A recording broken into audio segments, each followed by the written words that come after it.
くぼ頭にウルトラマンセは頭になり忘れてた記憶よみがえる鮮やかに Alright, let's get these chats pulled up. Whoops, that's echoing.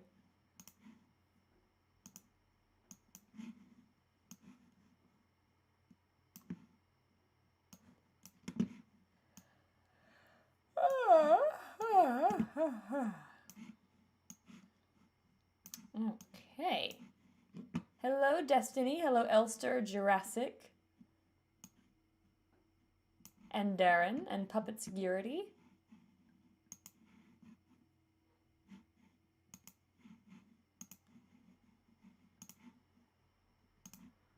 Okay, open recent. I'm opening up the storyboard. Also, I know what I'm going to be working on today if and / when I finish these storyboards. And I'll probably continue doing drawing streams with that in mind. So, let's pick up where we left off, shall we? Cornmaker's going to be a little bit late. She woke up with a headache. So we're just going to kind of go ahead and get started on my end. I'm going to go ahead and play through this once without singing.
that is where we left off. I saw an interesting question in the chat. Sega Child Starspawn asks, is the music in the background going to be the actual song? That is the MIDI. So that is a temporary track. That's not going to be the final thing.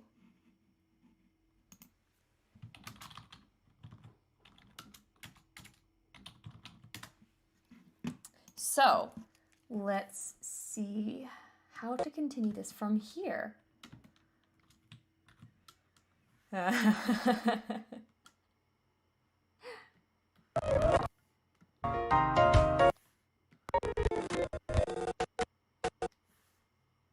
that's actually, I need to adjust this.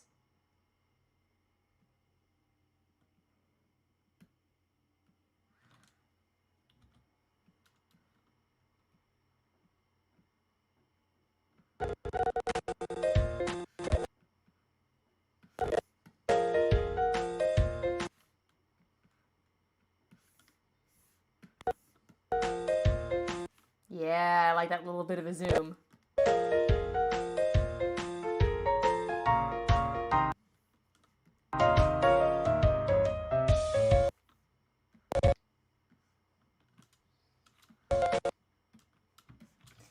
Okay, okie dokie. Give ourselves another composite. I realized I have not actually switched composites in a very long time. Whoops. Don't be like me, kids.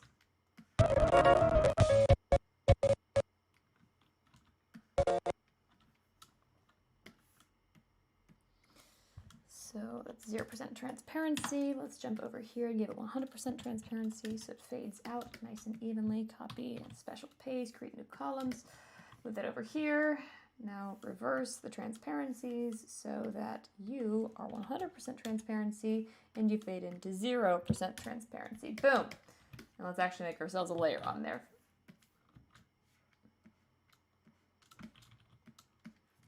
Peg, attach that layer.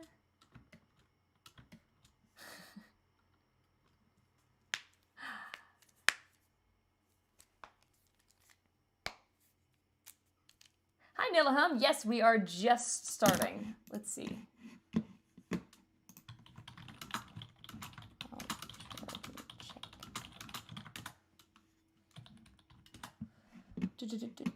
I'm going to pin this message over here. Come back to it later. Okay. I'm doing hunky-dory. I hope you're doing well too, Nilaham.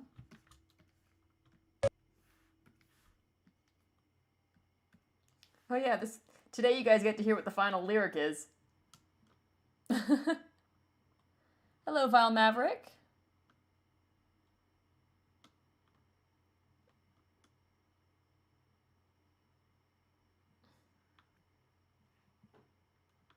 I'm just going to go ahead and extend it to the end of the song. There it is. That's the last bit of the song. In the MIDI, at least. That should be similar to the final thing, however. That's basically the blueprint.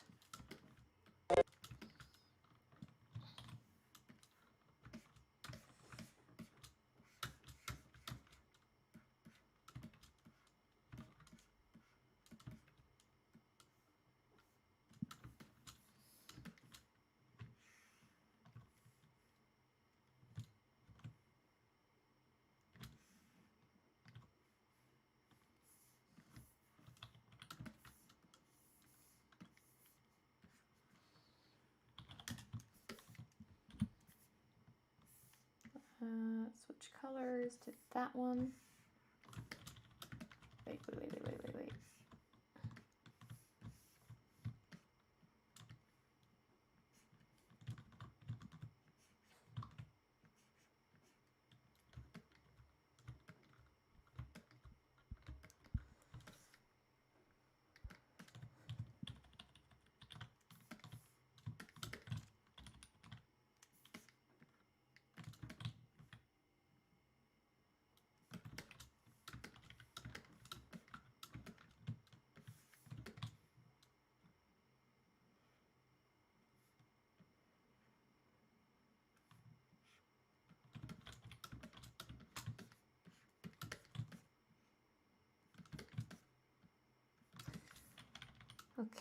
So we're just going to kind of...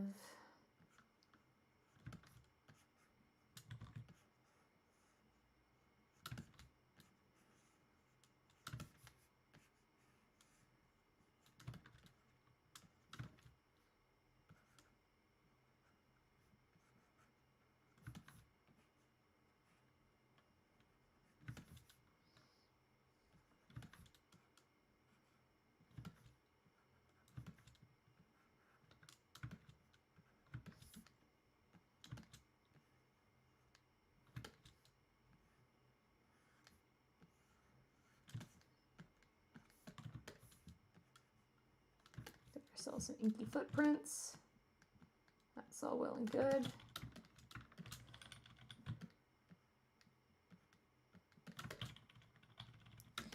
I don't think this ink demon is going to make quite the same noises as the one in the game.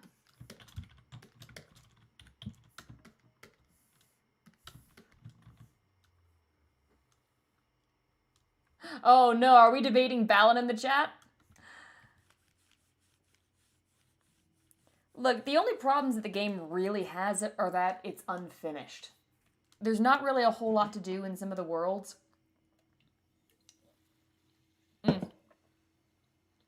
Admittedly, some of the power-ups are repetitive, but they tend to improve on the power-up with each one that you get successively through the game, so I don't really think that's a super valid criticism. I don't really think that the gameplay element of one-button controls is a bad thing. That's kind of how games were back when Naka and Oshima were kind of, you know, pioneering the industry. Lest we forget, they designed some of the most iconic games of back in the day, and a lot of them were one-button games. I really think that most of the attacks on Balan Wonderworld were orchestrated, as silly as that might sound. Balan Wonderworld is a beautiful game with an excellent message, and I think that's the bottom line. I think that the intent of it shines through, even though the game was clearly not allowed to be finished. Is Bendy okay? That's an excellent question. What do you guys think? Is Bendy okay? You think he's alright?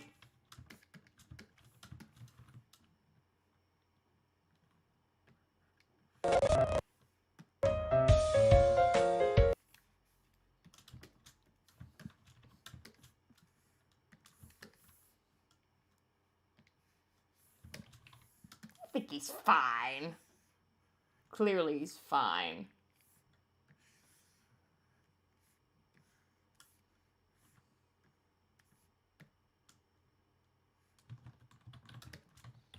He's just, you know, coming to terms with something he really did not want to come to terms with. It's fine. Everything's great.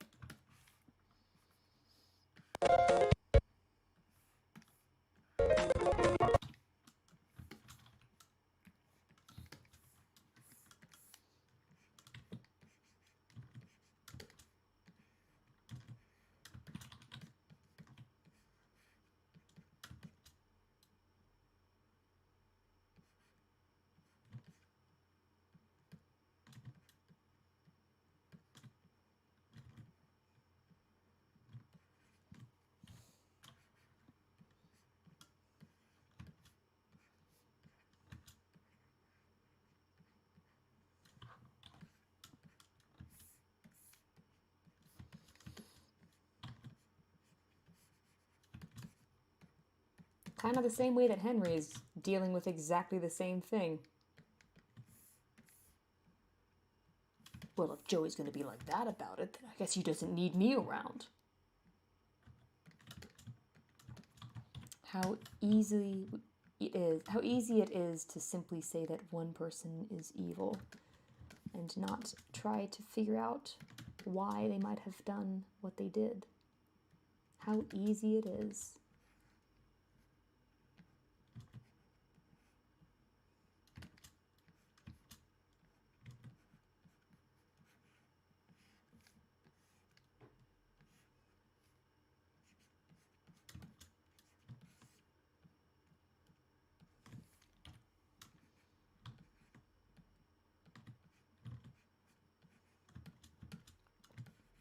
kind of why I'm enjoying the lyrics of this one. Is Alice is not simping for Henry. She's kind of mocking him and calling him out at the same time.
Ah.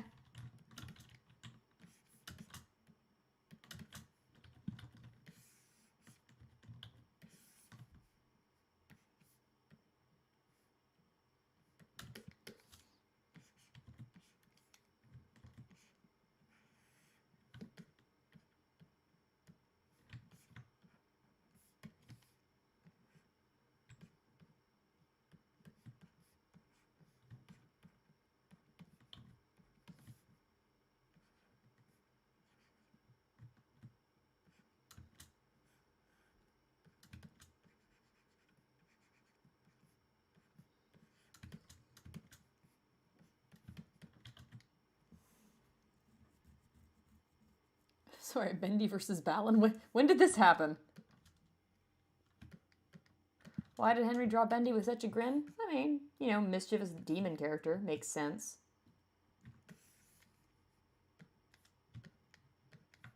If you want yourself a little troublemaker, best thing to do is give him a troublemaking grin.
That didn't work at all.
Sorry if I'm being kind of quiet here. Just trying to focus.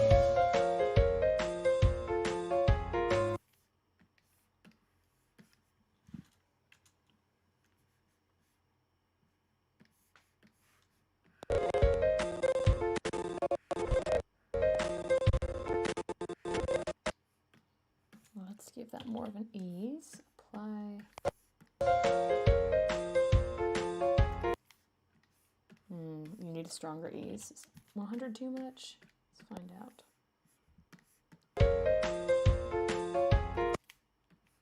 No, but this was. Apply previous, go.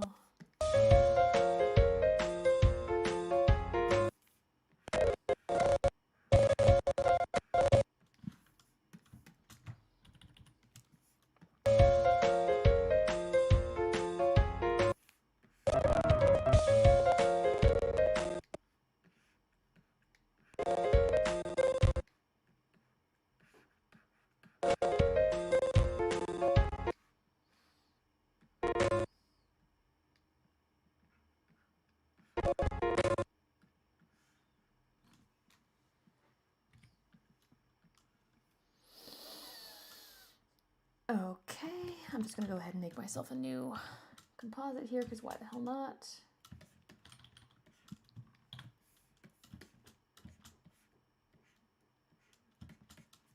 Let's see.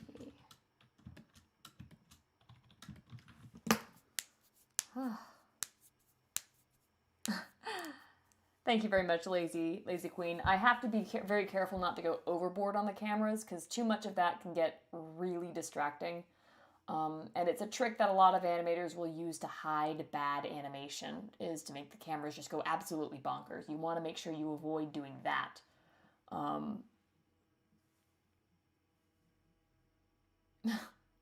Gosh, thank you guys. I've done animation a lot. It's got almost nothing to do with the fact that I've got industry experience. It's more, you know, I've done it a lot. Expertise is a scam.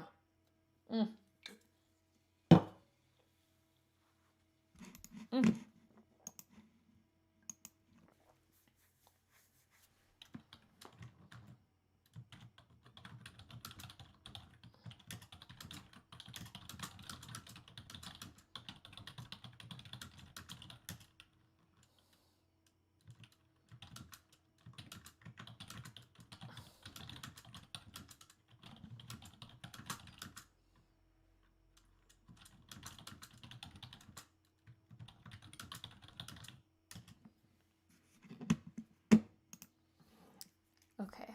All right. Okay, guys, let's not get overly complimentary. I very much appreciate it. I'm glad you guys like my work, but I'm not, you know, the most amazing.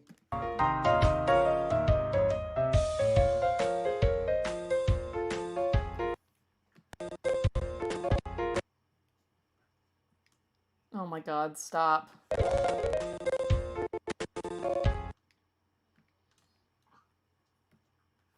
Hello, puppy. Hi, Barkley.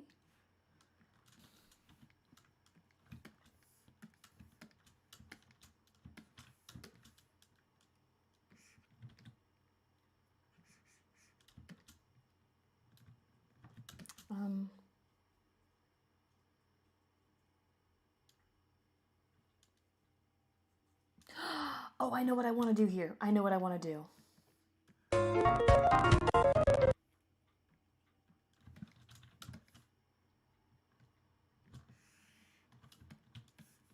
Oh, wait. Wait.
He's very tired. Oops. Hello, what is happening in the chat? I have not been looking at the chat. I apologize. Let's see. Let me look. Oh, we have debates about whether or not Bendy has a soul. Or whether or not Bendy is a soul, I guess. Lola Cola is rationalizing why Sammy, who clearly has resentment towards Bendy, which morphed into terror and admiration and devotion, rationalizing that as Satanism, all right?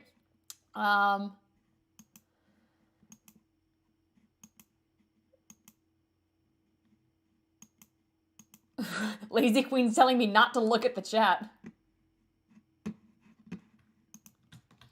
I don't really know. I think the in-game explanation is that he is soulless. In this case, it's a very good question.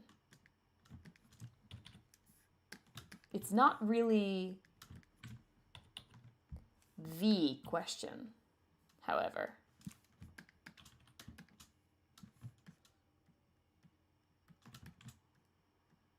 But it is a good question.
Oh my god, the chat's getting deep over here.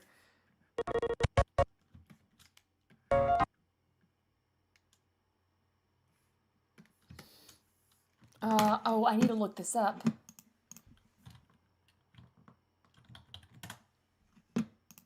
Oh,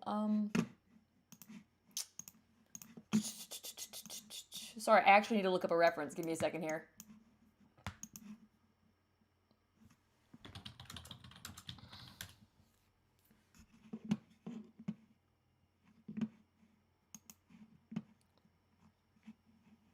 Location.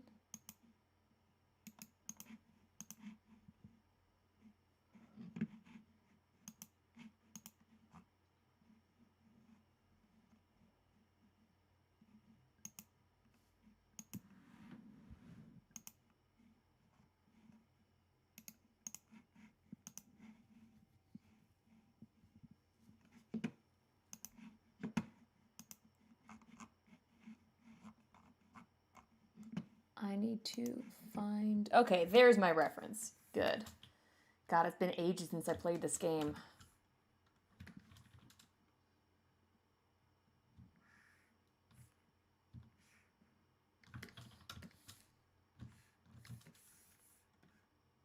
We're going to make this comically large, because why not? It's fitting.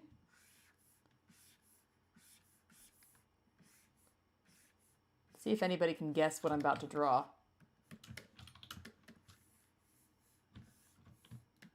Whoa, whoa, whoa. Are people sharing private information about themselves in the chat? Let's not do that, fellas.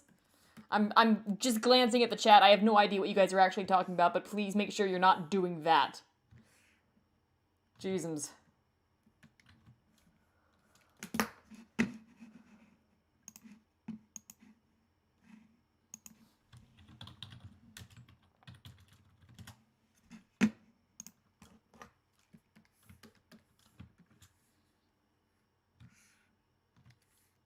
No, not curtains on a stage.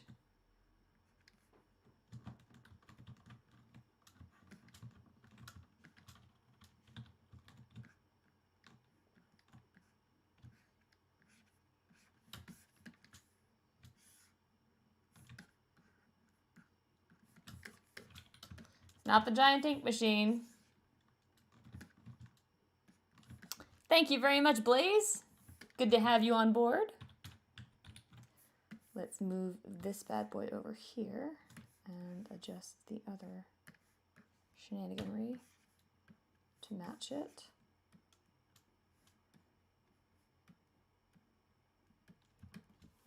Not quite, Destiny. Not quite.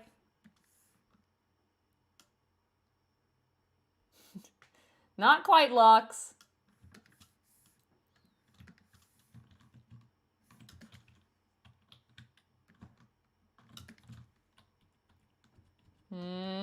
Someone's getting warmer.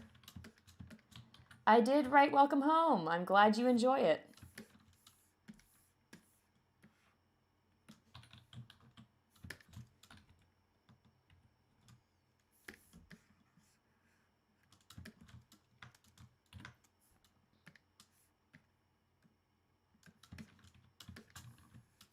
Nope, not the room where you fight Boris. Hey, Amen King got it. Just in time, too. I was about to draw the banner up top.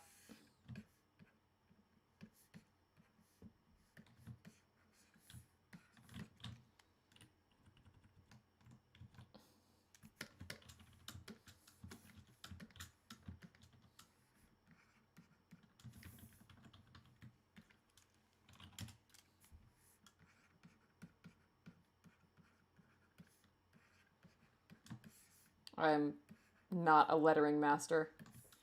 Gonna need to make sure whoever animates this does have access to the maps in the game.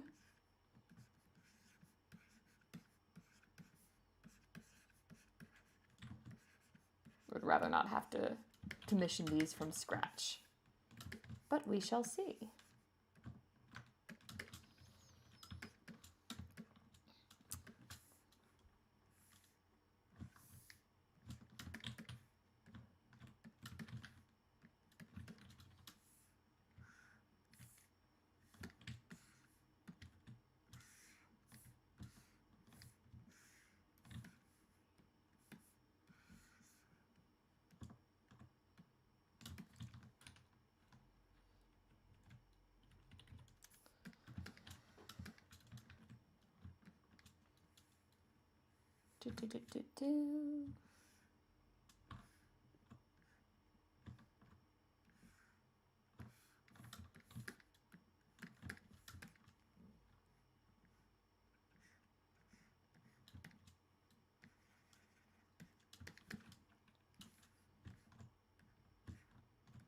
It's drawing enough to be specific.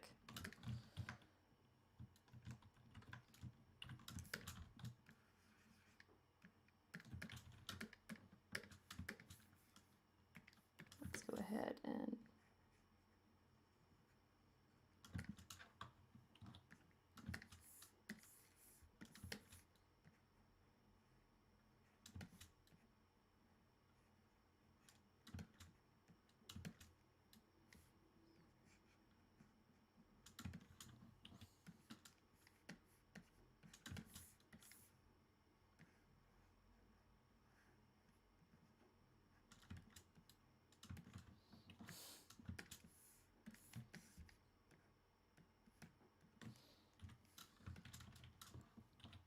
Cormier better get online soon. We're almost done.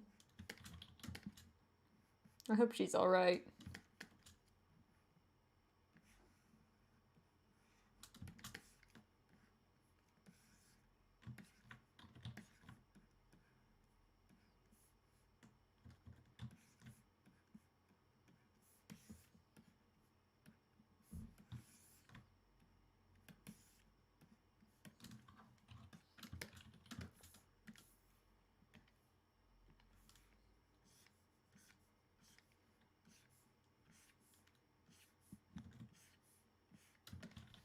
All right.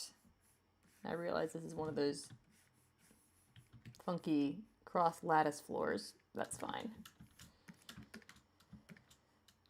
How much do I have left for the storyboard? Not a whole lot. Destiny going, Bandy. And An Amen King, yeah, of course. Why would he go anywhere else?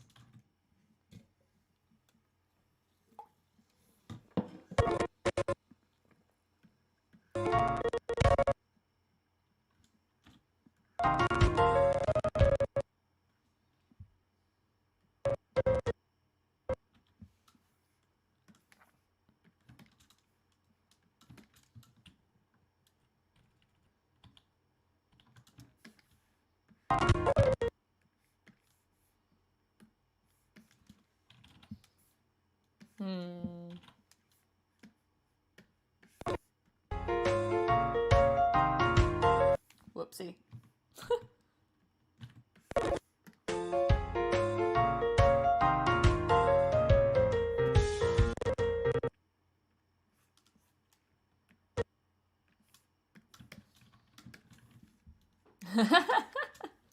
Crystal, if you find any, link it in the chat. Why not? Oh, actually, no, you can't. I think I have it set so that you can't share links. At least tell us the names of it. Or something. I don't know. Maybe... No, I don't think you can link it in the comments section either. Shoot. Sorry.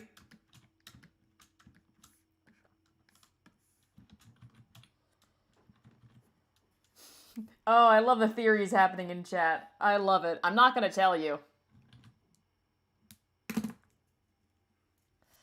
Okay.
Oh, this is super off model, but I don't really give a rat's ass right now.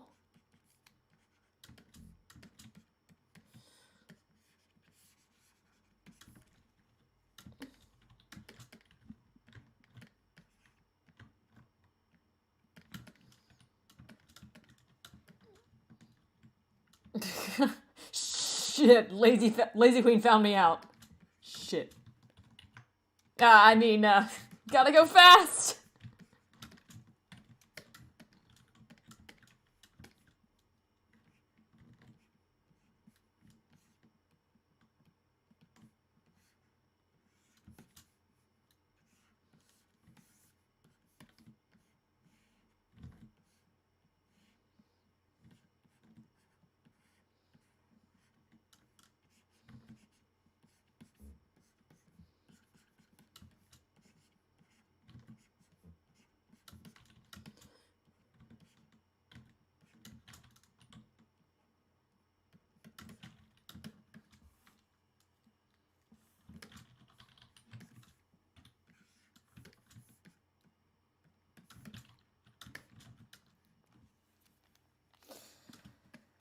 Okie dokie, let's see.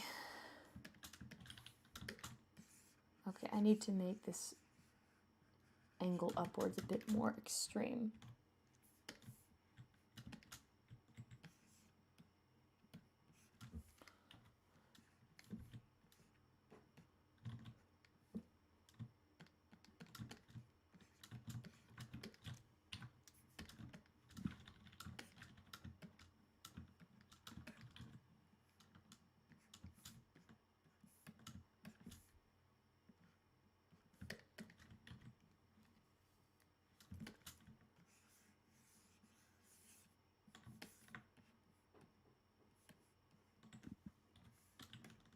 Better, a little bit of a shift in his shoulder angle.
Copy.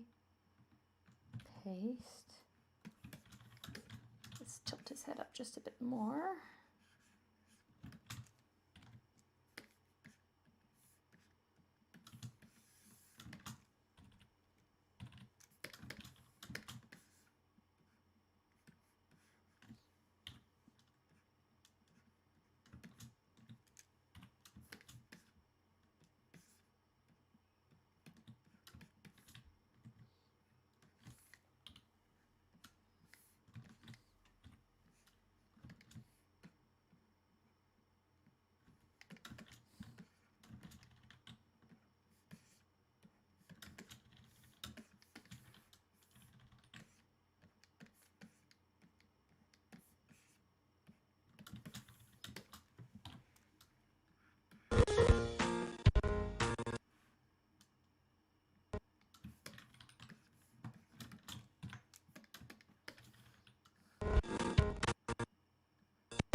How do I want to do this?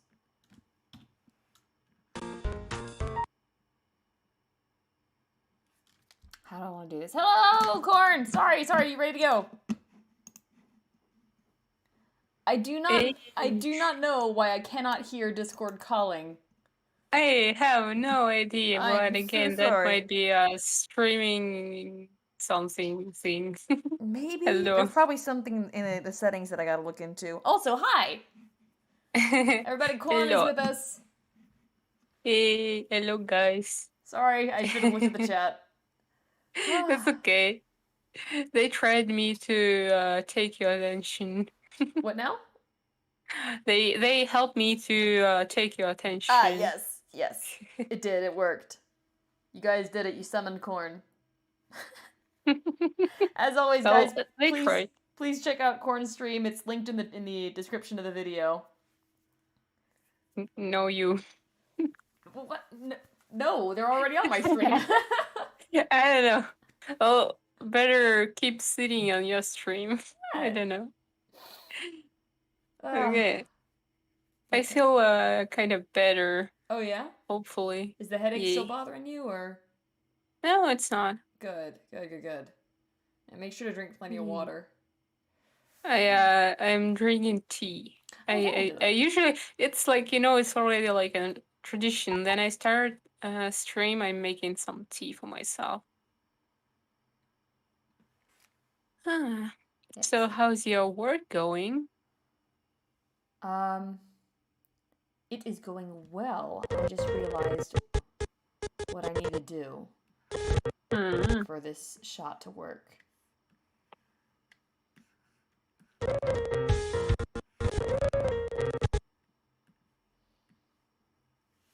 Oh, yeah, I know what I gotta do. Because it's not feeling right. There's too much just 180 rules.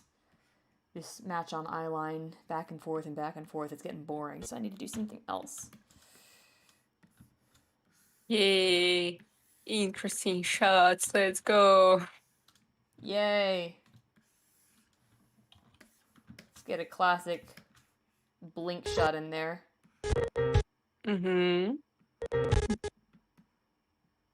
I'm trying my best to make different frames as well.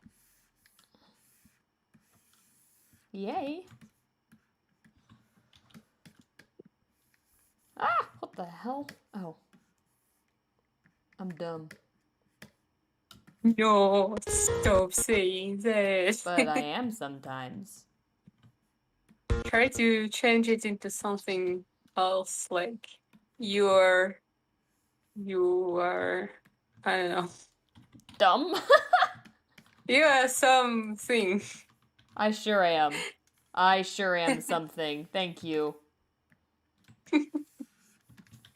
Told you I'm bad at bullying and saying bad stuff. You are terrible at bullying, yeah.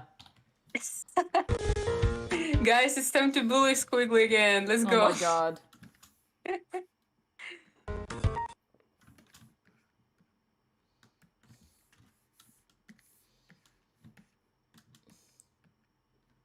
I already feel that I'm close to the end. At least Yay! my end. Yay! I Getting think that close. yeah. I think at least I hope that tomorrow's stream will be the last one. I mean, like working on frames, and then I can do whatever I want to. Yay!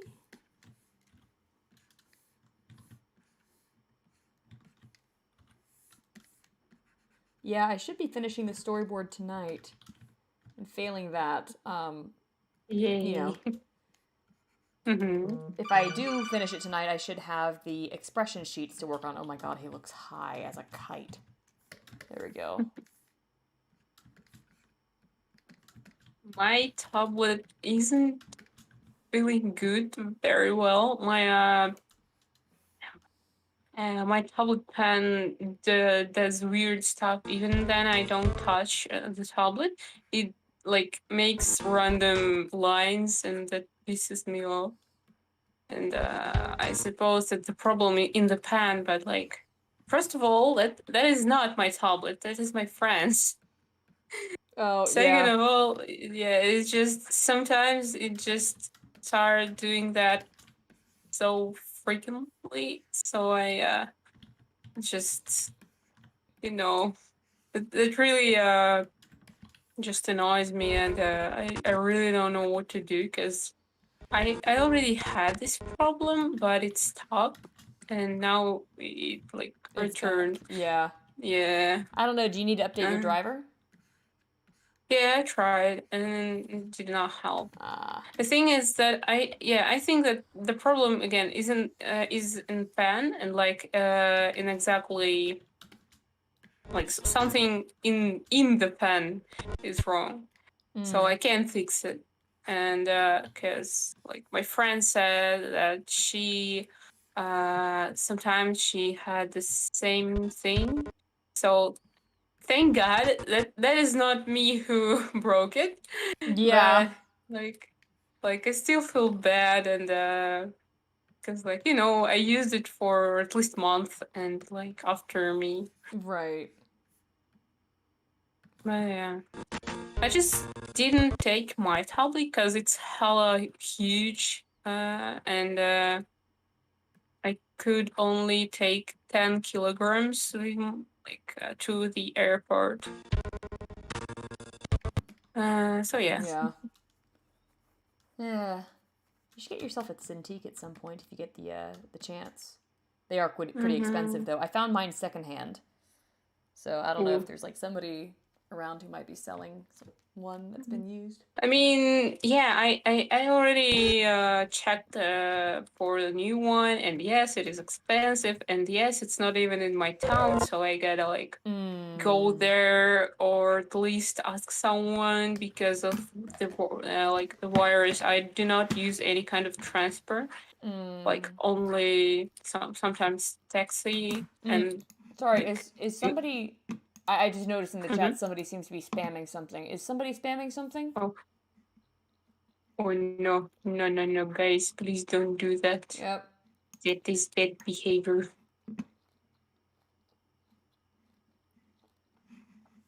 Oh, what the hell is this? Oh God. Let's Something bad. It's teetering on uncomfortable. I'll put it that way. Oh. So I'm not going to allow that in chat.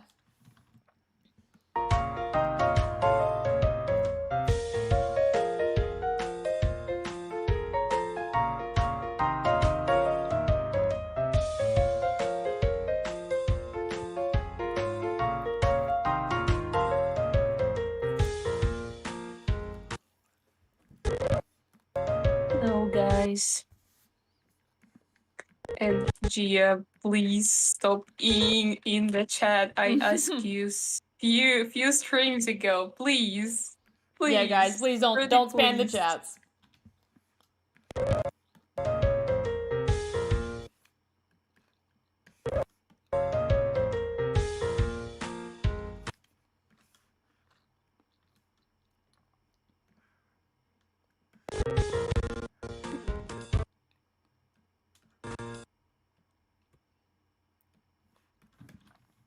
All right, let's see.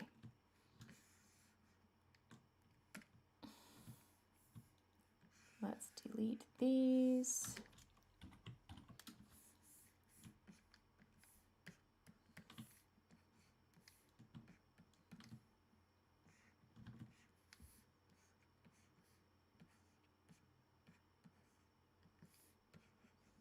By the way, I got first finished frame finally. My friend who makes backgrounds finished one of them, and it looks so good and so nice and so sad. Excellent. Why is that sad? Oh, the scene is sad. I get it. Yeah, the thing is sad, but it fits so well, like the shading, backgrounds, like my style, and it looks so nice. I finally can imagine how it would look like. Yay! Yeah, I'm so happy. Finally, You should be. It's progress. It's happening. It's happening. Yeah, and all the magic will happen after my friend is gonna start editing the video. And I'm so happy. Again, I love all these feelings, and the work is going, and you see the progress, and you're like, yes, I know how it would look like, or at least I feel that. Yes. No, I know exactly the feeling.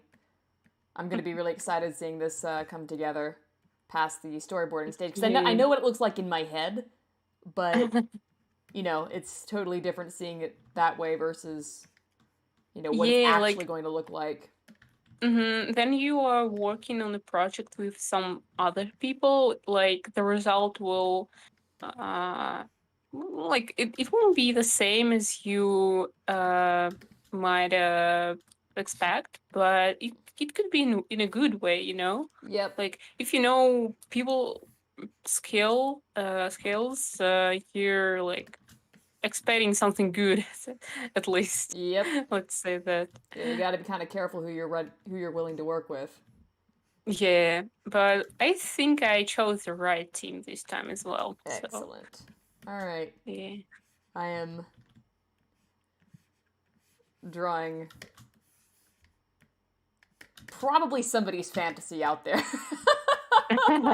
Oh no, are they kissing again? No, not kissing. No. It's one of those kinds of things that people often don't want to admit is a fantasy, but you see it in every fan fiction ever. Oh. You know what I'm talking about. I'm still scared. It's like the Whoopi kind of stuff or what's it called? Yeah. Wump fan fiction, you know? Mm-hmm.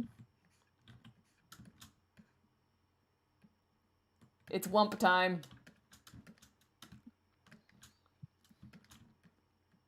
Actually, the only one thing I was worried about my team is that like this time I decided to take two guys on shading, and like they had different styles. But it seems that everything will be okay. I was worried that their difference in styles will be kind of distracting of viewers from picture, but it seems that well, I mean, you are the director. You're the one who's able to tell them, like, hey, do a retake on this, bring it a little closer to this style, etc., etc. And if they're willing to work on the project, then they should be able to take that in stride without too much trouble. Yeah. I just don't want them go straight into someone else's style, because both of them are good. I just decided to, like, for one person it will be some more like scenes with the sunsets, like yeah, I'm just talking expressive scenes for like consistency's sake, you know.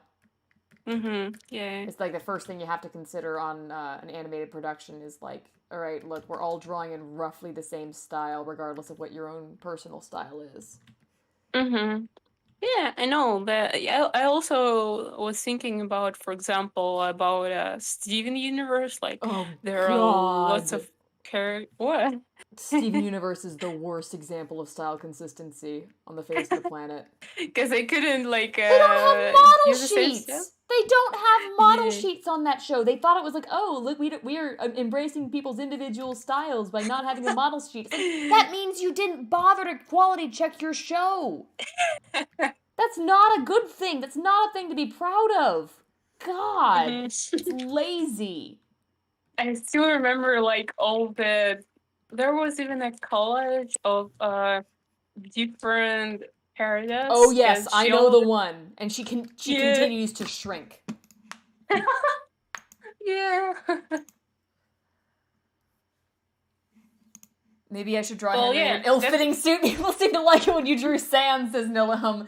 No! Because I already did that. let me pull it up. I did it ages ago. Oh, God. I already drew Henry in a suit like years ago. Here we are. Oh.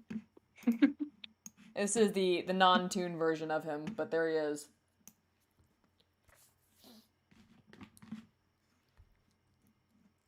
God, that's old. I love old. Old art is still art, you know? Yeah. Well, I still like some of my drawings from back then. Like, here's a fun one of Henry. I'm just looking in this folder at this point. Oh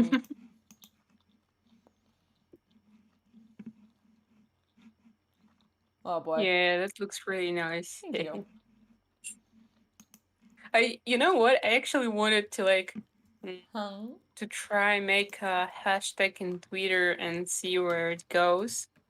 As I said, like old art is still art because there are few arts then you, for example, were inspired by something, and even if your style wasn't that good, you still did really nice artwork. Yeah, and it's also good to see how far you've come.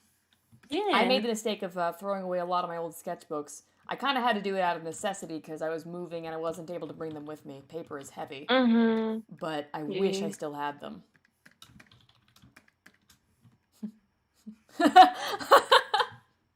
Soft Sounds is calling me out. No. The simping started before that, my friend. Oh. I was just playing into it.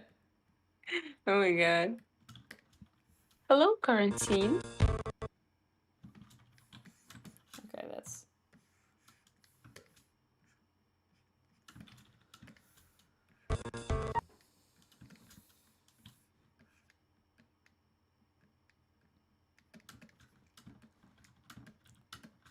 Simps! No. Thank you, Mika Gamer. I'm not calling you a simp. I'm calling the people who are thirsting for Henry simps. Because that's what they are. It's funny that it kind of sounds like Simpsons, and I'm like, okay.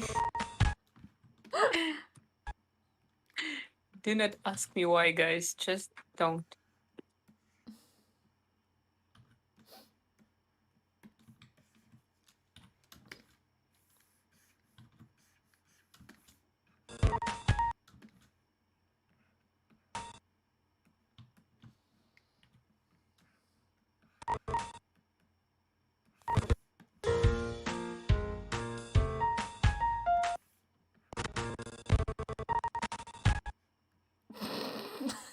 That's it. That's the end of the video. We're done, guys. Henry's dead. That's the end. Oh, no. No. Poor Henry. Okay, let's see. You know this meme, like, then, to be continued. Yeah. Yeah, it's just start playing Roundabout.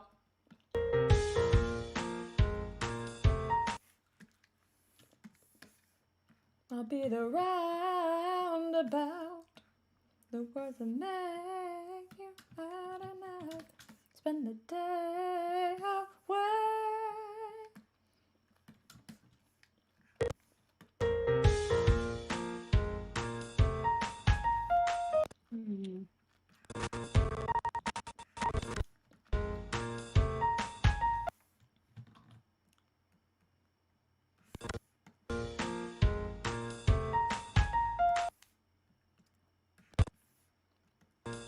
music is awfully quiet today. I thought that set it up properly.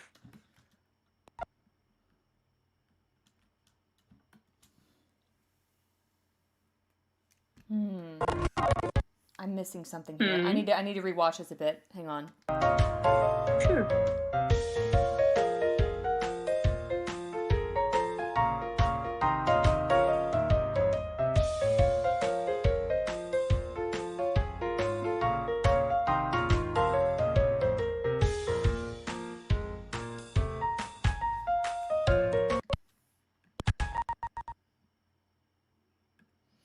Okay, yeah, I know what I'm gonna do. I remember what I'm gonna do. What are you gonna do? I think. Well, I'm gonna try it first and see if it even works.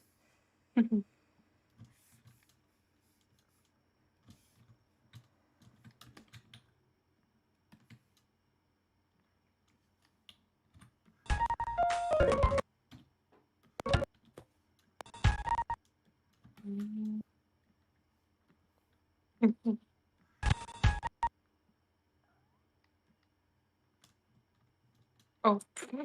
Oh, I know what I'm doing. We're gonna make this nice and dramatic. No. Not dramatic. This whole thing is dramatic. I know.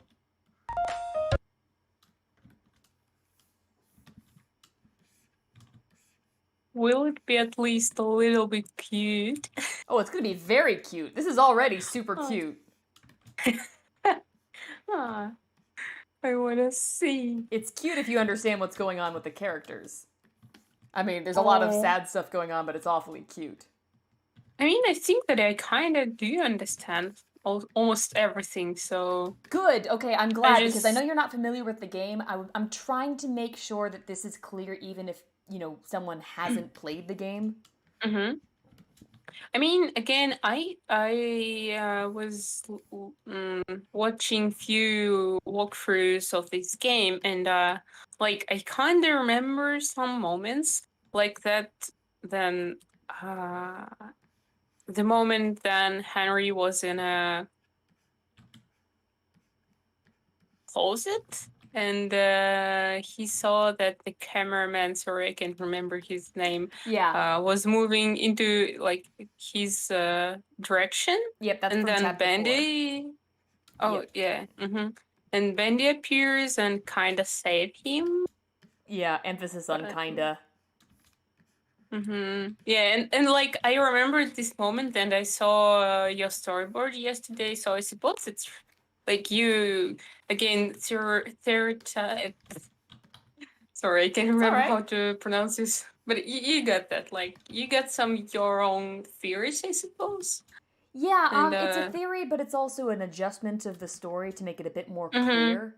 Yeah. Like what happened in the game was, it would have been an excellent moment if they followed through on it, but they changed it after the fact, so it kind of just didn't make any sense. Yeah.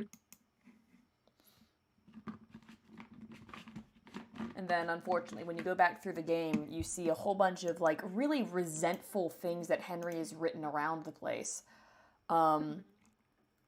Which is, you know, that's all well and good, but you didn't follow through on that either. Sorry, what about patios? What is patios saying? Jeez.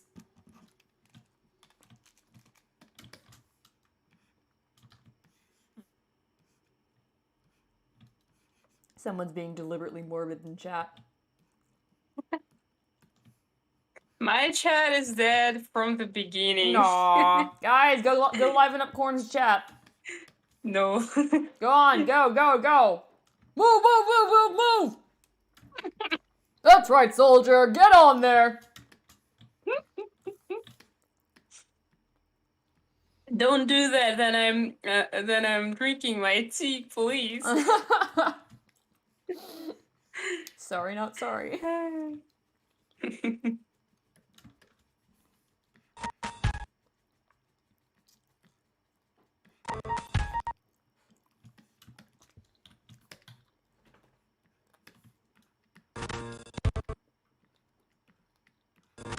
What's up, my guy? What's up?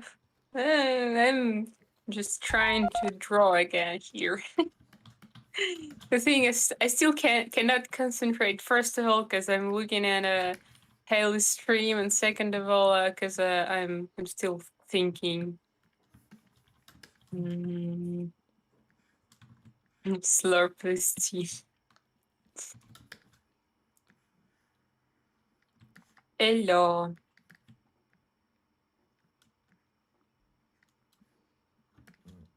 Okay, now these guys are my guys, Haley. They are not coming back to you. Yay! Enjoy, guys. One soldier has arrived. Hello, soldier. Soldier, his name Lazy Queen. How interesting. Yep. Thank you, Lazy Queen.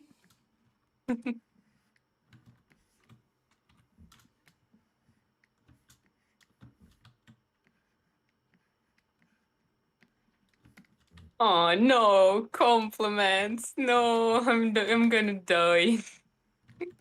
What have you done, Haley?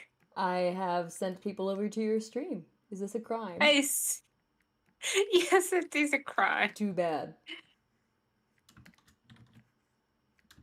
Here's another thought of mine. These guys should have been sadly adorable in the game. Aw, yeah, they are.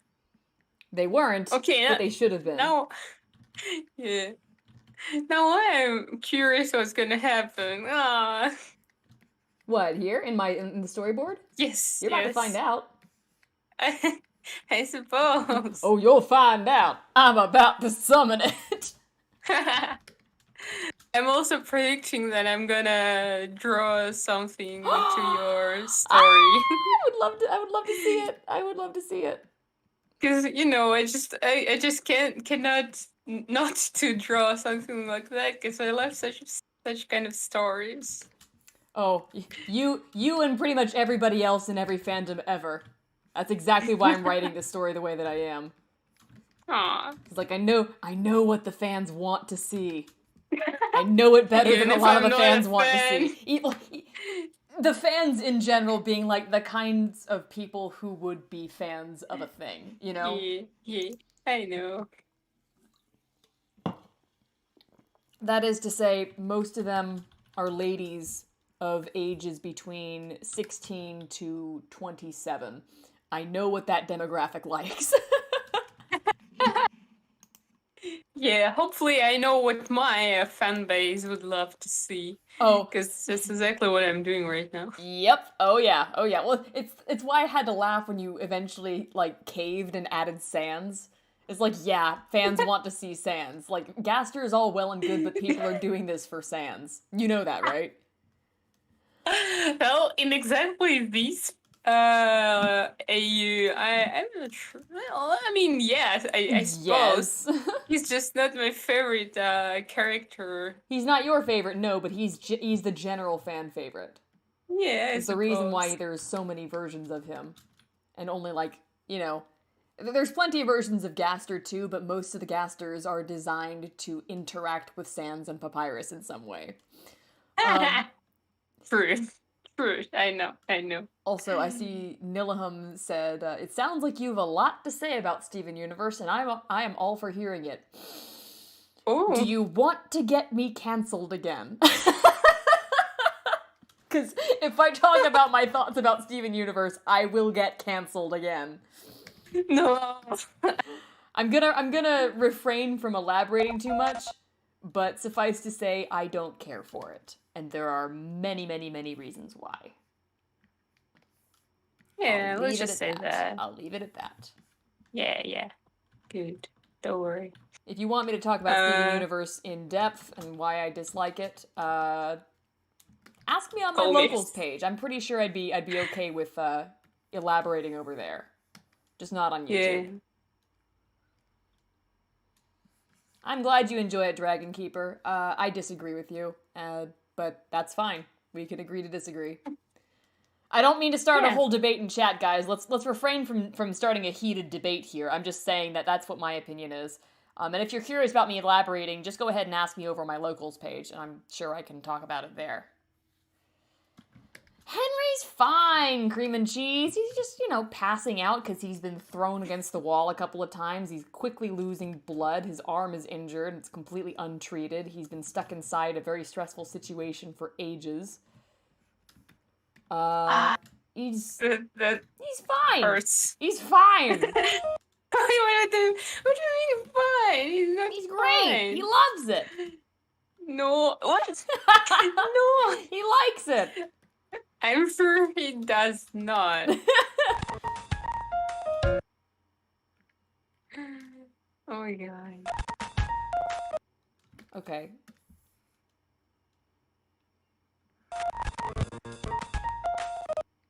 Oh my god, I'm so sorry that I'm not drawing. I'm trying to find a proper reference for myself because I forgot how to draw their clubs. Okay. Oh, okay, so it's... okay.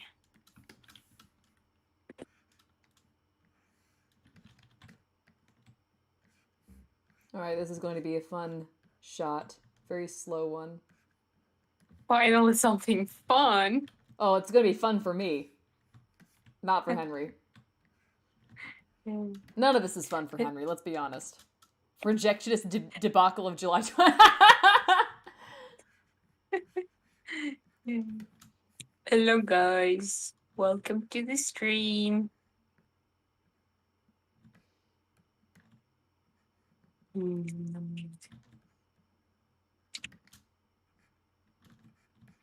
Okay, no. Dang. No. Oh, that's okay. I mean, I'm still gonna stream tomorrow, so you can come as well. You can. Thank you, Angeline. That's very sweet of you. Okay, Henry is down for the count. Finally. Poor bastard needs some sleep. Oh. Hey, Squid kills Henry over and over again stream. I've only done it once, and he's not dead. He's just unconscious. I mean, he's fine. He's close to dead. He's close to dead, but he's not dead. Yeah. No, the Squiggly Dig kills Henry over and over stream. That's me playing Bendy and the Ink Machine. I am terrible at the game. Yeah, I remember my first try in Undertale. I died from the first monster. I suppose it was Froggy. Not Toriel, just Frogget. I love it. Yes. You can actually die. I mean, from Toriel. No. Toriel doesn't really she doesn't kill you. She can. So. No, yes, she cannot. Yes, she can. She could. She actually could, but it was in the first version of Undertale. She can still kill you. She can accidentally kill you, and it's a very low possibility of it happening, but it can happen. And if she does, she looks absolutely horrified at herself for a split second before she leaves the screen. I just remember about that, but again, I thought it was in only the test version, in the first, let's say, chapter of Undertale. Mm-hmm. Like the first release? Before. Yeah, in the first release. And I'm not sure about the finished game. Yep, it's in the finished game too. Okay. Yeah, it's very thematic for her Papyrus cannot kill you for sure. Yes, Papyrus absolutely cannot kill you. As soon as you get low health, he's like, okay, I'm gonna put you in my dog cage. Thanks, Paps. Bless him. Papyrus is Corin still suffers from drawing, not X-Boomer. No, actually not, because I usually suffer when I drew him. So I'm okay about X-Humans. Is this too much for him to be sprawled out like that? Yeah, it is. He wouldn't have fallen that neatly. He'd be kind of cattywampus. I'll ask something on Russian really quick. Не то чтобы мы шифруемся, ну, как я всем говорила в чате, вы можете общаться хоть на русском, хоть на английском. Мне без разницы просто, ну, Хейли не понимает русского, поэтому... What? I heard my name.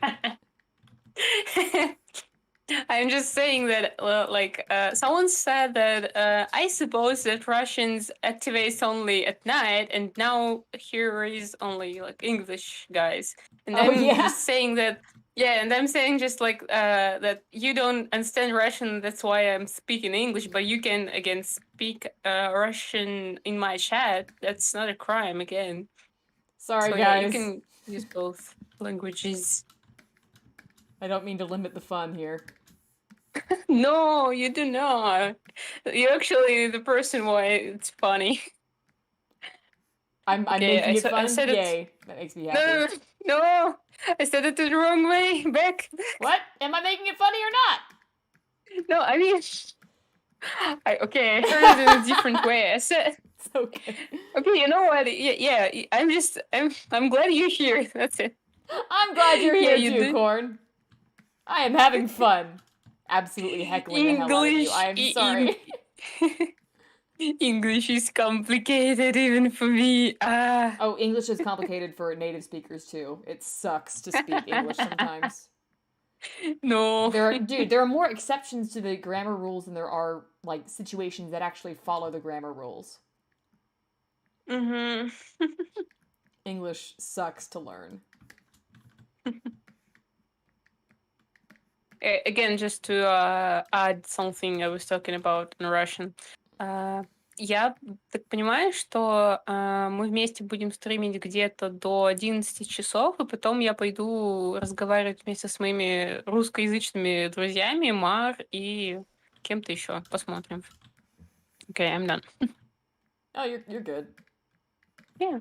No, I'm just saying that I'm done, so you can continue speaking your language. No, it's fine. Yeah.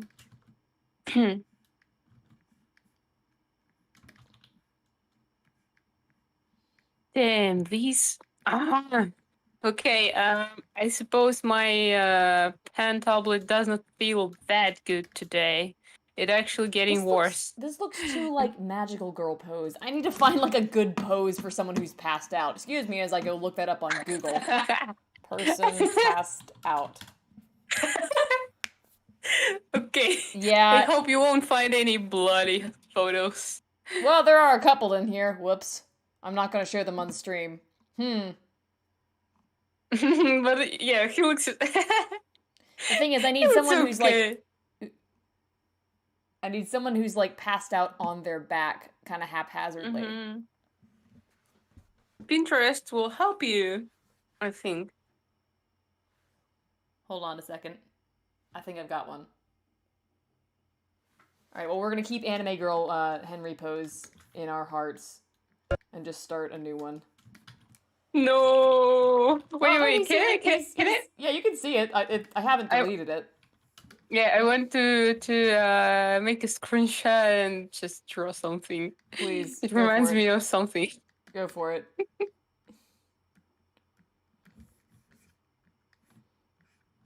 It would look weird. That's alright. The pose already looks weird. You've got, like... He's, like, 2 steps away from putting his index and middle finger over his eye like Sailor Moon. This is exactly what I wanted to make. Oh my god, is it? Yeah, you would like that. Hopefully. Please, I need to see it. Magical Girl Henry. Give me some time. Ah. I'm not sorry, guys. If you want to see that, come to me and just watch. Please.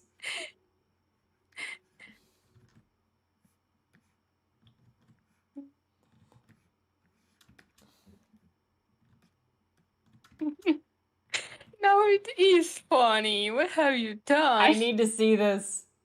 Can you put it in Discord? I will. Yay. Yay.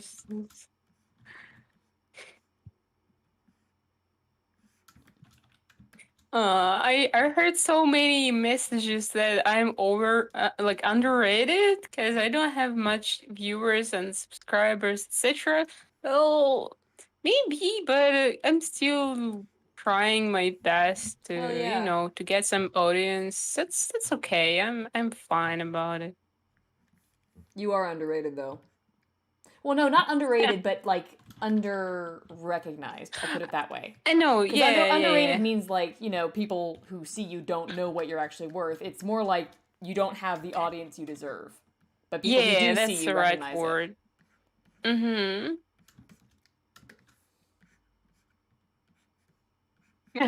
Yes, they fell into my trap. Someone's saying that they came to see magical girl Henry. Let's go. Good. Yeah. Good. What am I wasting time? No, no, no. I need to see this. This is not wasting time. Okay. Oh god, that's even more anime girl legs. Jesus Christ. Sorry, Henry.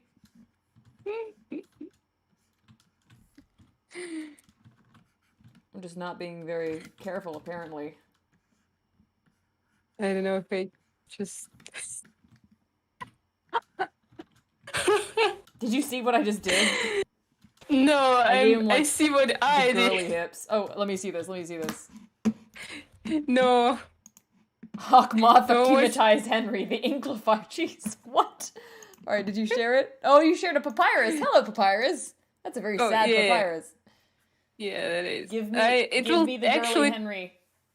It will take me some time. Be patient. Just keep working. God. God, I'm so sorry that I cannot draw that fast as you are. Come on, man. Meme harder.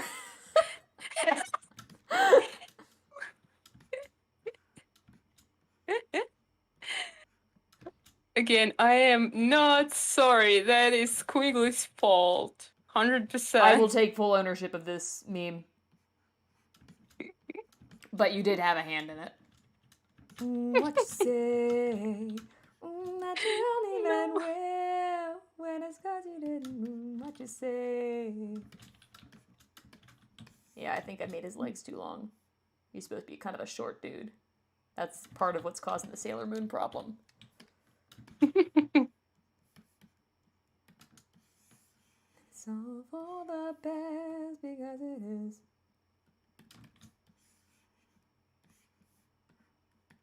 I'm gonna regret this. No, never. Embrace the memery. I already do. Embrace the memeage. Oh, hang on a second. I think something might be happening over here. Yeah, sure.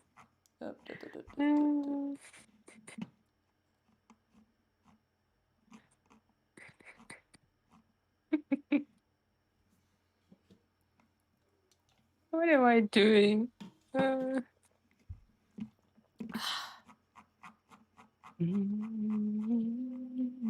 Oh, no, one of my friends is...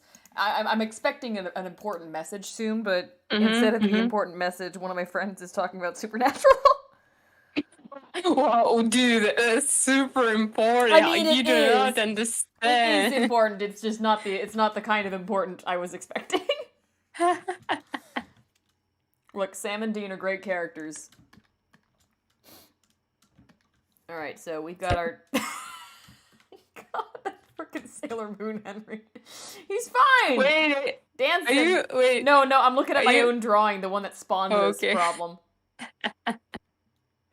Okay. Alright, this is a bit better.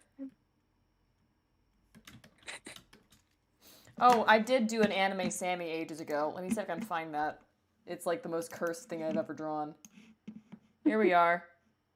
It says, notice me, Bendy Senpai, in Japanese. There you go, there's anime Sammy. It came from, somebody linked me that there was this horrible anime girl mask. Let's see if I can find it. So I can show you the reason why. Good. Oh, here it is. I found it. Here's the anime face mask that spawned that drawing. So let's just say Sammy had one of those instead of a bendy mask. That's there you go. That happened.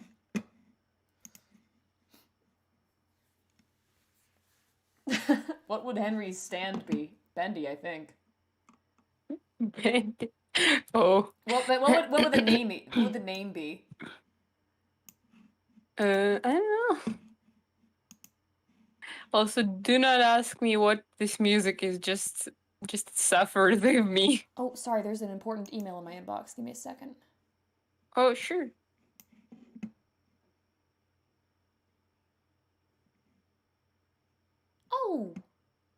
Oh, that's fantastic. No, okay, I can answer that later, but I just got a really good email in my inbox. Yay! Aww. Okay. Sailor Henry! Sailor Sammy Lawrence! Sailor Joey! I feel like Sailor Wally Franks! after I send that to you, you're gonna just quit the call. They're the ones who turned on the machine. They are the ones at JD Studios. Doesn't really work.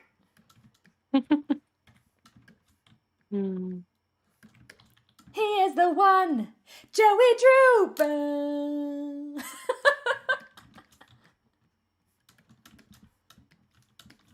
Alright, so there's Henry. He's fine. Yeah, so Sailor Bertram, Sailor Henry Stein, Sailor Sammy, Sailor Wally Franks. I have no idea what is happening. These are all the Bendy and the Ink Machine characters. Okay. Oh my god. Okay. I'm gonna finish this frickin' frame instead of keep continuing to meme. Yeah, this is what I should do as well. But as you can see, I do not.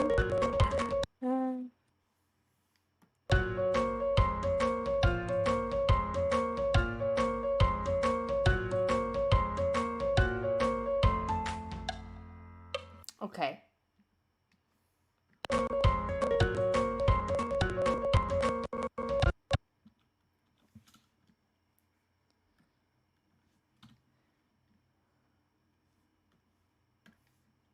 He is the one, Joey Drew. It's gonna be stuck in my head now. Not my fault. Yeah, that's almost entirely my fault. Oh.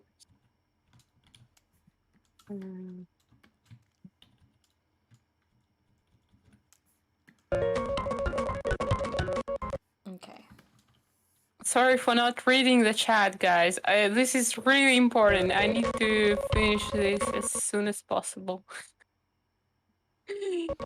Now there are too many messages in my chat. That many that I cannot even see them. So.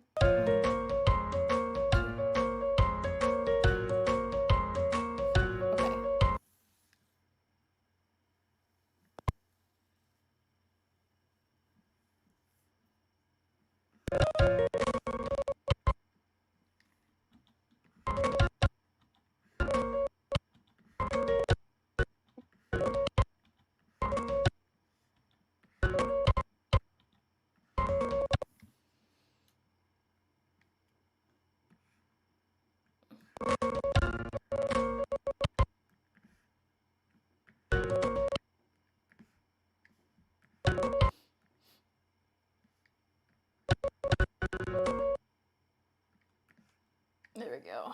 I just imagine people coming to my stream and see these, then the stream is saying that like we are drawing frames. I mean, listen, we're drawing some legends here. Yes. It's important.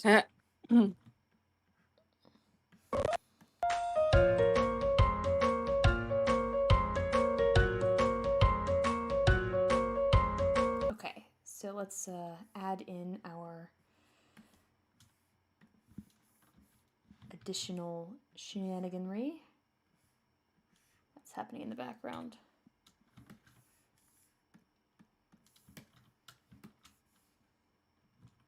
So let's deactivate. Oh no, let's, yeah.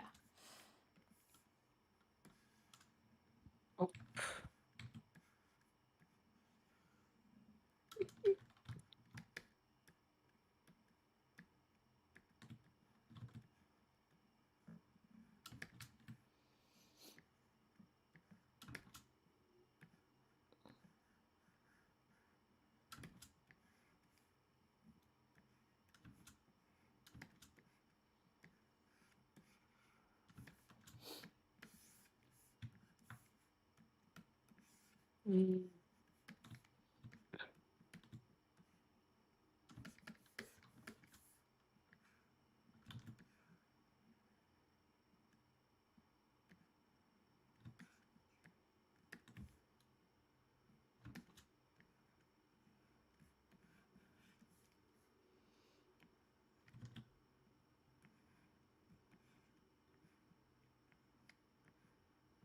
Someone's saying I'm proud.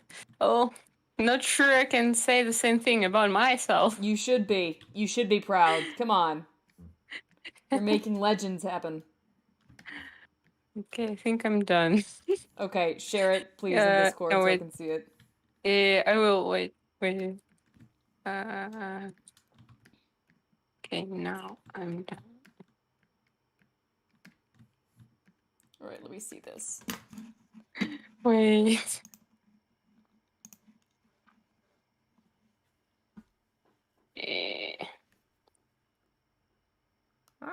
Why rename drawing? No, that's not what I want.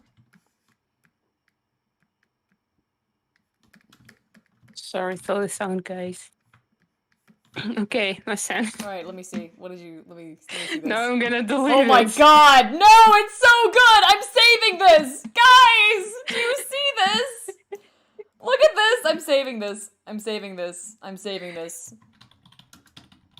Henry Moon. No. Oh my god. Why did you do such a good job? I'm so mad.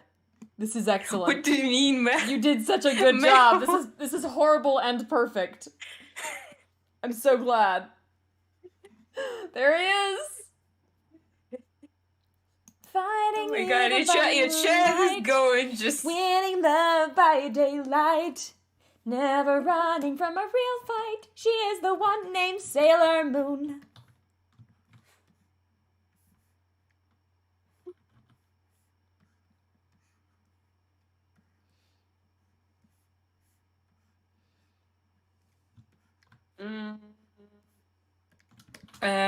There is one person who's spamming lots of stuff here. I'm still like hiding this thing. What are they Just spamming? random words. Not even the words, just letters. Oh yeah, guys, please don't spam too much. If you're not actually saying something, you know, reconsider, please.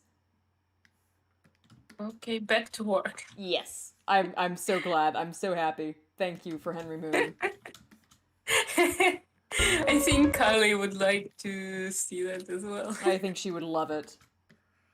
I am definitely going to share it with her. Yay. Actually, also, you should. Oh, can I send it to our group chat? Dude, yeah, of course. Why not? Mm-hmm.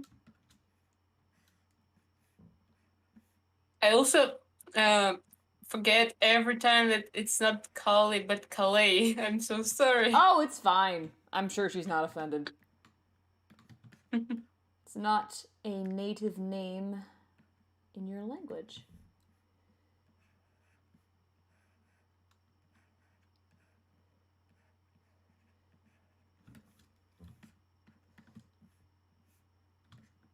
It is a Hawaiian name.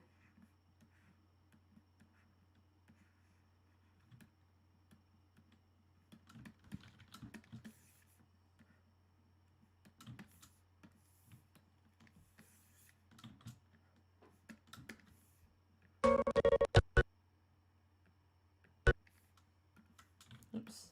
Let's add some more.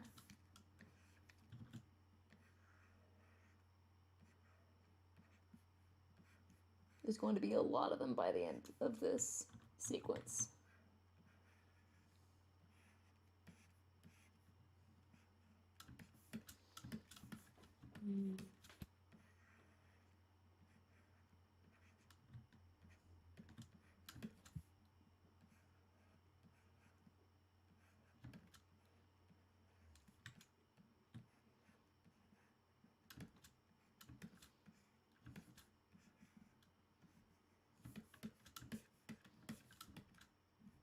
These guys are cute.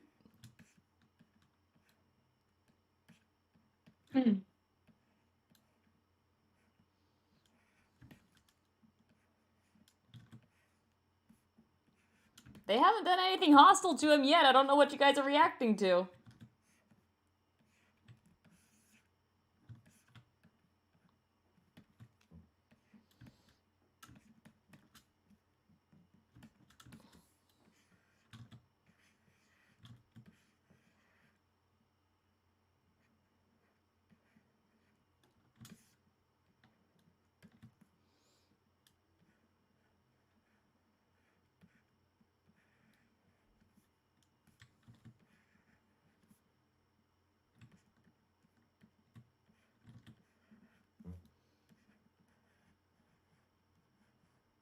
Oops.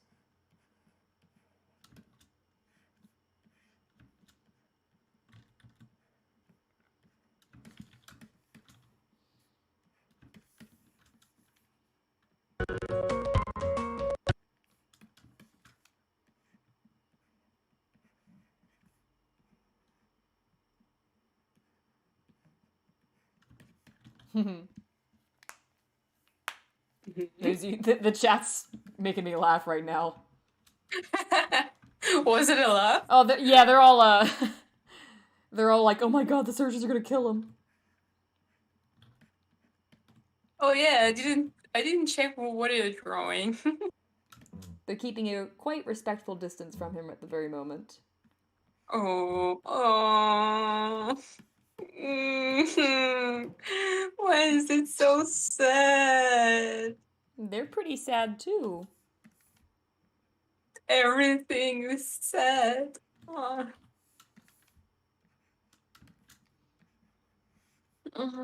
Don't make me to fall into this game, please. I mean, I have enough. Again, quite frankly, most of what's happening in this video does not happen in the game. I know, but like it so if you become a fan of this video, I'll be quite flattered. I am already. Yay!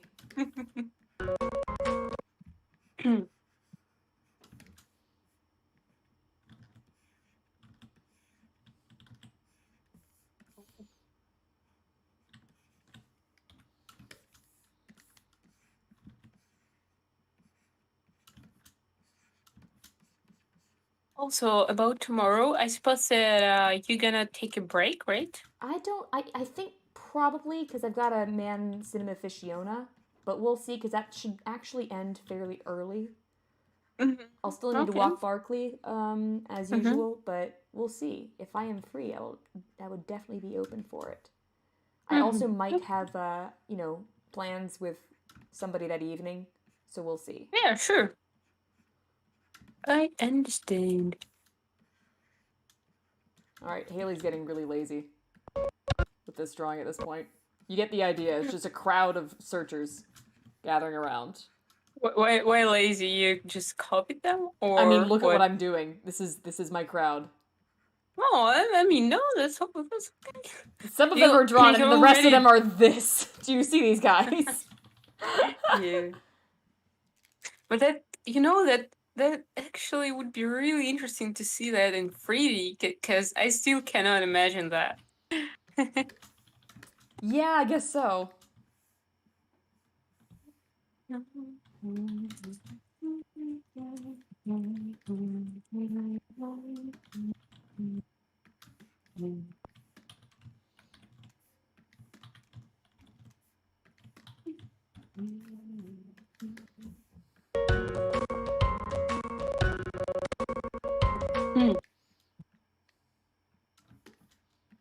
All right, let's see here.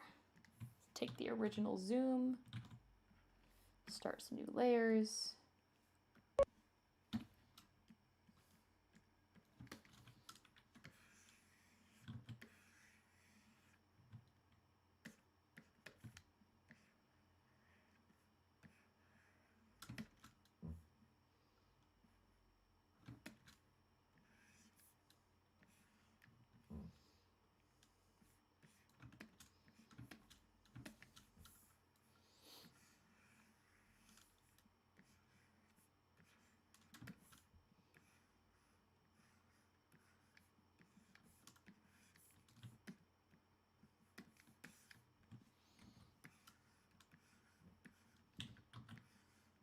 Angry boy.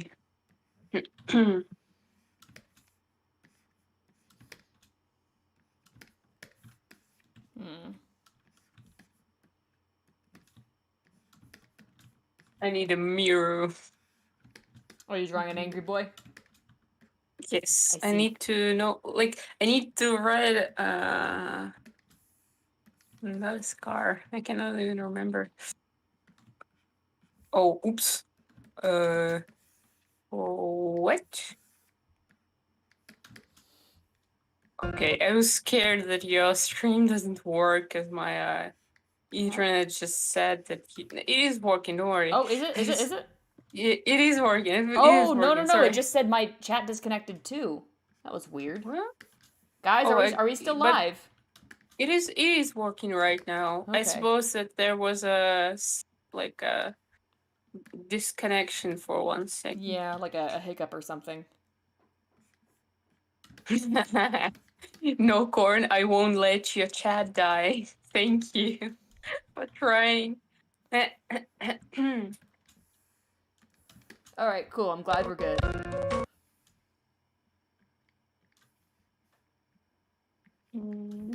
Alright, let's pull up a reference.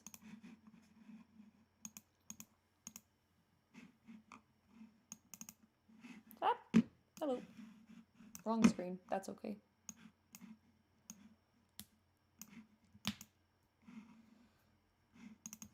Henry Moon supremacy. Oh yeah, Nilham said in the other chat, Popeye the Sailor Moon.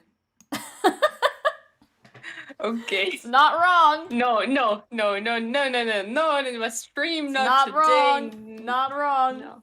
Also, Barkley is a Yorkshire Terrier mixed with a Norfolk Terrier, and I did get him only just this year. A friend of mine helped bring him over from England when I arrived in Ireland.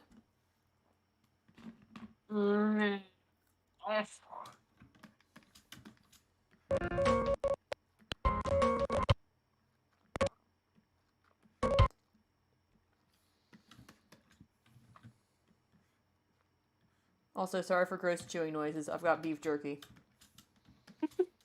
You're not hear anything, so don't worry.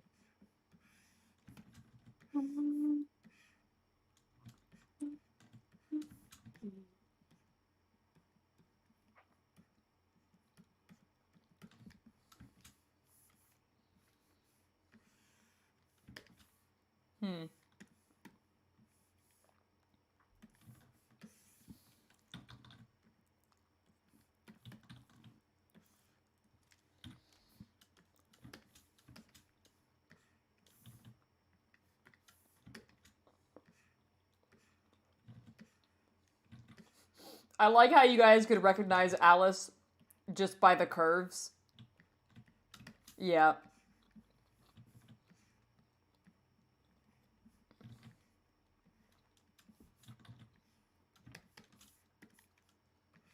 You're not wrong either.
By the way, are you going to have at least some kind of end in this video, or will it be like an open end? I'm not answering that. You'll see in a minute. Oh, okay, sorry. Nice try. I am too curious. Yeah, you and everybody else in the chat. I actually got my first nickname Corn because one of my friends called me Curious Corn. Curious Corn, like, that's adorable. Yeah. Now I'm Corn Mayor. The mayor part was like from other friends. That's adorable. The mayor of Corn. Yeah.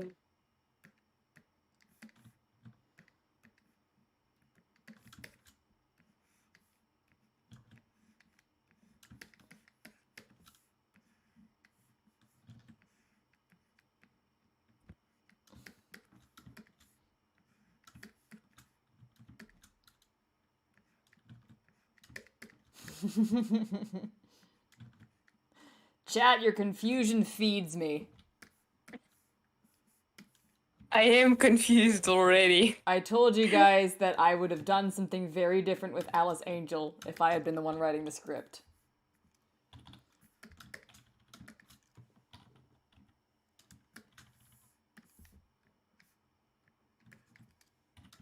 How did I come up with my channel name? I mean, that's the same. I had like, it's Corn Mayor and like, again, Corn from one of my friend, Mayor from the others, and one day I just decided to combine it into one because there are lots of Corns and Mayors in the internet. Did you get the mayor part from Homestuck? Isn't there like a character named Mayor in that?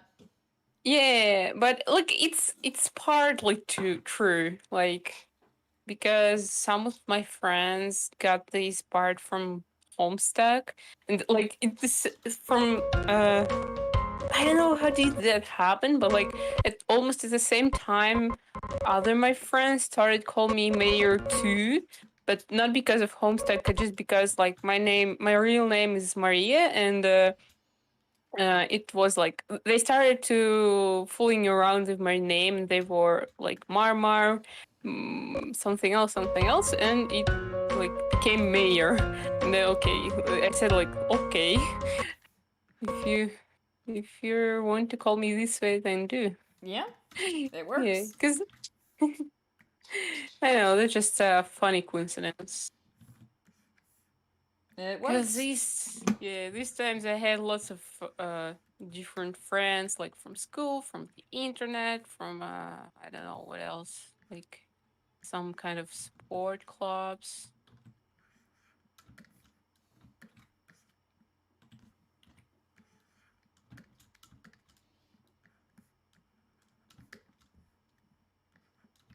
Dude, yeah, I designed Alice to be properly thick. Like you don't do a 1920s lady character without giving her, you know, the sexy proportions. If she's gonna be the Betty Boop, by God, she's gonna be the Betty Boop.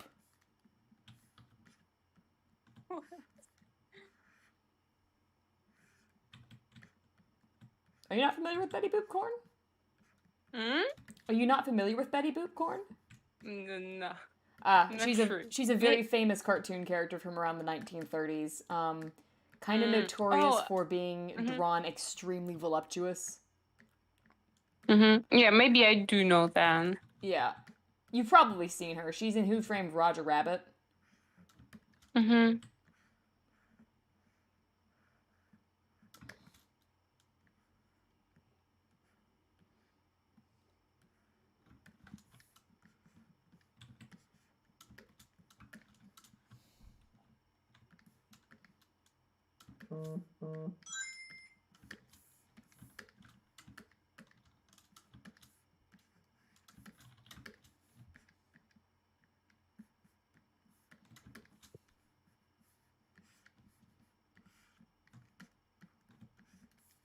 I'm actually going to draw this one relatively close to the model sheet.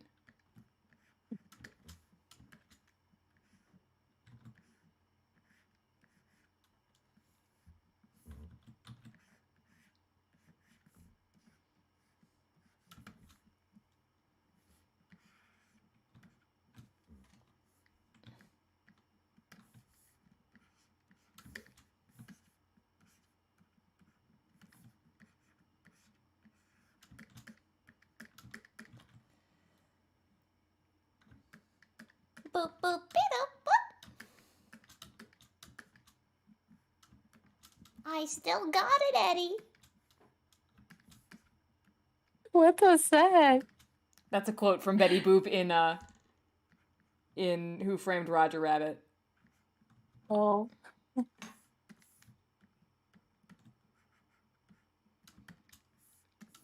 This is the same Alice we saw earlier in the video, guys.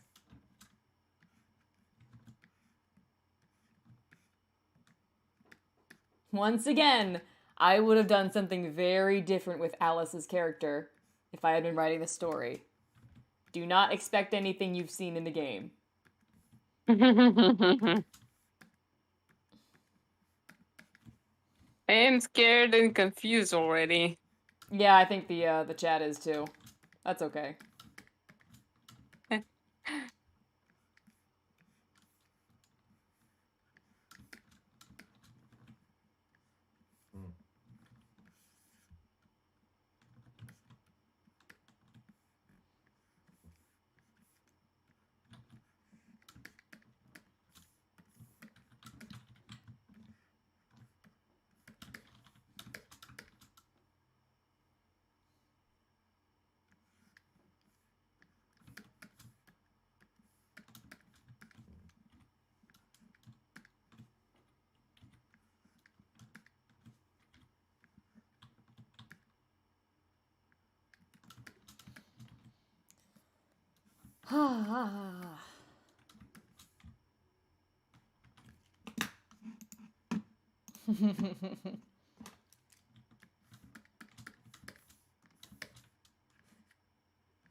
Oh, she's looking nice. Thank you.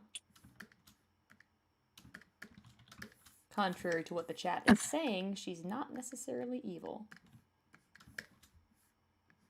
Oh, yeah, she does not look like evil. Nope. But I, again, remember some kind of fight boss. Yeah, she was with evil. She was evil in the game. Oh, okay. But was she like? There were, I suppose, like 2 versions of every character. Am I right? Not every character, but there were 2 Alices. Yeah. One of them was evil. The other one said that she wasn't in fact Alice, and denied being the character. Okay. The other one is Boris. There were 2 Borises. Again, a situation where one of them is actually, seems to be Boris for all intents and purposes. The other one goes by Tom. And the explanation in the game was that, okay, well, the people are turning into cartoon characters.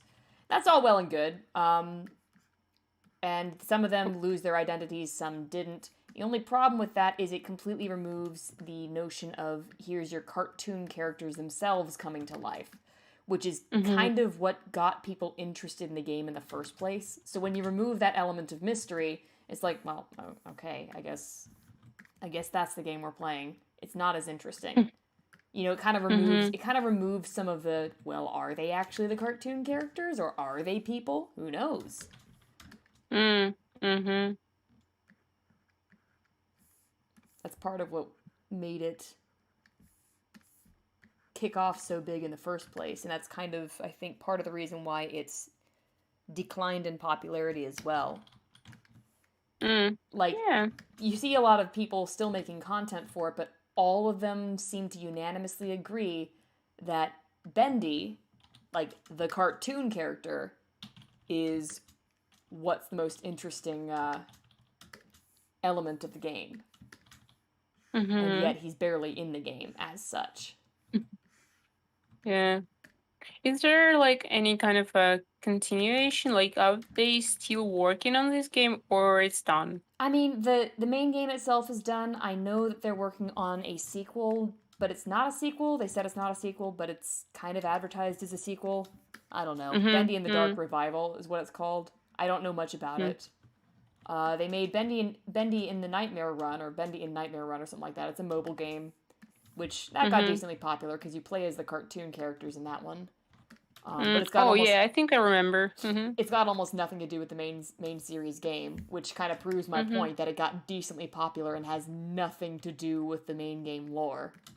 It's like, yeah, what people like about this series is Bendy and the cartoon character cast, not necessarily the BioShock side of it.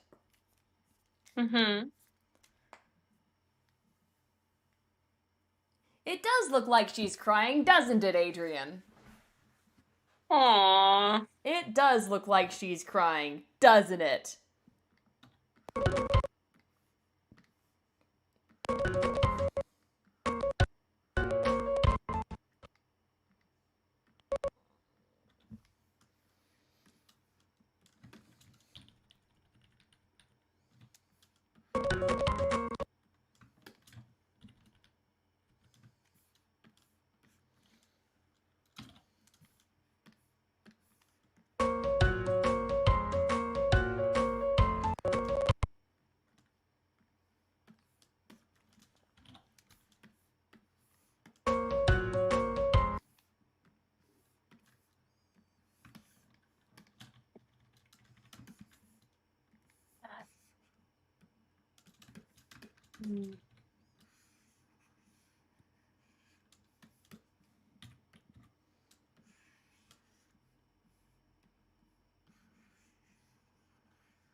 Ah! Come on. Pete's sake.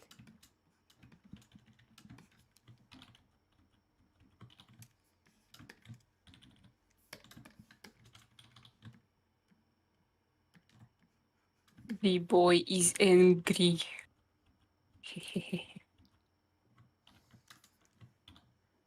I'm trying to work on muscles here because, when someone's angry, almost every muscle on your face is like changing in some way.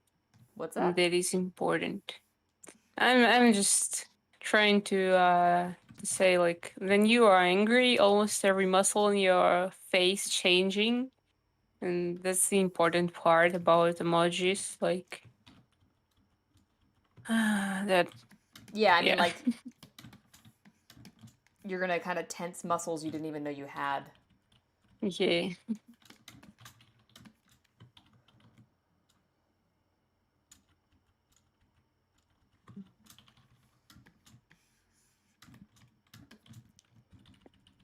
Guys in the chat trying to get more information out of me.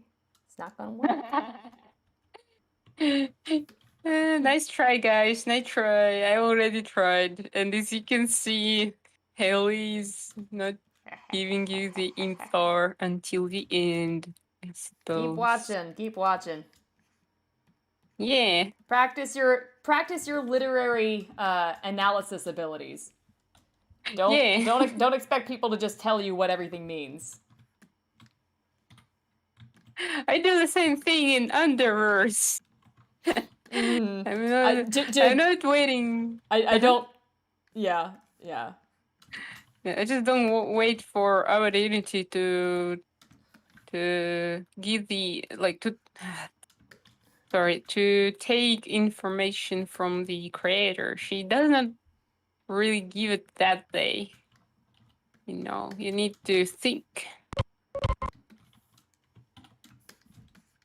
Mm-hmm.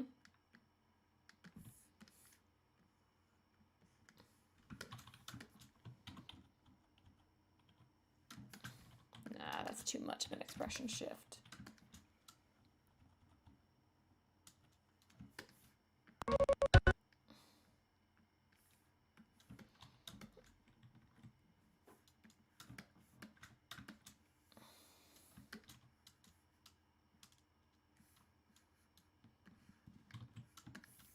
All right, let's get one more Henry in here.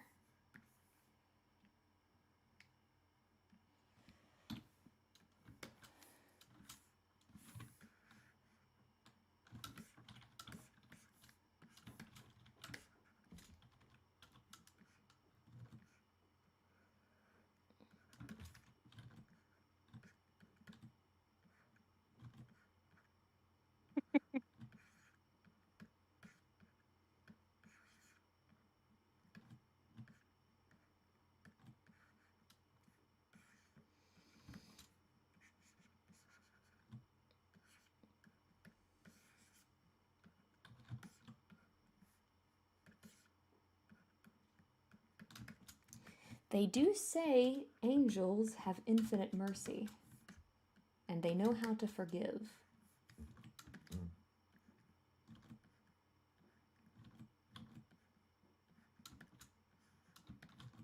Well, I need to reference how Henry was sprawled out. Okay, arm over belly. That's right.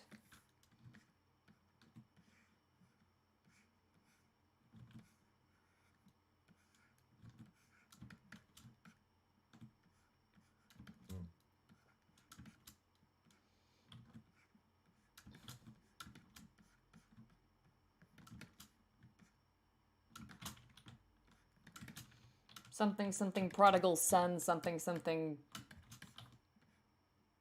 A father who has sinned, something, something, something. There's something biblical in here, I'm sure.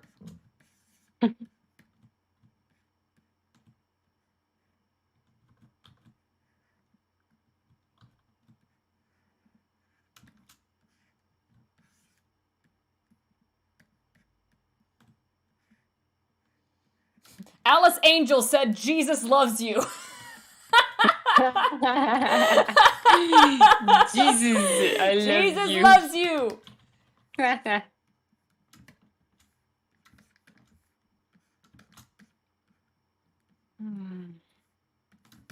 Alice Angel said Jesus died for your sins, Henry. Alice Angel says you're forgiven. Okay. No. I just have to laugh because it's like it's very yeah. fitting for like an angel character to, you know, represent motifs and morals that are biblical in nature. Yeah.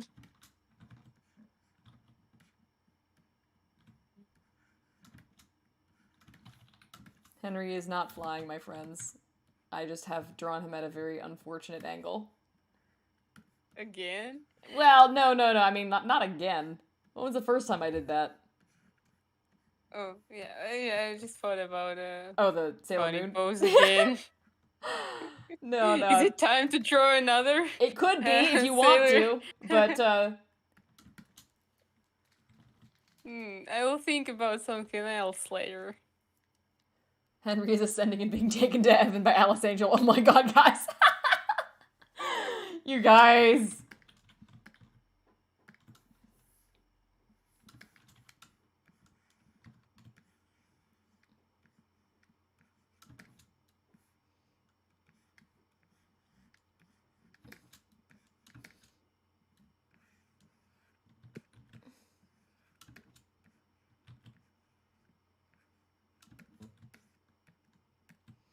I want to squeeze Boris in here too, but I don't know if he's gonna... What? Squeeze Boris?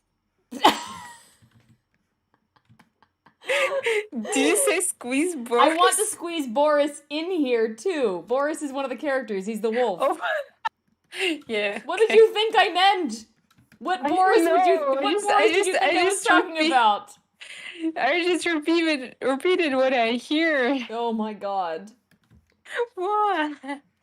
You made it sound inappropriate. It's not my fault. Yes, it is. No. Hey, you know what? I actually have a really handy app so I can watch your stream while drawing. I absolutely forgot about it. It's like an additional app for browser. Ooh, nice.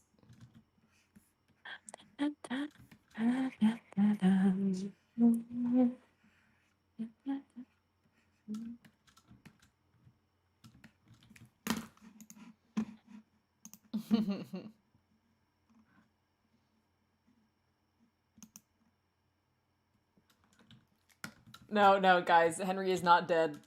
Person was just memeing in the chat. Either that What or they if? were just on a completely random theory. Unsupported by evidence.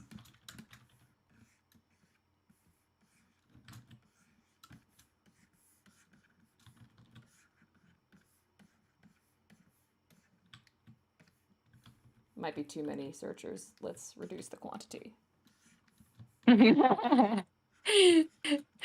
Sounds funny. Reduce If the you don't quantity know of the searches. yeah. That's actually the thing Xcaster would say. This next experiment seems very, very interesting.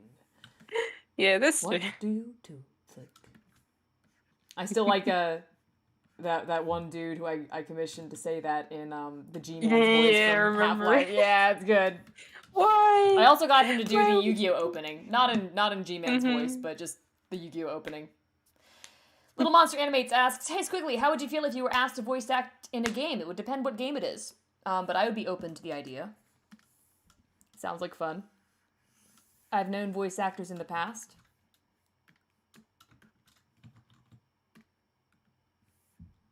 Seems like a pretty fun job. What, for example? What?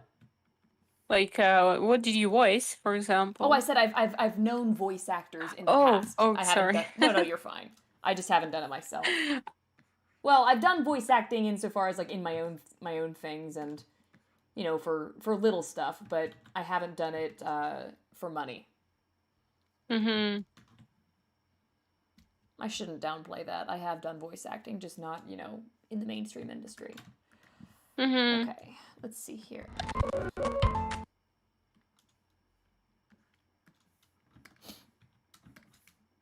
Let's toss a temporary transparency on that layer so that I can focus on what I'm doing. Eyes are tough. They are. Let me pull up Alice's But reference. they are almost the most important, like, detail to show. They do tell half the emotion. Yeah.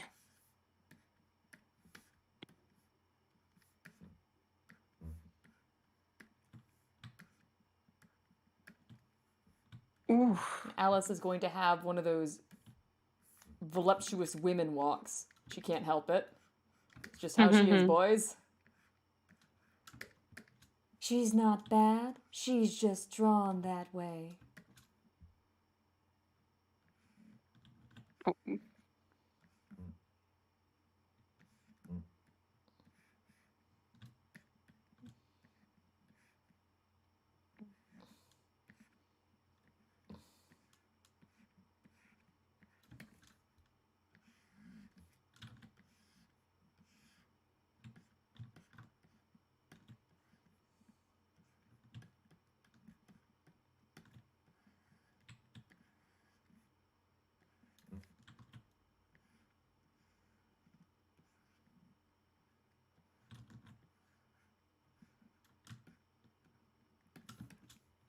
Oh, Jesus Christ. Alice Angel said, "The power of Christ compels you." What I kind of love, though, is that, like, biblical-themed stories are really popular right now. There aren't a lot of them out, but man, you can tell people are craving the kinds of themes that are in them. Yay. I just find that hilarious because, like, most people will be like, "Oh, I'm not really interested in Christianity." It's like, are you sure about that? Because most of Western culture is based around Christianity, and most of the values that you really like seeing in stories are highly Christian values. So it's like all the main, like all the good morals that you see and stuff. Most of them, as we know them, come from the Bible. It's just funny. This isn't to say, like, you should be a Christian. It's like, I'm not saying that. It's just, like, you should recognize where a lot of that stuff comes from. Mm-hmm. If you read it like a book, it's quite interesting. But I haven't read much of it. I've only read a couple of passages.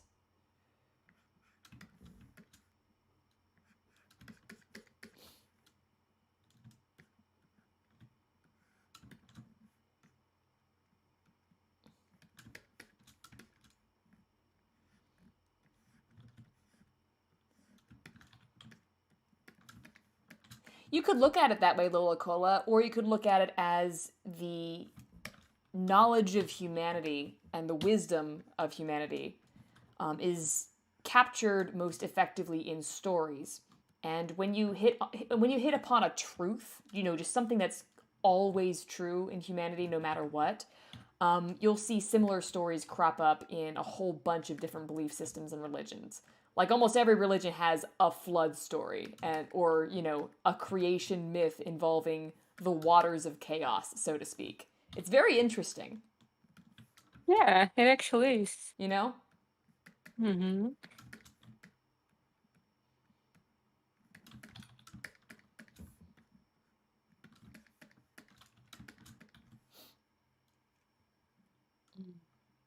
Yeah, you could make that argument, Lola. I just say humanity itself tends to come up with the same stories over and over again.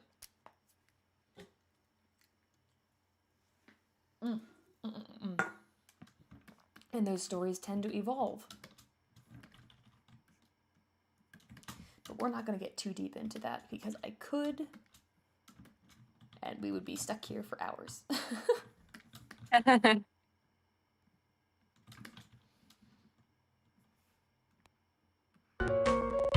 Oh.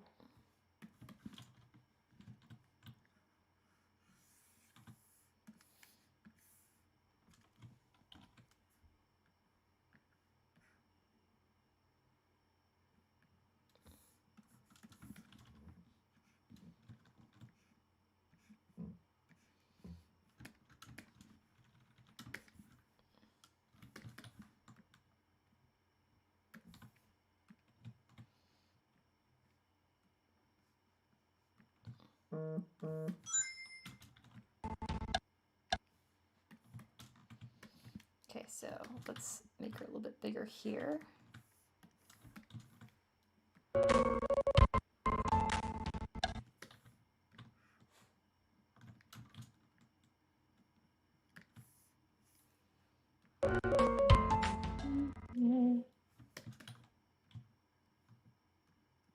Oops. I swear I'm not trying to zoom in on her rear end. It's just that's a good eyeline level. Also, why not give something to the horny teenage boys? Really no. What? I don't know. You know! You know! No. You know what they're into. Also, what the hell happened? I'm sorry. Don't be. Oh, come on. But yeah, I mean, yeah, that is a good angle. What can you do about that? Yeah. Nothing, I suppose.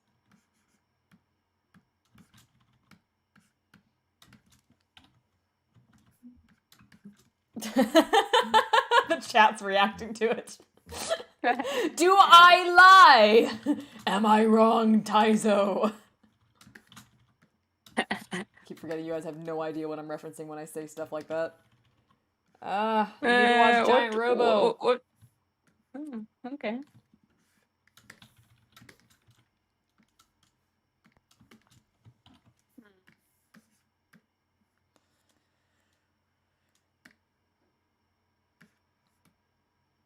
What do you think, guys? Does it look like he looking just right into your soul?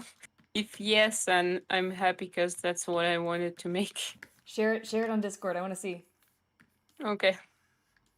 Too many windows. Give me a sec. No worries. Thank you very much, Mila. Or Mila. I'm so sorry. I don't actually know how to say your name. I'm sure I'm getting it wrong.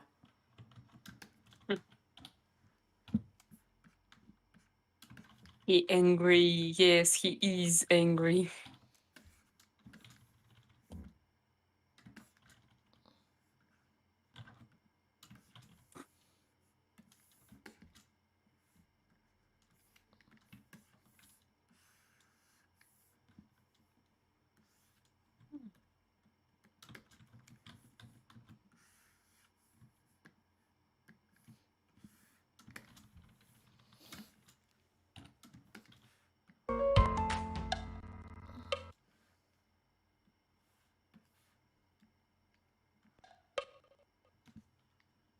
Feel like I could make his mouth a little bit bigger. I don't know. Oh, I Let forgot me to put a just freaking halo on. see. Whoops. She might need that. There we go. There's a halo.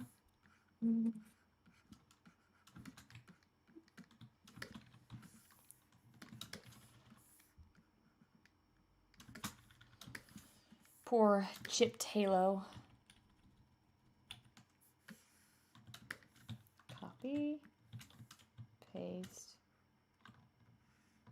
Bring that. Oops. Bring that all the way down.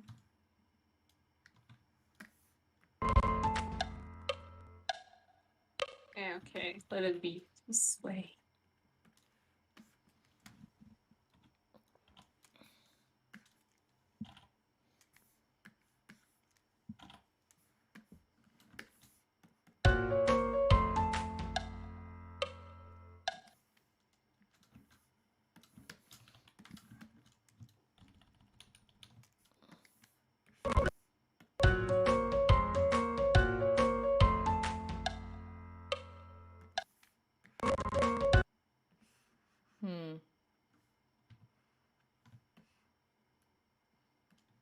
Copy. Paste. Let's make that a new layer. Because I'm not satisfied with that. That needs to have a bit more of a rest on it. Ah! What's that? All good. I'm just being a little bit dumb, that's all.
Guys, I'm weird, but I really want to put some details into this space. Oh, that's way too much. Whoops.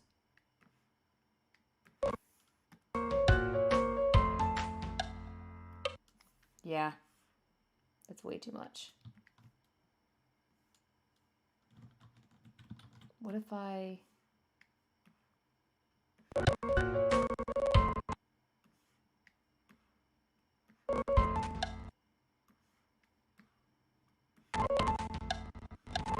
She's going too fast now.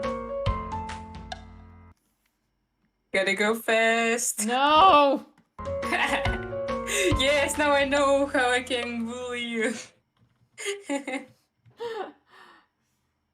Not quite. It's just, this isn't working. Oh. Okay.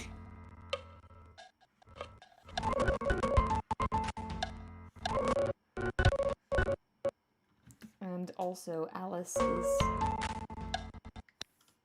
Yes. blocking Henry completely. That's not Oh, yeah. I see the problem. Let's see.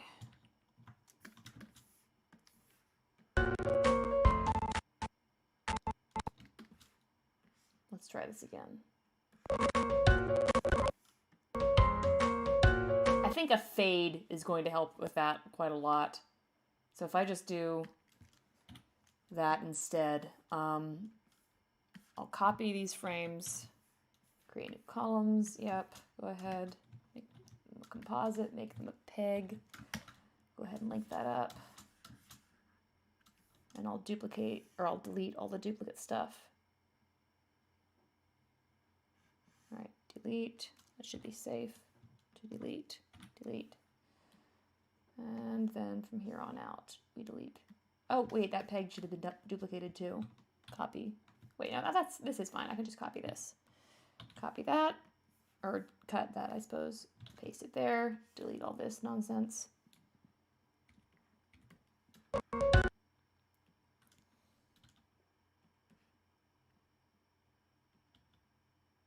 Okay, this is enough. No. Okay, so transparency on you.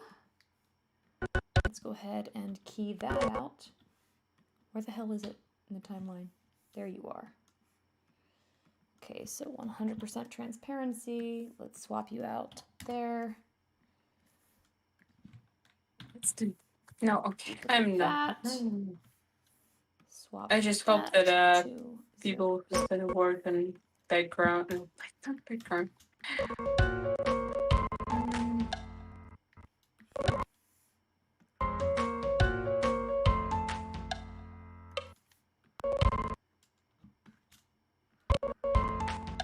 It's time for frisk. Frisk.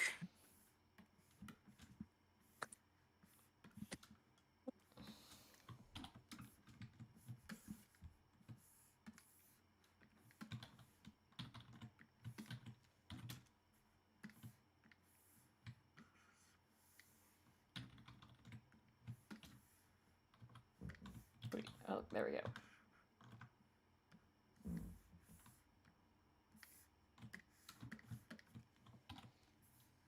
Oops, she's a little bit too high up. Not floating, Alice. Might be an angel, but that's a bit too much.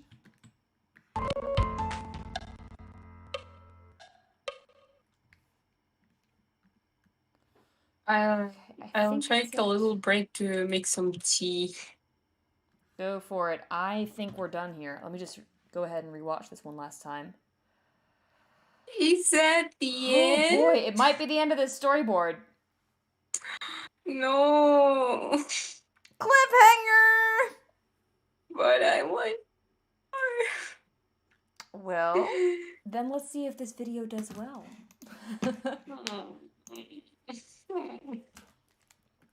Cliffhanger! Don't you love it? Oh yeah. they all The say chat. no.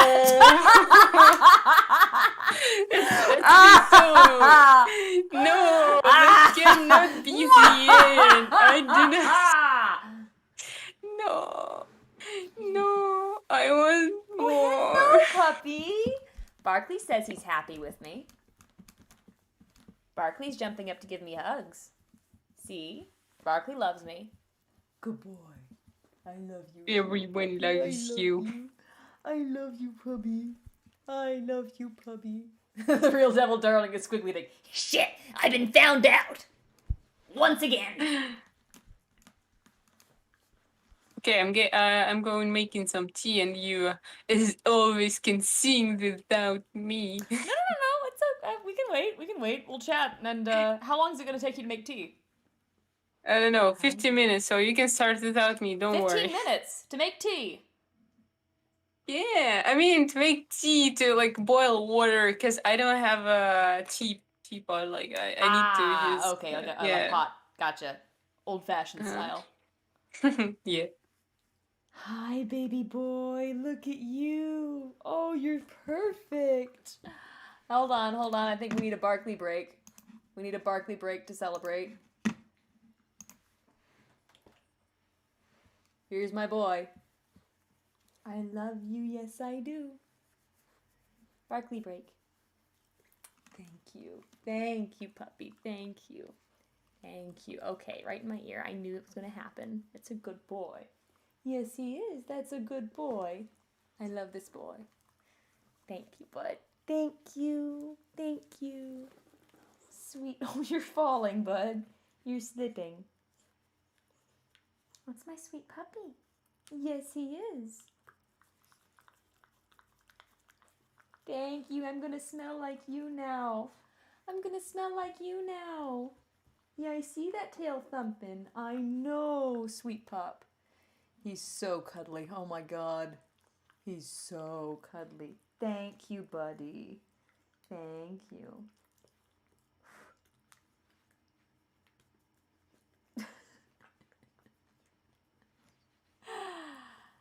Will I make streams where I show you how I make the final animation? Potentially. However, I'm not going to be the one doing the 3D animation. I am not a 3D animator. I might do streams where I show my process for the 2D sections.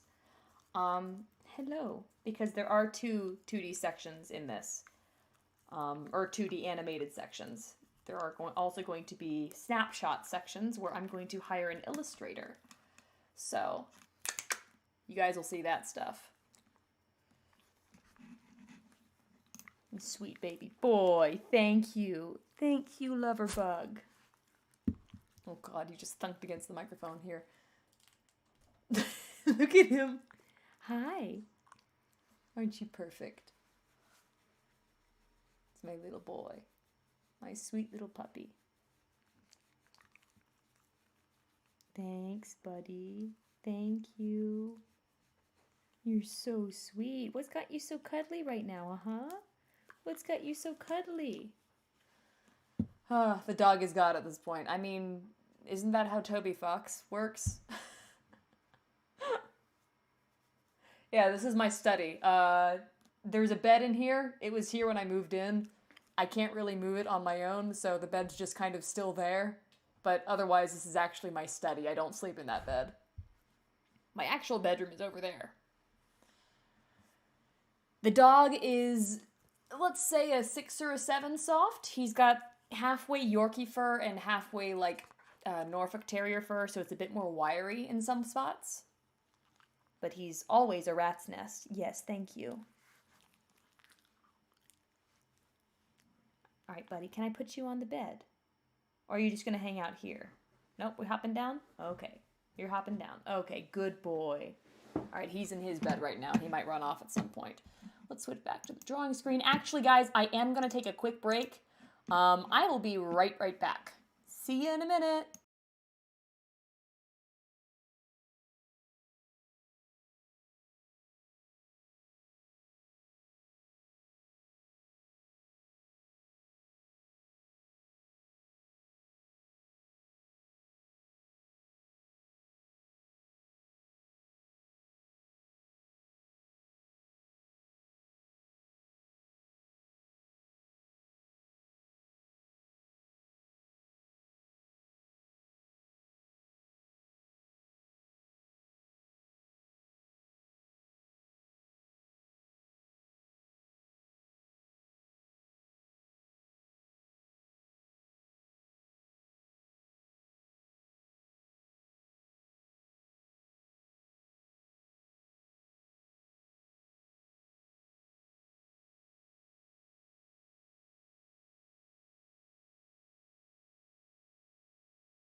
Lola Cola's absolutely right. Most people who participate in fandoms are female. That's kind of just how it is. It tends to be a difference in, demographic interest. Women tend to be interested in different things than men tend to be. So it's quite funny. You'll see lady fans tend to flock around the male characters a lot more readily because, they'll find a guy who's attractive in some way, either physically or by virtue of like, okay, that's an admirable person. And I find that attractive. I find competence attractive. And then, of course, vice versa, men actually prefer watching men do manly things for a totally different reason that women enjoy things. It's very funny. But that's the main reason why there's often more male main characters in shows and media and stories than female main characters. Not because women aren't interesting, or that there's, some kind of patriarchy or, God forbid, anything like that. It's just because that's not what people are, inclined to watch. Women like seeing attractive men do things, and men like seeing guys being dudes. It's very funny. And that's, of course, by and large, there are always exceptions to the rules. But that's just kind of an observable phenomenon. Let's see. Female viewers care about emotion, male viewers care about plot. Yeah, that's it. That's pretty much accurate. Like, what is it? Dr. Peterson says something like, men are more interested in things and women are more interested in people. Oh no, did somebody dislike? They probably disliked it because I started talking about stereotypes of men and women. They're accurate! You can argue it, but that's what reality is. People are like that. Hello, tactical consumption! Oh no, crazy Jordan Peterson talk. Oh no. Shit, am I gonna be canceled again? You're just in time. We're gonna review the storyboard. Oh my god, Jordan Peterson does research? Oh! Anyways, here we go. Let me make sure I have the lyrics pulled up so I don't stumble through half this again. I'm really at the time, am I right? You just got back in time. Yeah, absolutely. Yeah, nice. I am going to add you as a mod tactical. I hope that's all right. There is absolutely no pressure there, but you are a person whose judgment I can trust. So, welcome to mod status. Yay. Let's see. I'm pulling up the lyrics to make sure I don't stumble through them again, like I did that other time. That was embarrassing. Oh, I just saw the thing that you sent in Discord. Yeah, that looks pretty good. For staring into the soul, though, can I make a recommendation? Mm-hmm. Yeah, sure. A person who's staring into your soul. You know what? I'm gonna turn on the camera for this. Okay. I'm scared already. No, Okay. yeah. So it'll be on stream. So guys, I'm about to do an expression for Corn's reference. So what you did is gritting the teeth. I'm angry. That's angry. I'm gonna pull it up. Well, I can't pull it up simultaneously, but could you pull it up on your stream so people can see which one I'm referencing? I think it's... Is that Frisk I or already Kara? did. Oh, okay. Is that Frisk or Kara? It's Kara. Okay, so... Kara. Okay, so it's Kara. But yeah, that's an angry expression. If you want... So you said staring into your soul. What's the emotion attached here? Like, what's the situation? What has just happened that made Kara so mad? That the explorer is overwriting their story again. So he's like, he's angry at what's gonna happen. Like, okay, so there's a bit of despair mixed in there as well with like, okay, oh my god, I've tried everything to stop this, and you're going to do it again. So there's kind of this. It would look kind of like that. Like you got a little bit of disbelief in there as well. The eyes are wide. The jaws are a little bit open. The eyebrows are simultaneously raised and angry, but the tension is up here in the brows where the jaw is kind of set but open. So you've got, and then you'll have a lot of tension in the shoulders as well. So slightly raised posture. Yeah, I actually already did. So. Oh, did you? Okay, well. But yeah, I can make it. I'm going based on what you sent on Discord. So. You asked if folks saw that and thought that it looked scary into your soul. So, anyways, that's that. I'm gonna shut up, and we're gonna go ahead and go for the animatic here. Yeah. Yeah. So sorry for that somewhat unnerving expression thing. This is what animators do. This is what animators and artists do. They have they often have like a little mirror in front of them, and they'll make the expression that they're drawing. So like yeah, sorry guys. So if that was scary, good. I was trying to go for a scary expression. So anywho, back to me. Back to normal stuff. I'm not that angry. I promise I'm not. But I'm glad that scared people. That's good. That was meant to be scary. Anyways, let's go! Okay.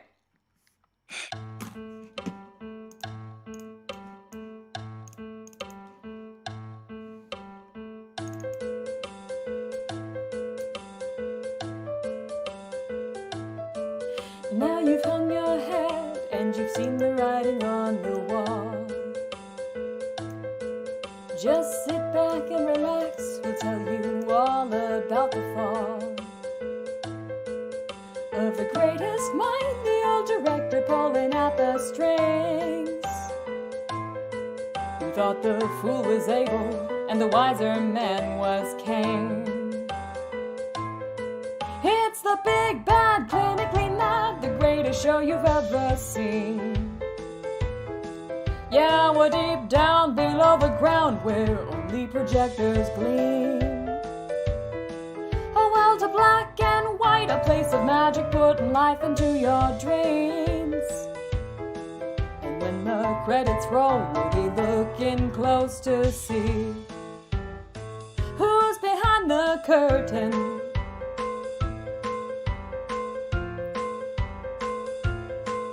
Just a pencil and a dream, a modest proclamation of his goal.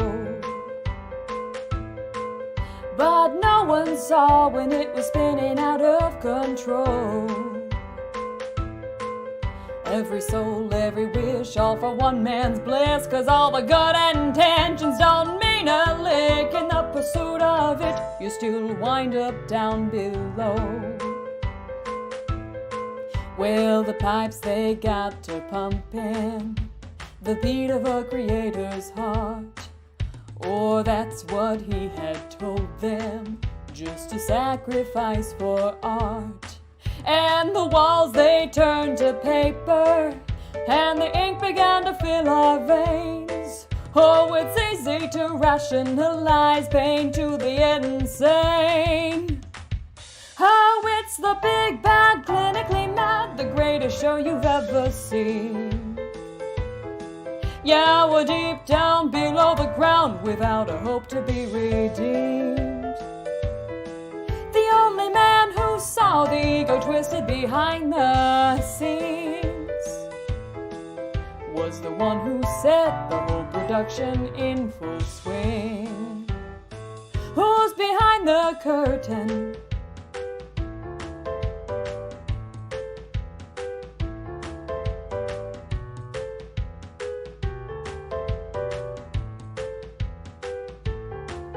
What's the use of a hero without a monster to be slain? And is he a man who makes a deal that others have to pay? Every note, every take, every drawing you make should be a fitting price. It's only you at stake. He made a living hell out of the wishes the maker made. Now it's easy to see how one could be so charmed by the draw of fame and success. But you'd think that the price would be cause for alarm when an inky heart is all that's left. Oh! I hope I didn't peek the microphone.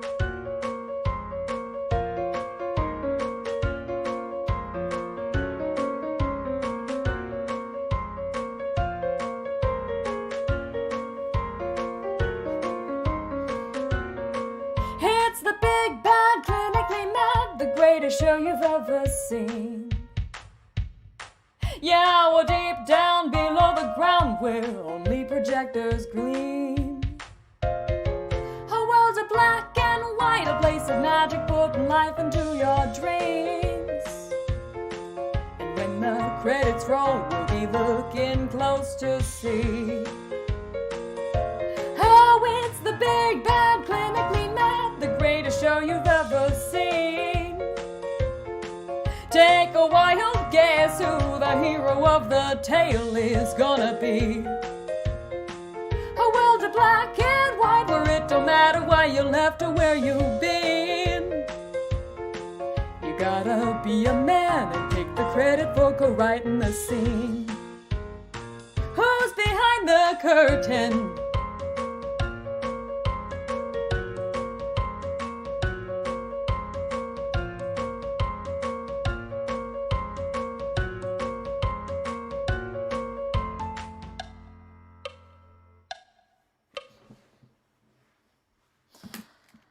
All right, that's that. There is one more edit, or a couple more edits that I need to make. But yeah, that's pretty much it. Yay!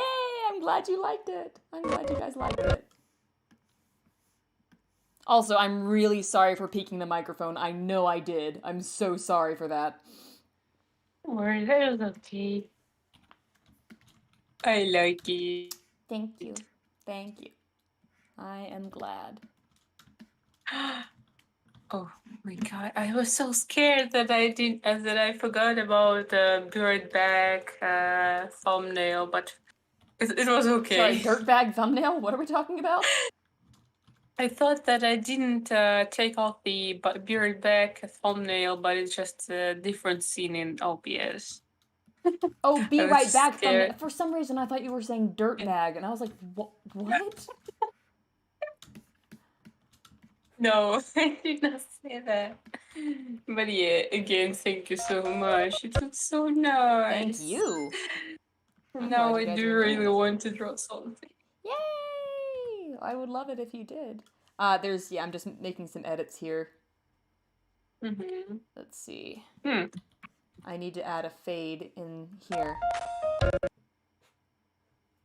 Oh, no, not there. What am I doing? What am I doing? What am I doing? What are you doing? This is where I need to add the fade. And I need to add another frame over here. That's what I was doing. That's what I was doing.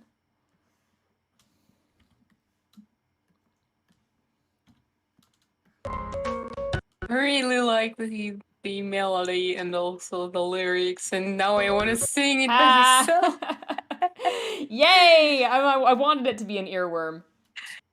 Yeah, it's really catchy now. Thank you. I am very glad you enjoy it. And we'll see how the video does overall. I'd be very happy if it is well received.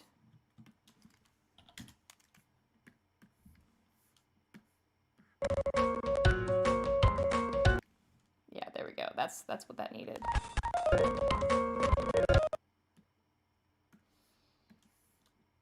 And this needs Henry falling first.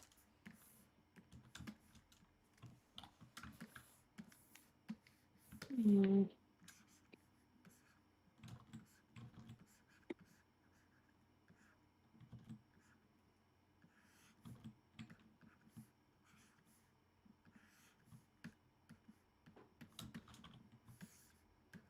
I am not looking at the chat right now. I apologize, guys. Give me a minute.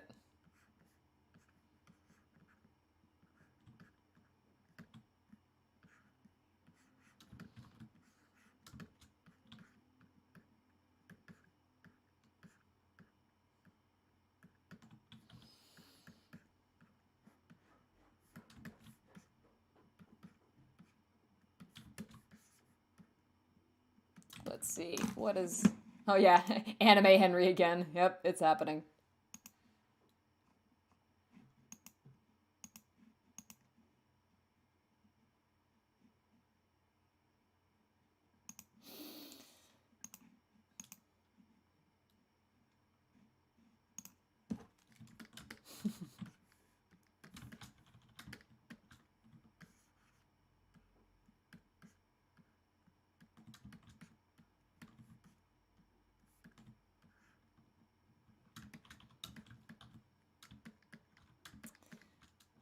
Anywho. Let's see.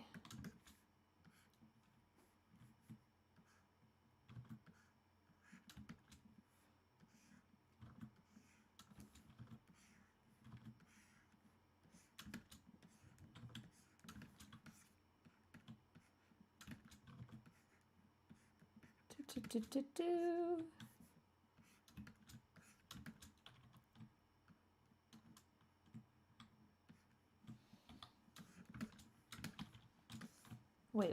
What am I doing? What am I doing?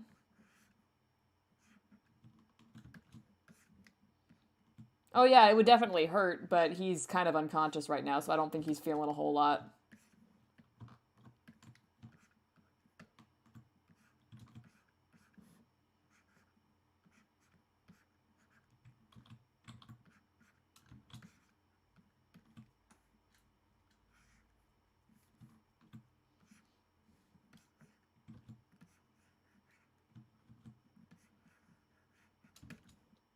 Is my style of drawing Alice supposedly the same as time that...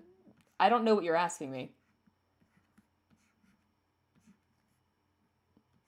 I'm familiar with Time's work. She does amazing stuff, and she was the original animator for the Bendy cartoons. But I didn't base my design of Alice on her style, if that's what you mean.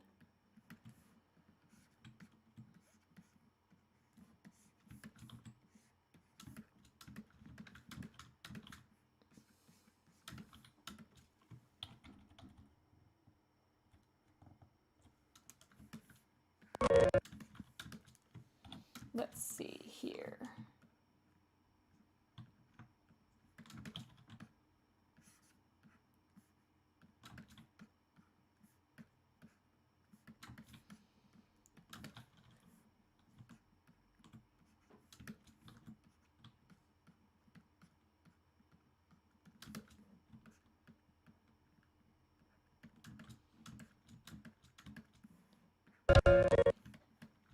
Yeah, Destiny, I am editing these frames right now.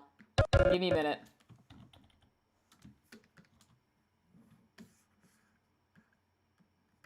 Henry might need a hug. He also might need a smack across the face. I mean, thankfully he's getting one in spades right now.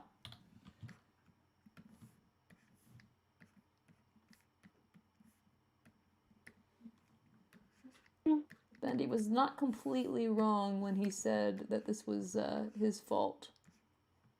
Why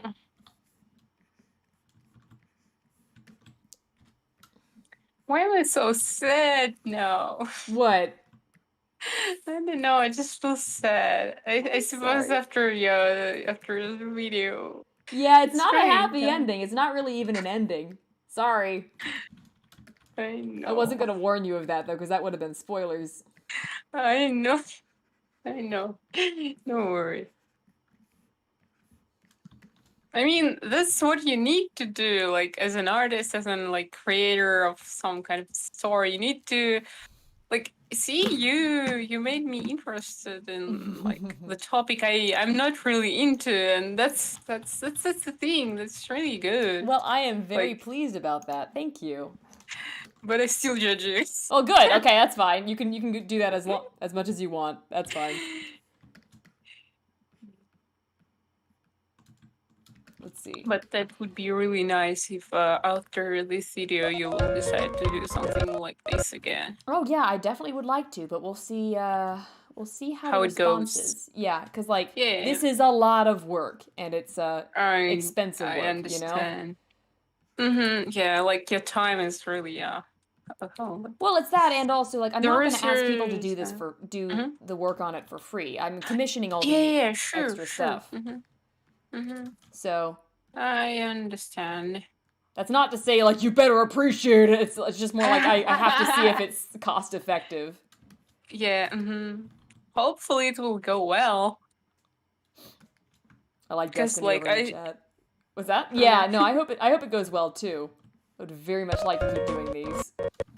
Because, like, I see the support on your other videos, like I suppose mostly on your covers and acapellas. Yeah, people seem to like those, but they really liked Welcome Home. So I'm hoping.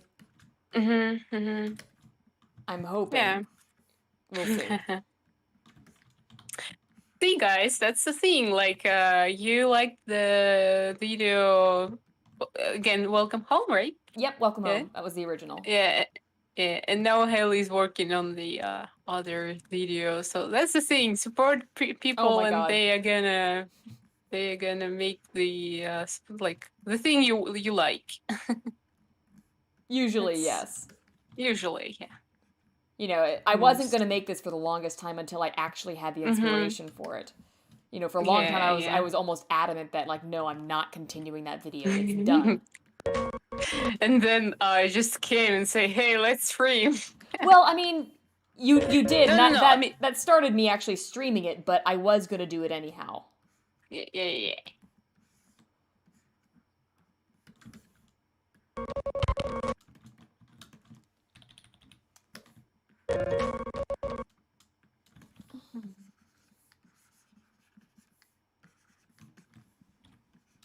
It was really sweet. I was looking up, you know, I just kind of searched on YouTube "Welcome Home Bendy" just to see if there were, like, what else would pop up in the search results. Oh, and there were videos of, like, little kids dancing to it. It's like, oh my God, that's it.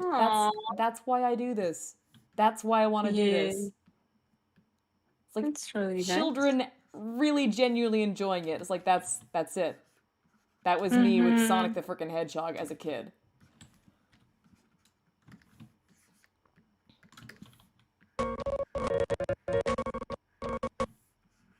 Let's see, that's not really working.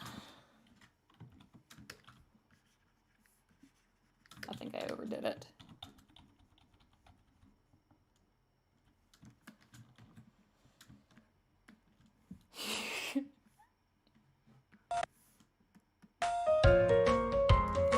Wait.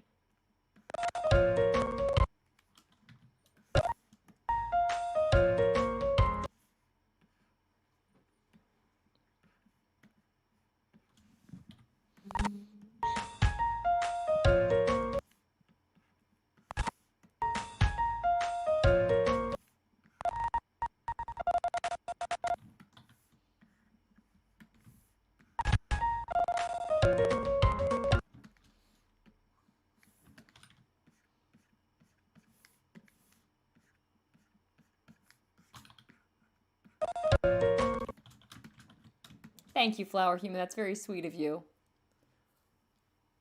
Dragon Keeper, you're missing the point, pal. Here, I'll go back and I'll replay the sequence that's relevant to this. If I can find it.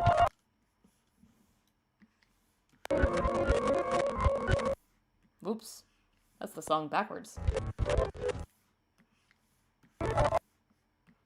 Here we are. This is the sequence that's relevant to that Dragon Keeper.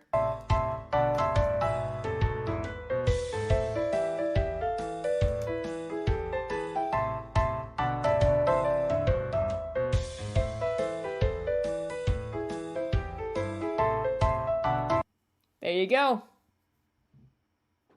That's the sequence that's relevant. Oh my God. We have an actual, like, argument happening in the chat. I hope the good one. Oh, it's good, it's good. We have, like, two people. One of them's, like, arguing, like, Henry did nothing wrong, and the other one's like, Henry's partially at fault. Note that Henry was the one who started that. You have a good one, Sega Child. Thanks for popping in. It's been a blast. That's not canon, Cream and Cheese. And that's never been mentioned in this.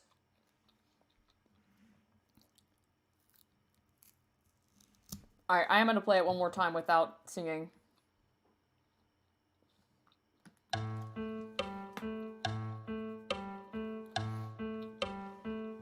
It doesn't really matter what they were fighting about. Henry got a note on his desk that was clearly from Joey, made him very angry, and he went and he argued with Joey immediately instead of talking to him.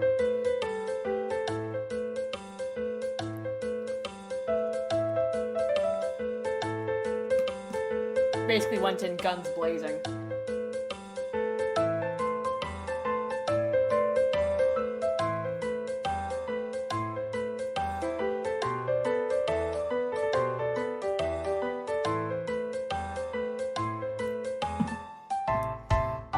So that's another thing is this is I'm going to pause this to address this with Dragon Keeper.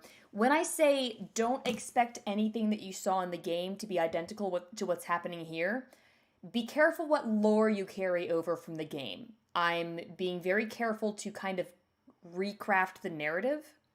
Like, the version of Joey that's in the game is not necessarily the version of Joey that I've drawn. Same with Henry. Like, the Henry in the game is very calm, very, very slow to react. But this Henry is quite, quite cranky. He's a little bit of a surly guy. So there's your hint. The characters are a little bit different than how they were portrayed in the game. I talked about it the other day when I said the Joey that's in the game is a little bit shallow. He's like half of Cave Johnson. And Dragon Keeper, remember that. Dragon Keeper, you can definitely argue that, but the better thing to do when you see something that's very, very bad happening in a place where you could say something and do something about it, or maybe, if you're best friends with the creator, maybe you can have a calm conversation with him about, like, hey, maybe this isn't the best direction for the company. The better thing to do is do that. Not storm in the room, guns blazing, slam your hand on the desk, and immediately start an argument. Because no matter how unreasonable Joey is, being unreasonable yourself does not help. I'm just gonna say, Dragon Keeper, be very careful about pinning all of the blame on another person. Be very careful about giving into resentment, Also, tactical consumption. So the lore, as I was saying, the lore that's built in these videos is a little bit different from what's in the games. What you basically need to know is that which is in Chapter 1 of Bendy and the Ink Machine. These videos are going off completely on that and nothing else that was in the game. Like, I'm taking inspiration from how things went in the game in the following chapters, but it's not following any of the story after that. Dragon Keeper, you're right. Henry is not Joey's daddy, but he is his friend. If you see your friends doing something that's not a good idea, that's neither healthy for anybody around them or for themselves, do you yell at them or do you try to have a conversation with them? That's what I'm saying. Because regardless of how the person might react, you have no control over that, They might scream and throw a fit, and they might call you all sorts of things, but you have to give them the benefit of the doubt, They might not do that. And you won't know whether or not they're going to do that unless you give them the chance. And if you give them the chance and they waste it, okay, that's on them, but you gave them the chance. And that's on you. Dragon Keeper, you seem to be taking this awfully personally. Please don't. Yeah, it's a very interesting conversation. It's like you don't want to immediately attack a person because that's going to put them on the defense regardless of whether or not they were being reasonable to begin with. It's very interesting. Anywho, we're going to play this one more time.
Okie dokie.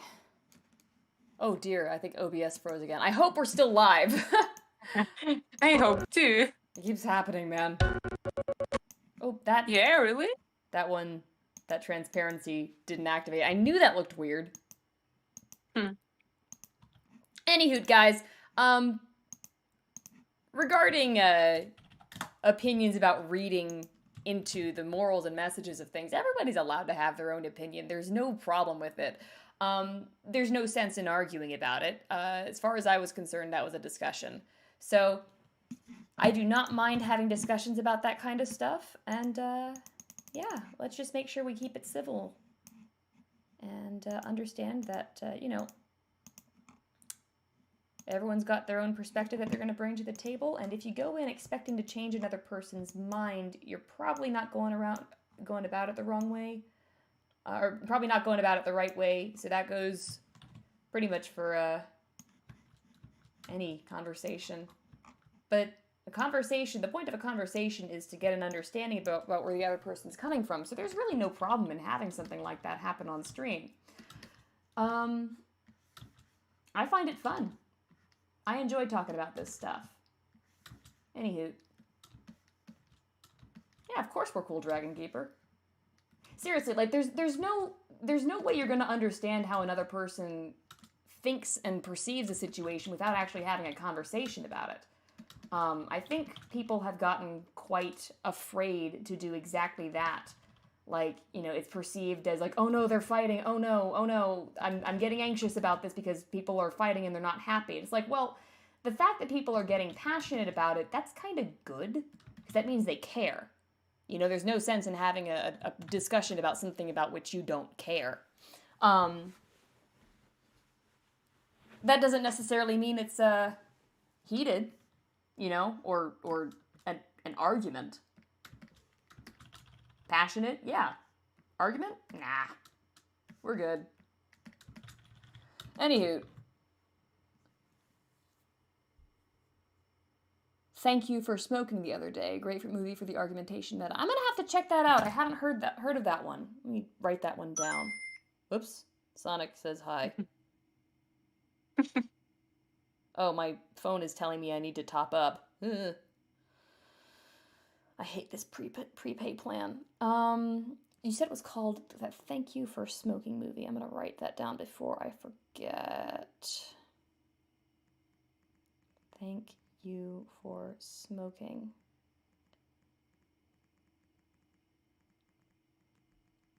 All right, I'm saving that. I'm gonna check that out later. Thank you, Tactical. A story about a lobbyist for big tobacco. Interesting. There's a FNAF reference in Bendy in Joey's office above the door inside his office. Oh, I didn't catch it. Oh. Noli, I'm so glad you enjoyed the Balan Wonderworld video. Potentially both of them.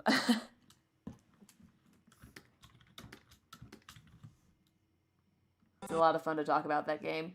There is a lot going on in that game. It's very simple, but it's also, like, really deep. I love that kind of stuff. Okay, and this is where the credits are going to happen. The last bit. I just need to check this last bit one more time.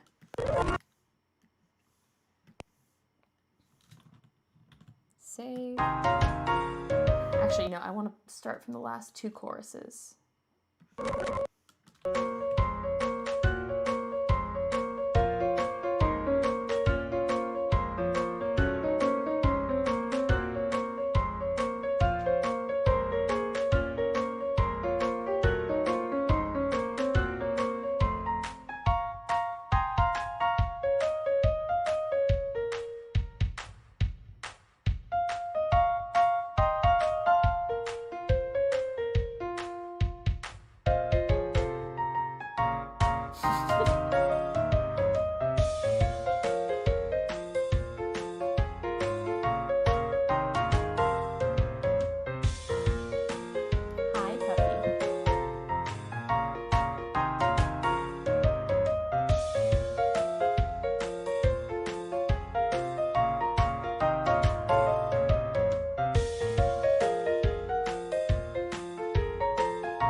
Okay, yeah.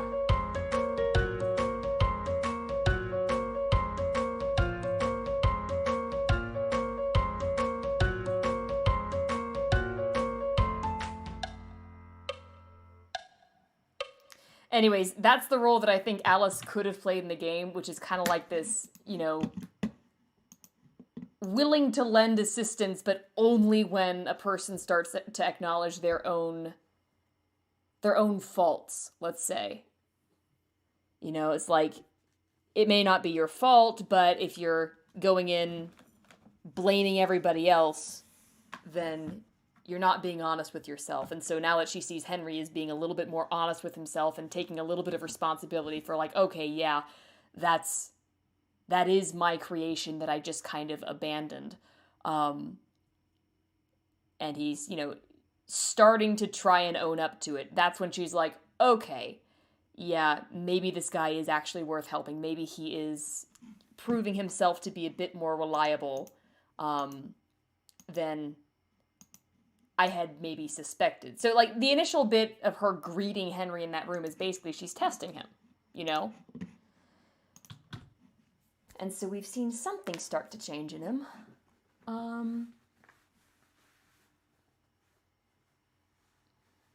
Let's see. Thank you, Blaze. I say hi to your friend.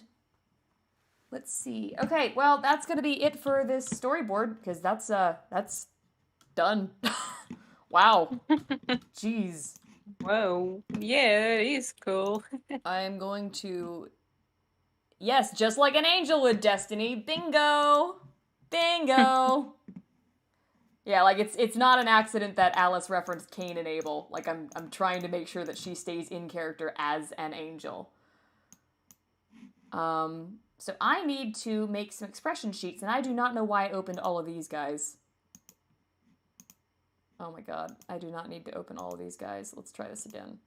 One at a time is going to be plenty. Okay. No, not new. Open.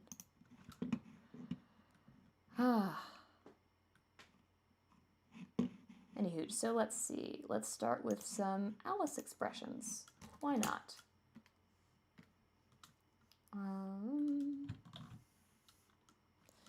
BTC, Alice. Oh, let's see. Expressions. Save. And let's go ahead and delete that layer and delete that layer.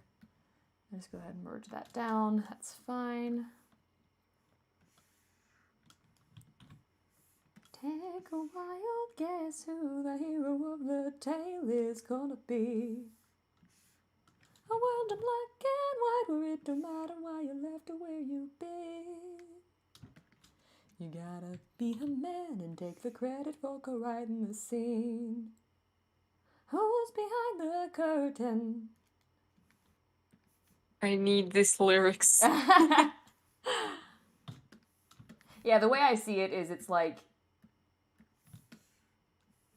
Henry is simultaneously blaming Joey and also Bendy. It's like you can't...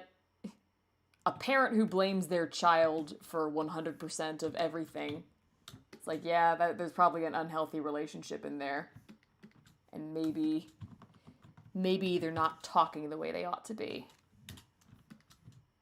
Her head is large, big brain time. Yes, absolutely.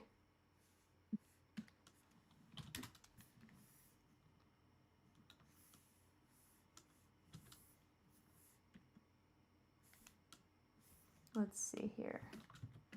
I'm just going to make some standard expressions here, just for the modeler's reference.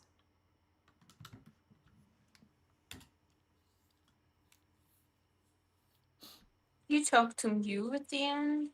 What's that? What? Did you talk to Mew at the end? I sent her a friend request and I don't think that she responded. Oh, that's weird. No, it's totally fine. I am speaking with a couple of folks and considering my options right now, so there's no worry whatsoever. Yeah, sure. It's just not like her. Oh, she might have been busy. I don't know. I see her in voice chat right now, so not There's sure. there's no pressure. Don't worry about it. Don't go bug her about Hey, it. I'm just asking. Oops. Yeah, don't ask her about it, dude. It's fine. Mm-hmm.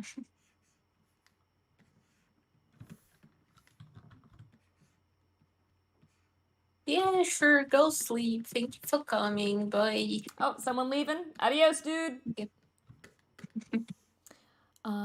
She does look like Betty Boop. I'm glad you think so. What was Henry blaming Bendy about? Well, it's like, okay, let's say you've got somebody who has a lot of really good memories about something.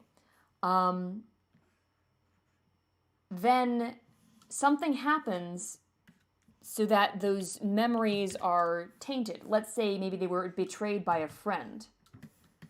Or maybe they had an argument with that friend, right? And so all the memories that they used to enjoy of that thing that they used to do together, those are tainted. It's very hard to reconcile those fond memories with a very bittersweet, or not bittersweet, but just very bitter realization. That's kind of how Henry feels about Bendy, you know? So, like, if Henry and Joey had a falling out, then the thing they created together is the victim in a bit more of a way than either Henry or Joey is. It's like the thing suffers because one of them thought it was something that the other one didn't agree with, tried to twist it into being that thing. The first person gets really bitter and resentful about how it's been twisted, and so now they don't want anything to do with it. That's Henry and Joey, and also Henry and Bendy. So, in fact, there's a... Oh, what was it? Oh my god, hang on, I need to look this up.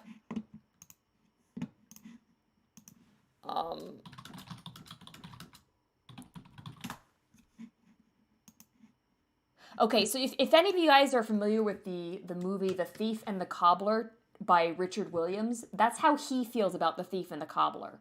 The movie was a production nightmare. It was absolutely poorly handled on all fronts. It was in production for 30 years, which might sound familiar. And in the process of it being developed, it was actually completely scrapped and started from scratch like 3 times. See you, weird reader. Yeah, Dragon Keeper, you're familiar with it. So nowadays, excuse me, I believe he's passed away. But later on, after the movie was thoroughly demolished, and then they finally had to push it out the door, and it was like turned into 3 different garbage films. Not that the original was very good, because they lost track of the story. There's some amazing animation in it, but the original's not very good because there isn't really an original. All the versions of it just feel like Aladdin ripoffs, because that's what it is. And Richard Williams is terribly bitter about that. Always was afterwards. So yeah, Destiny, to answer your question, he does feel like blaming Bendy in a way. He thinks, it's not that he consciously thinks that Bendy is the problem, but you'll notice he's running away from Bendy constantly. He does not want to face him. So at the very end, when he sees that, you know, the thing that supposedly resents him and wants to hurt him doesn't actually, he's like, well, wait a second. Am I blaming him wrongly? So you see him start to reach after him. You could take away the fact that Bendy is a conscious creature, and you can take it into a very literal story where like all of this stuff is not abstracted and it's very much just, you know, explained in as many words as I'm explaining it right now, and the story would be exactly the same. It's just that the let's say the subconscious conflicts are being materialized in characters that represent the elements of that conflict. Does that make sense? Yeah, it does. It Okay. actually does. Yeah, I'm sorry, I'm kind of clumsily explaining through this, but that's the reason why this story is working, you know? Because that's what people do, and they don't even realize it.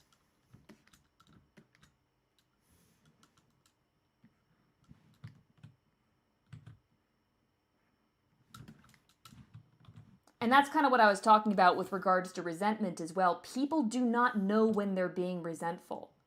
You know, oftentimes they think, well, you know, I'm past that now. I don't want anything to do with it. I'm past it. It's not a part of me anymore. And that's resentment talking. You know, it's bitter feelings that bubble up when someone pokes at you. And you can tell resentment most what's the word I'm looking for? Obviously, I suppose, when the person gets really bothered by you pointing it out. You know?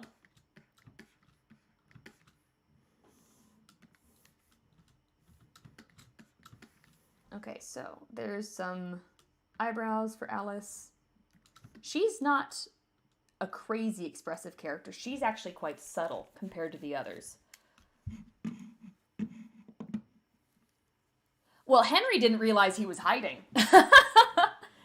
No. Henry did not realize he was hiding. He thought, you know, man, I've been sucked back into this problem, and I thought I had gotten away from it. And man, why does everybody want to pull me back into something when I'm already done with it? Henry's very resentful. Meanwhile, we haven't seen Joey yet, but you can imagine how that's looking from his angle. The situation from his angle is, at least insofar as we saw in the flashback, from Joey's perspective, he made Henry. He made Henry successful. He brought him the fame and the fortune, and he's enabling Henry to pursue his passion. All he wants in return is a little bit of respect and the ability to also make some decisions regarding the creative side of all of this. So when Henry throws a fit about that, Joey's like, dude, what the hell? I thought we were in this together. And if you really don't want, you know, if you really have a problem with us working together, then get out of my office. Because I'm not putting up with you throwing a fit. That's Joey's perspective. So both of them have a perfectly reasonable view of all of this. And it's perfectly justified. But it's not the right thing to do. So, Dragon Keeper, if that actually sheds a little bit more light on the reason why my perspective of Henry's culpability in this is what it is, if you take away all of the fact that, okay, this studio is full of dead people and, you know, they all been sacrificed for this thing, you take away all the supernatural elements and you just boil it down to two dudes having an argument, both of them are at fault. And that's the reason why in this characterization, Henry also shares a little bit of the blame, even though he's not the one who orchestrated all of the sacrifices and stuff. What's pretty hard to ignore.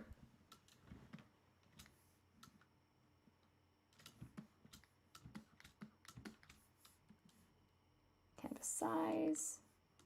What's pretty hard to ignore? I don't think I follow. No, I know. I know. What I'm saying is extract out the message and take away some of the literal elements of it. So, if I explain it as two dudes having an argument, you understand what I'm talking about. And the reason I can say something like, let's put aside the corpses, is because this is fiction. This is not reality. You could tell this story without that element. And if you told this story without the supernatural element, it would be very straightforward, two dudes having an argument. That's actually what people mean when they say that the same story is told over and over and over again in media. Like, you can point to a whole bunch of different movies and books and games that have the identical plot. And Dragon Keeper, that's fair. You know, you can say that, okay, but this is a very specific situation, and therefore that changes everything. But again, what I'm talking about are the themes and the messages that are buried in the narrative. those themes and messages crop up in stories over and over and over with arguably radically different plots, but the reason they still ring true, regardless of what story they're in, is because when you take away all the specifics, you are left with the core of the matter. So, Dragon Keeper, what I'm saying is, in this situation, it might help to look at the situation that the studio is in as a literary analogy. You know, it's like, oh, here's another example. I've been watching Supernatural, right? Supernatural's a great show. Listen, I'm gonna keep using this example because it's on the forefront of my brain, right? Okay, yeah. Supernatural's seasons 1 through 5 are following one pretty core story. The theme of that is two brothers who cannot understand each other, right? All the ghosts and goblins and spooks and stuff that they're facing are representative of elements of the two main characters. So Castiel showing up is representative of the absent responsible father, and also of the angel on Dean's shoulder, so to speak, right? He's kind of the voice of reason that Dean refuses to listen to. There's also a bit where, you know, Dean is meant to be Michael's vessel and Sam is meant to be Lucifer's vessel. The reason for that is because, biblically speaking, Michael and Lucifer are both angels. They're actually brothers. And they had a falling out, you know?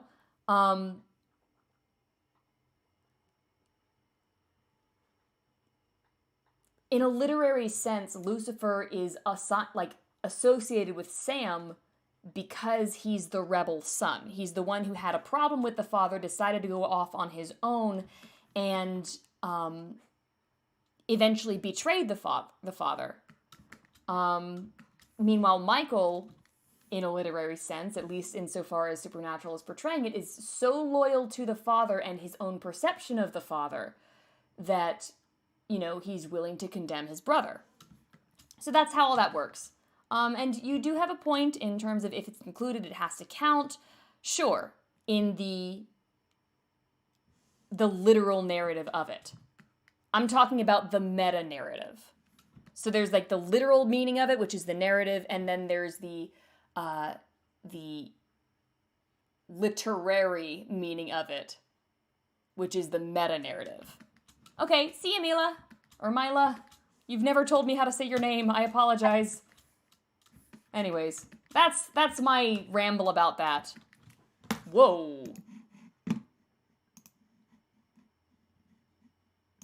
Reporting that person. Yikes. Dude, there we go. Does that work? Okay, thank goodness. Wow. Did you guys see that? Oh, Mila? I'm sorry. I must have missed you saying that. I didn't say Milo, I said Mila. Oh, a chatbot is when somebody has programmed a program to invade somebody's chat and just fill it with spam. In this case, we got one that wanted to advertise porn. So that's dandy, I guess.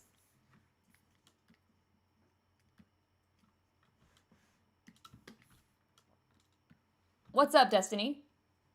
What?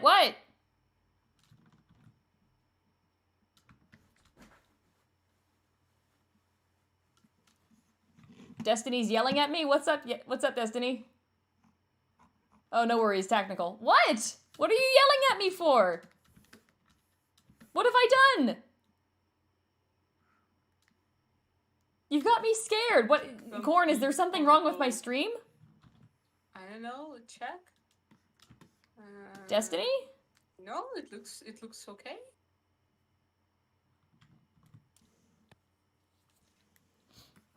What?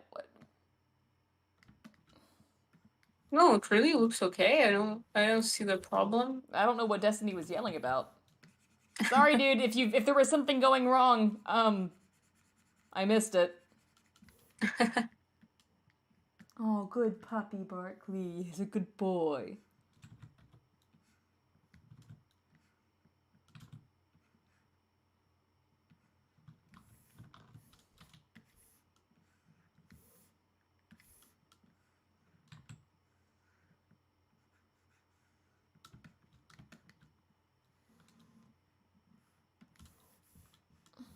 Oh, yeah, were you yelling about the spam to let me know that was happening?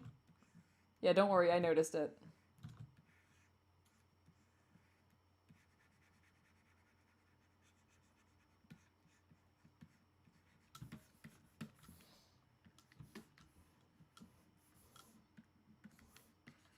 Oops.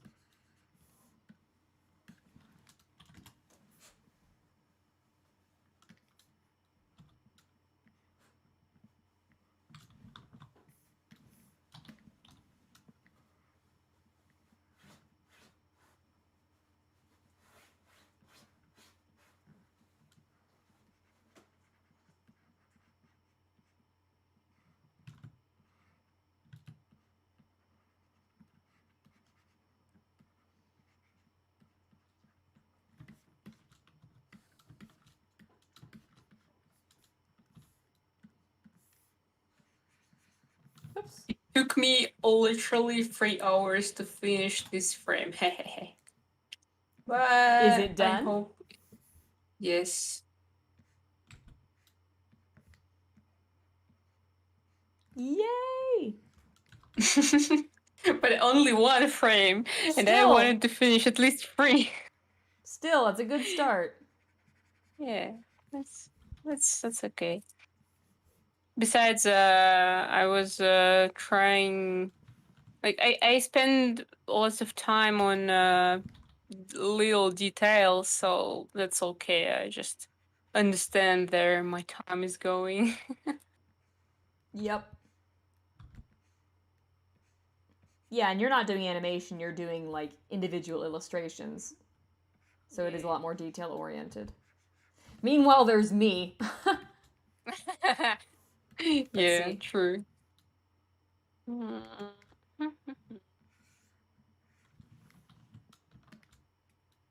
I like it. Let's see. Yeah, no, the lips are definitely intentional.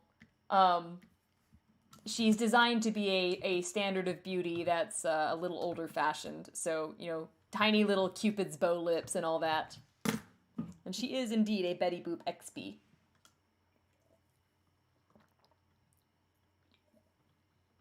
She will not have a tongue. Because that's way too much detail, and we don't need it. Doesn't add anything. Ah, okay, there's that. How would she sing? Without a tongue. Don't worry about it. She's a cartoon character. Okay. Also, Fair I haven't looked at the darn Picardo chat in ages. Nillaham, I am so sorry I've abandoned you in there. Guys being like dudes. Harry. Yeah. Oh no! I've done it! I've abandoned you.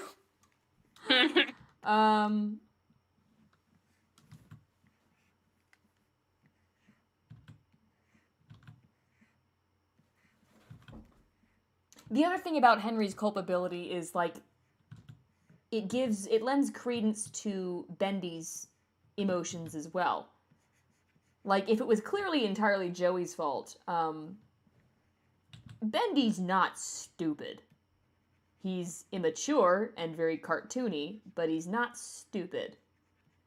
He can recognize when, someone's to blame and someone else is, notably not there. Henry's the absent father.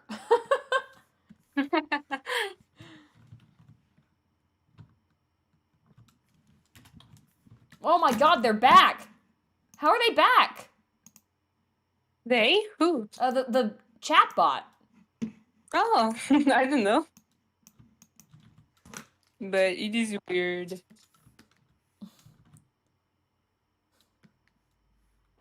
I've abandoned my boy!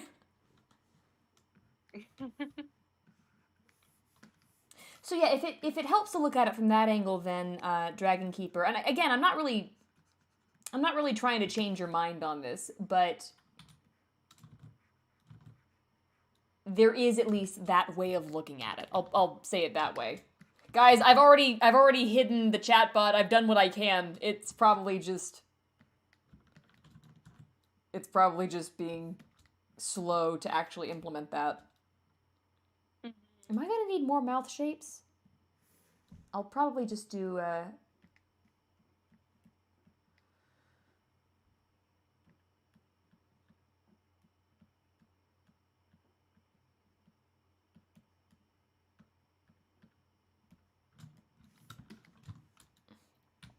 oops. Let's duplicate her this way. All right, let's do edits.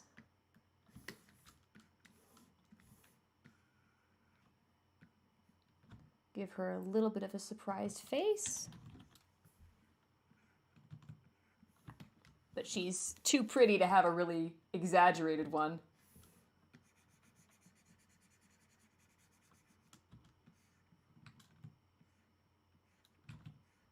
Still cartoony, but not crazy exaggerated. She needs those Cruella de Vil eyebrows. Wow. Interesting. The very kind of stern-looking face. Mm-hmm. Is Chatbot not entitled to its own opinion about what websites and things we should visit? Chatbot is perfectly entitled to its opinion.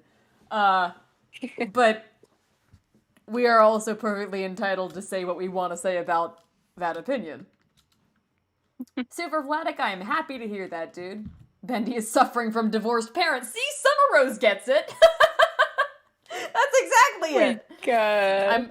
That's not even like really a joke. That's pretty much exactly it. It's less divorced parents and more,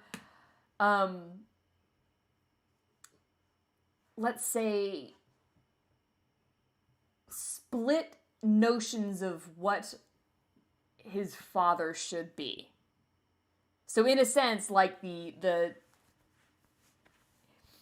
if you want to go like a couple layers up in terms of meta, and you recognize that both Joey and Henry are representative of the father archetype for Bendy, then Joey represents the strict, no-nonsense,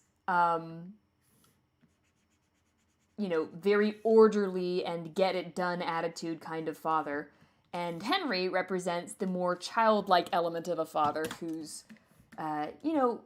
more understanding, a little more loving, a little more nurturing, and a little more in touch with his emotive side, right? So if you want to look at that meta layer of it, then Bendy had a father who was completely devoid of that. Like the side of the dad that should have been there to be caring towards him was completely gone. No, Bendy kind of knows what a dad should be. That's why he's angry at Henry for not, being there. He's angry that the side of his father that should have been there was not there.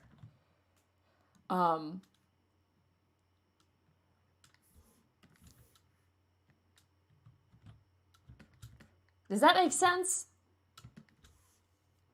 Again, yes. Oh my god, Dragon Keeper saying they were penciled in. Okay.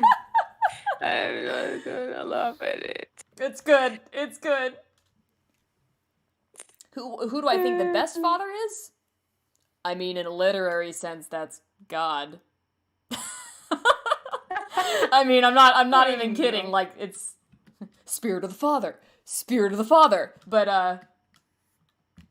I don't think there is a perfect father character in Bendy and the Ink Machine. That's what makes a story human. Like, you very rarely get the perfect father in a story. Like, it happens sometimes, but it's very rare. Because, as soon as a person's perfect, they're not really human anymore. They're kind of static. They don't change. They're not really characters.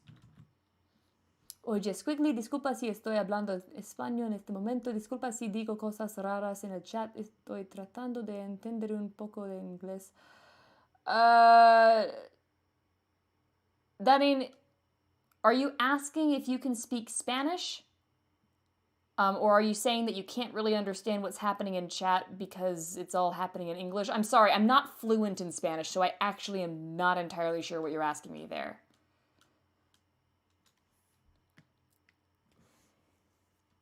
So kids know what parents should be, but they know it subconsciously, and if you asked them, they would only give you one half of it. The kids would give you the half that, like, mom and dad should be nice and let me play games, you know?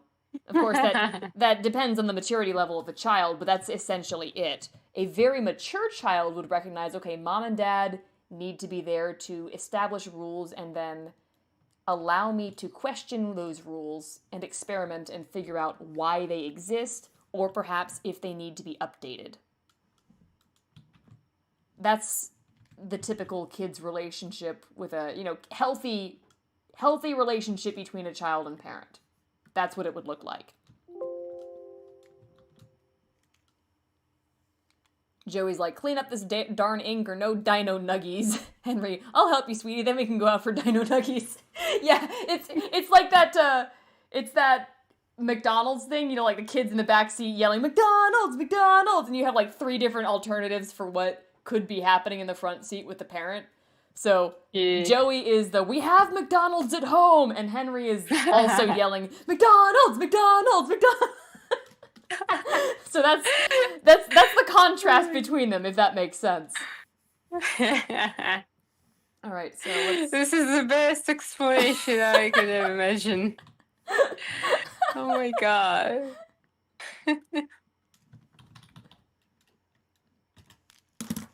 I think Bendy dislikes the fact that his parents are pretty much dictating what he should be.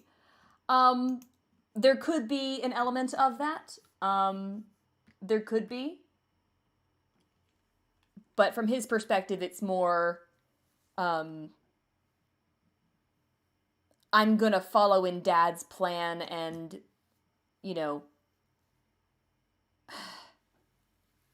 Dad is always right, Dad could never be wrong, but he's also resentful towards Dad because Dad's a little bit too strict, a little bit too demanding. It's very subconscious, that side of it. If you asked Bendy, he would not be able to explain this to you. He has no idea.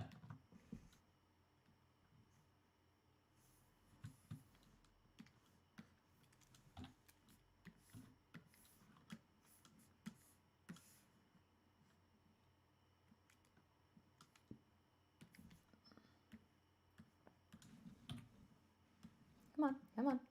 Delete the layer. Thank you. Thank you, Soft Sounds. Henry's the cool dad, but also the really irresponsible dad. If you guys have seen Mrs. Doubtfire, Henry's that dad. Oh my god, they're trying it in Russian now. Oh no. Oh no. Okay, I'm coming. I'm coming. That's so funny. It's coming in Russian now. Wow, they're really, really persistent. Oh, it's already 9:18. When did that happen? Guys, I've been really enjoying the discussion on this stream. Thank you so much for this. This is fun. I hope you're enjoying it too. Okay, this is awful. How does it even happen? I have no idea. But it's funny as hell. Yeah. Okay, Bendy's expressions are way more elastic than Henry's are, so let's see. Not Henry's, sorry. Way more elastic than Alice's are. Webcams, chat, adapt, improvise, overcome.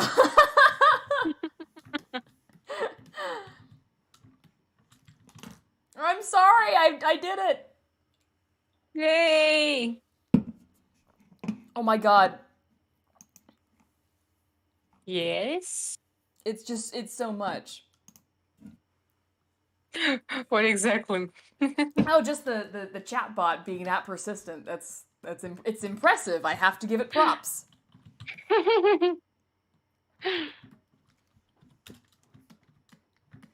I Yeah, have a what's that? similar I have similar problem, but only on Twitch. Yeah. That's not surprising. Okay, so we got a row of bendy heads here. Let's go. Let's go. Let's go! Move, move, move, move!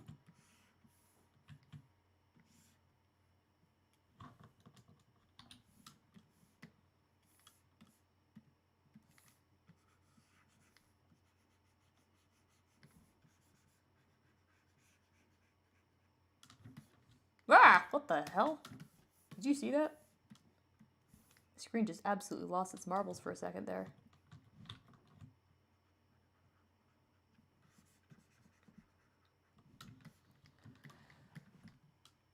Joey's control over Bendy will backfire with time. He will probably have a teenage rebellion phase. Yeah, that's exactly the case.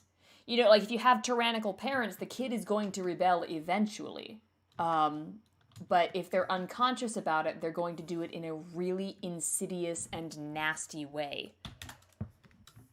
So that's kind of what we're seeing with Bendy. And in Bendy's case, he thinks he's harmless. That's the problem.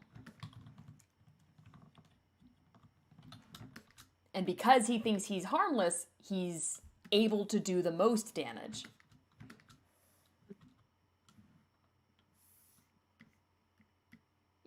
You know, it's like when somebody who thinks they're not capable of causing anybody any harm, you know, somebody who thinks they're harmless is the most dangerous kind of person you can meet. It's like, well, I would never do that. I would never hurt somebody. It's like, and that is why you've... Yeah, it's like, and that is why you've never noticed when you have hurt people. You know, you think you're incapable of it.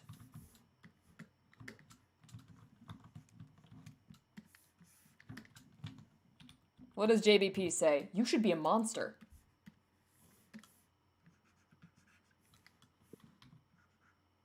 It's like as soon as you recognize that you are capable of being a monster, you can bring that monster into balance with yourself. It's the Jungian shadow, you know. If you are cognizant of your own capabilities, you can stop yourself from doing horrible things. Yep, that's exactly it, Amen King. That's exactly it. Thank you so much, Summer Rose.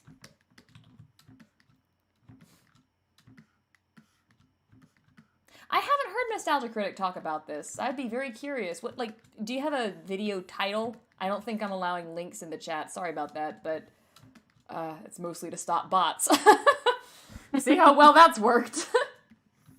Well, or they can try in Picardo chat.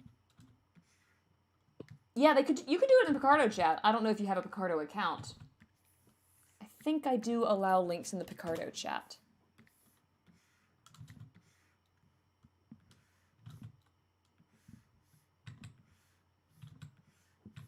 Either way, if he does talk about it, that's interesting. Oopsie.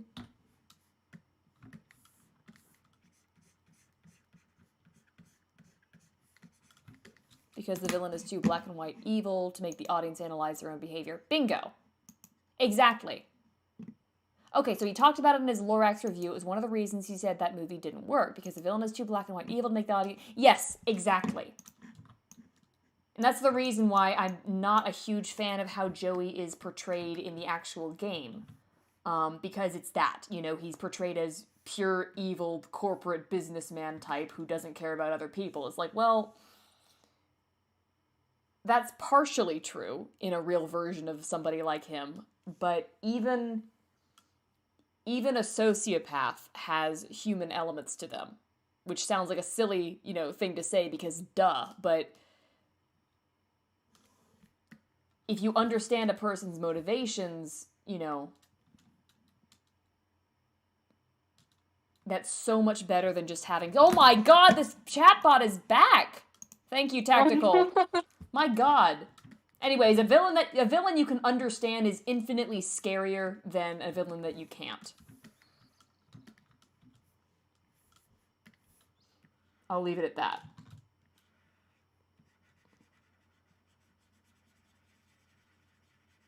Okay, that forehead might be too high for Bendy. We'll see.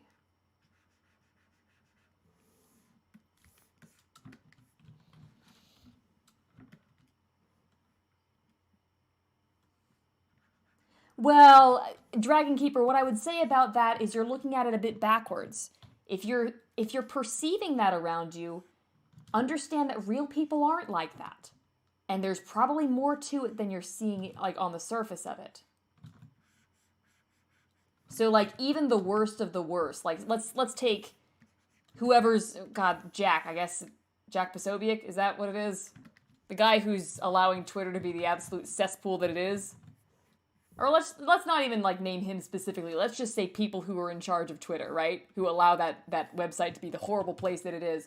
Even they have, very understandable motivations. From their perspective, they're trying to stamp out what they think is dangerous. And they're trying to, they're also trying to make a buck. That's a pretty understandable motivation, trying to make a living. They think it's justifiable. They think that these people that they're attacking are, in fact, dangerous. They think they're doing the world a service. From these people's own perspectives, what they're doing is perfectly reasonable. Even if other people see it as evil, you have to recognize, okay, but it's at least human. And we're all capable of that. Does that make sense? I mean, it's... Dragon Keeper, I'm not disagreeing with you. It's absolutely shallow. But it's perfectly understandable. I mean, people are motivated by shallow things all the time. That doesn't mean it's any less real,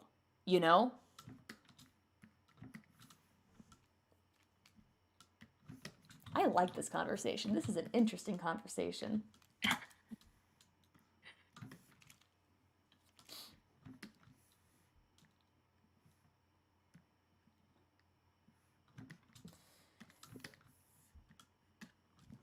Lola, I would say that it's less about believing in what they're doing being a good thing and more thinking it's justified because the ends justify the means, so to speak.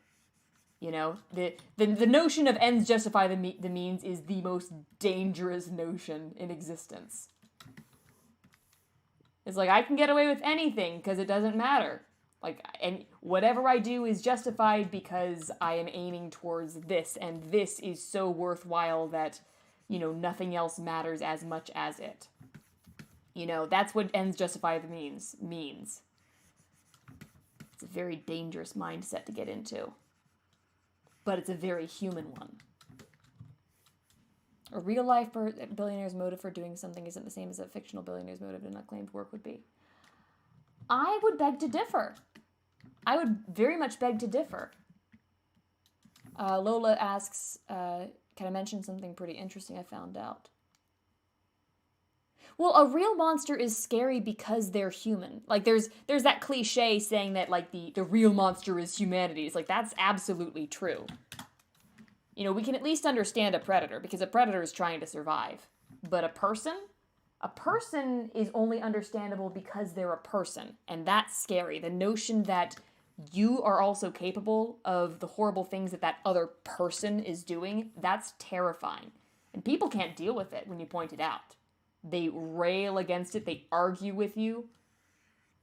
They'll get really mad. It's a fascinating phenomenon, and it happens with everybody.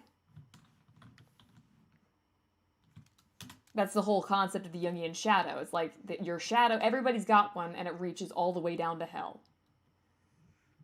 And if you don't recognize what your shadow is, it's going to consume you, whether you realize it or not.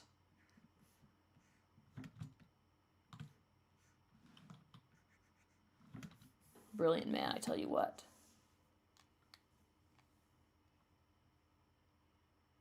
Well, yeah, a real billionaire's motivation being I want to build... You're making a false comparison here. This is kind of going back to the difference between the literal narrative and the meta-narrative.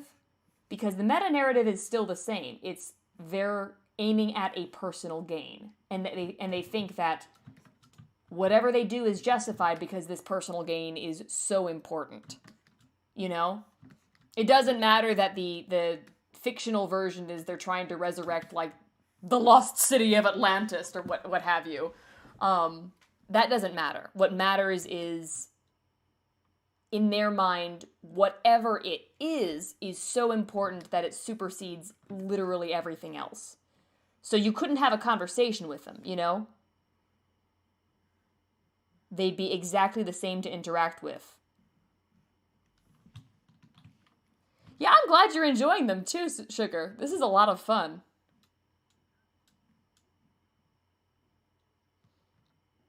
Thank you so much, Christian Warren. You have a good night. Yeah, it doesn't matter where you come from, what you look like, we can all be monsters. Yep.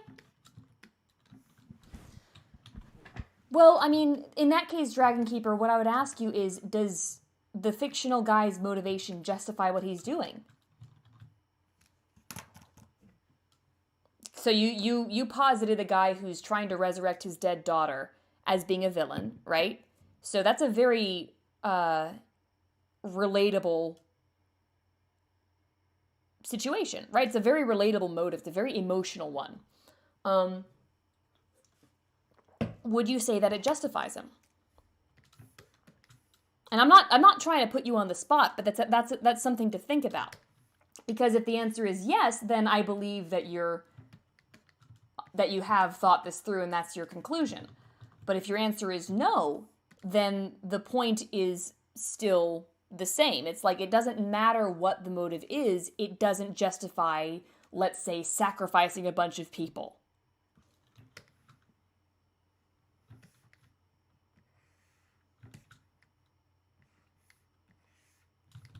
So that's Joey in this case. You know? Joey could be after money. He could be after eternal life. It doesn't really matter. Maybe he's trying to fix his legs. I know that was a big theory in the game when we found out he was in a wheelchair. Yeah, it's a very sad idea. You know, maybe he's just really super depressed that he can never walk again. That doesn't justify what he's doing, though. Well, yeah, we'll certainly be more sympathetic to one guy than the other, depending on your perspective. So let's say we've got somebody who's been poor all his life, right? And he's really suffered as a result of being homeless, destitute. He's going to relate to the guy who wants the property and wants the money and stability. But somebody who's lost, you know, a really dear family member, maybe they've lost a daughter, they're going to relate to the guy who's, you know, trying to bring back his dead daughter. You know, everybody's perspective brings their own relatability factor into it, let's say. So that's kind of why I'm saying it doesn't really matter what precisely the motive is in a meta-narrative sense. Narrative-wise, absolutely. You don't want some guy... You don't want an occult story where, you know, you've been building up and setting up the plot to make more sense about, like, you know, it's all about family, Tom. You know, you don't want a story like that where the big plot twist is actually it's all about money. Because then that wouldn't make any sense, meta-narrative-wise. Or even narrative-wise.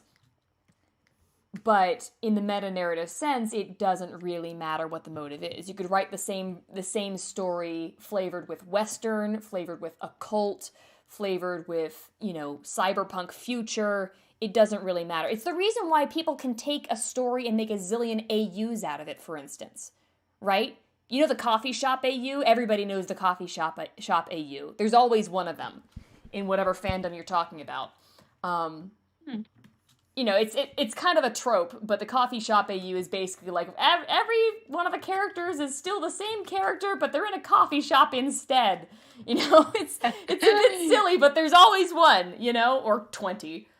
The reason that works is because people are able to take the meta of the characters involved and remove them from the literal situations of their stories, because the literal situations of their stories doesn't matter as much as the core meta.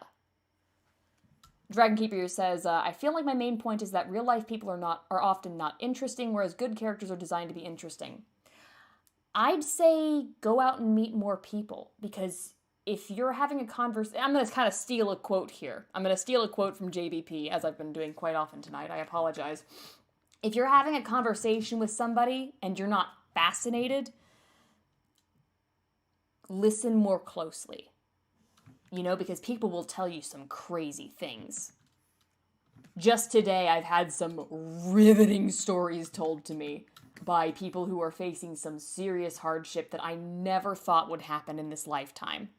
But it's happening, you know? Hi, Mika Gamer. Is it the longest live stream? Wait, how long have we been going? I haven't been paying attention. I'm just, like, totally enraptured about this. Oh, we've been going for 4 hours! I'm so sorry. That's a fine thing for me. Also, Corn, I'm so sorry I'm, like, dominating the conversation over here. Oh my No, god, the webcams thing is back! God, this is becoming like a meme. Okay, I'm gonna... It's actually... This guy is super persistent. Can I... I suppose that it won't stop until you stop your stream, because, yeah, it's a nice thing. I guess so. Yeah, and, like, about talking, it's like, don't worry. Again, as I said earlier, I really like listening to someone's talking, and you also discuss some really interesting topics, even for me. So I'm just... It's better for me to listen, because, you know, I'm still not that good at different topics, so I'm just... Well, I mean, I'd love to hear practicing your and input. listening.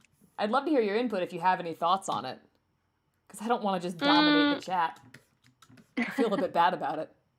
I would just say that I am agree with most of the stuff you're talking here, so...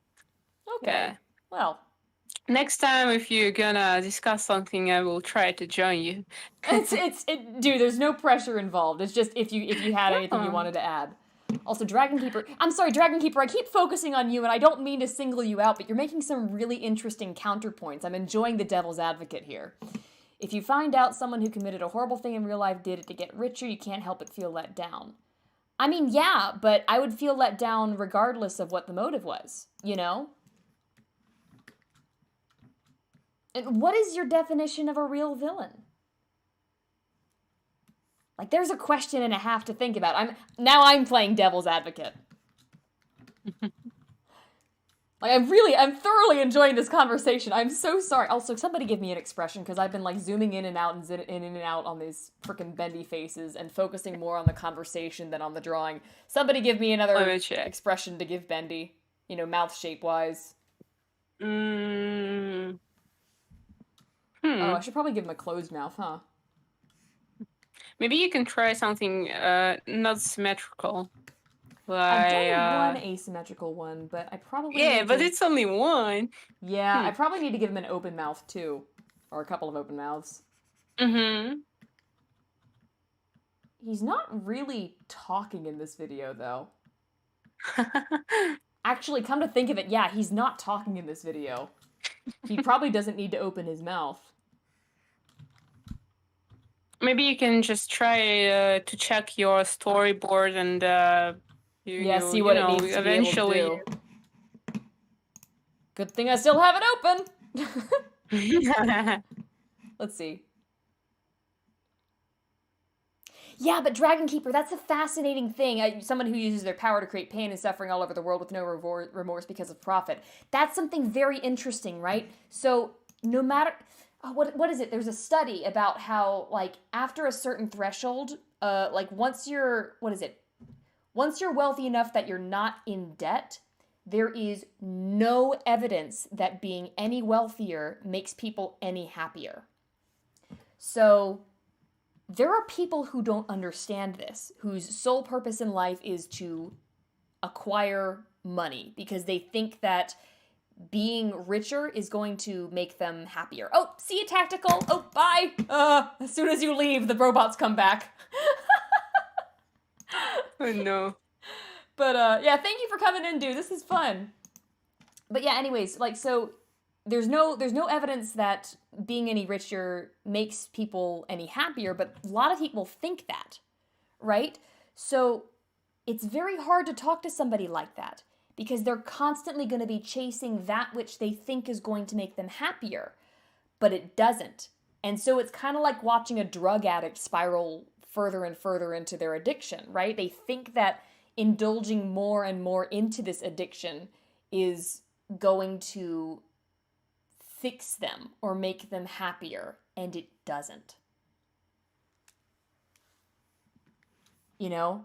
And that's what makes that kind of villain relatable. It's basically, that kind of villain is a drug addict. It's someone who is so broken that they don't even realize that what they're doing is actively making them worse.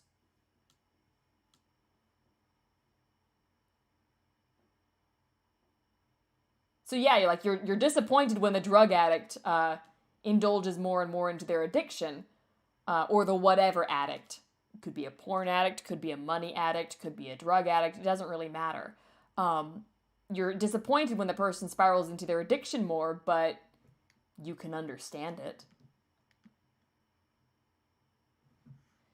Lola Cola says, I think there's a point in which power becomes more important than money. Yeah, I mean, there you go. You could have an addiction for power as well, you know? And Dragon Keeper says, okay, see you, Tactical. Adios. Bye-bye. Dragon Keeper said, I can't feel sorry for someone just because they're unhappy. Zero Punctuation put it best when he said, the following things do not make a character compelling. Feeling sad, getting hurt. Well, yeah. That's because those are surface level emotions. Those are emotions, not motives. Doing morally questionable things, that's an action that could be applied to anything. Hi, Big Blue VA. You're actually coming into a discussion about narrative and meta-narrative, so we're talking about villain motivations right now. And Dragon Keeper and I are kind of having a back and forth about whether, what makes a villain's motive a reasonable motive for a villain, or a compelling motive for a villain. Okay, so I've already got those expressions covered. Let's see. Okay, got that one. Okay, I'm gonna want to get that one.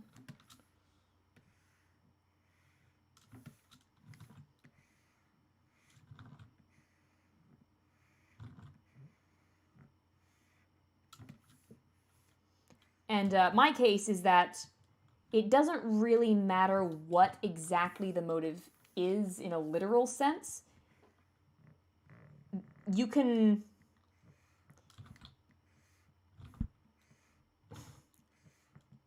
Regardless of what the motive is, you can extract from it that it doesn't... It's the cool motives still murder thing, you know? Oh my god, is the bot back? Son of a gun! Wow. No, I feel so sorry. Maybe I can help and. Dude, you're streaming on your own. Don't worry about it. I might hire another mod in here in a bit. Guys who want to be a mod. don't ask them that. Everybody's gonna raise their hand. Oh my god, they're still here. Son of a gun. Bad bot. Baby. I've been trying to report these guys. Can somebody find there's no channel associated, is there? Wow, they're really aggressive. They're really aggressive. There's like 3 of them simultaneously. Wow. Whether the motive is... So, Dragon Keeper, you're actually talking about something completely different now. Whether the motive is compelling makes a huge difference. What I'm saying is that you can make any motive compelling. I'm not saying that a non-compelling motive is a good one. Of course it's not.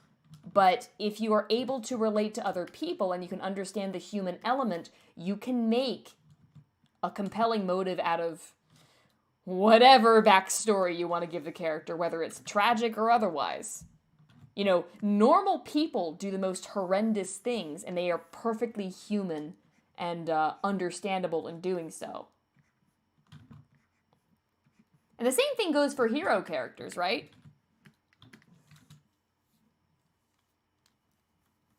But Dragon Keeper, that's not... I think we're talking about two completely different things at this point.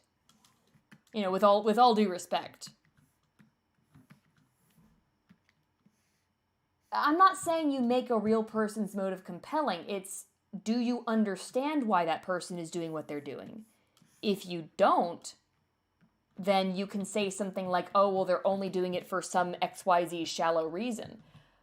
But that probably just means that you don't actually understand their motive. Respectfully, I'm not saying this to insult you.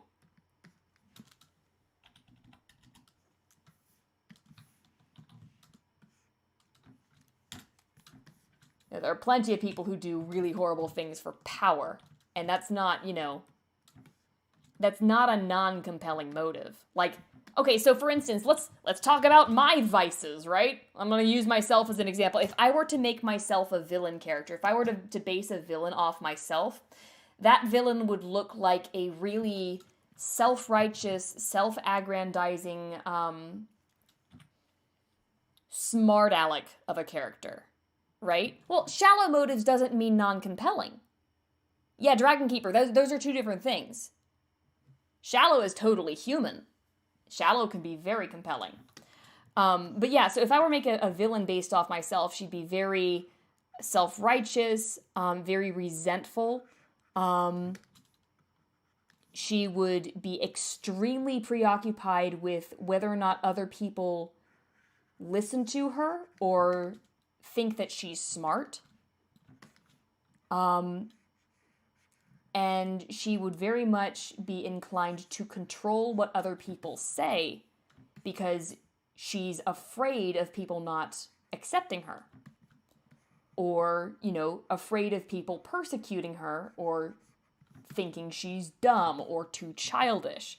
You know, that's what I would look like as a villain. Those same qualities, however, can also make a hero character if the character in question is willing to admit, yes, I am like that.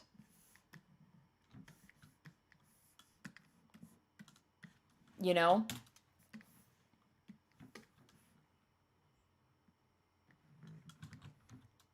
If the person's not willing to admit that, then they're probably going to end up a villain.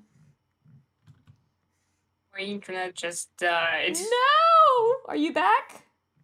No, as you can see. Oh, I can't see. I don't have your stream pulled up. No. I mean, the call. Like, I wasn't talking because my internet just go boom and yeah. Oh, I couldn't tell if you were on internet or like on your mobile device right now. Yeah. Oh, okay. It is still going. Yay! Oof. Yeah, sorry for interrupting. Oh, no, not at all. Lola Cola says, what I observed is that goodness is a lot more interesting in reality while it's boring in fiction for some reason. No, I would disagree with you. I would say poorly written goodness is boring in fiction because oftentimes it's done as like, this person is arbitrarily good because I said so. Goodness is very difficult to achieve. And if you've seen it written well, you are cheering when the person makes a good choice, you know? Goodness would be the active refusal to do evil.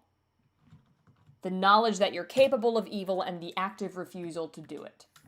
So, like, for me, let's take the villain version of me. That person would be very inclined to spitefully correct other people all the time, to spitefully, you know, lord over when she's right over other people, you know, to, let's say, try and get back at the people who've wronged her in the past. The choice not to, however, might turn that character into a hero. Does that make sense? That's what makes goodness interesting, is it's very difficult to achieve.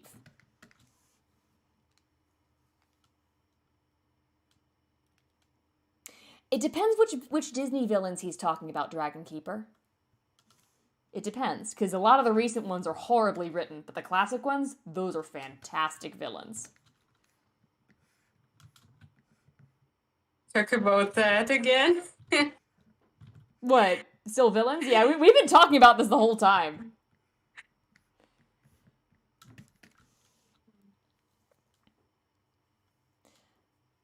Shallow is not equal to non-compelling. You know?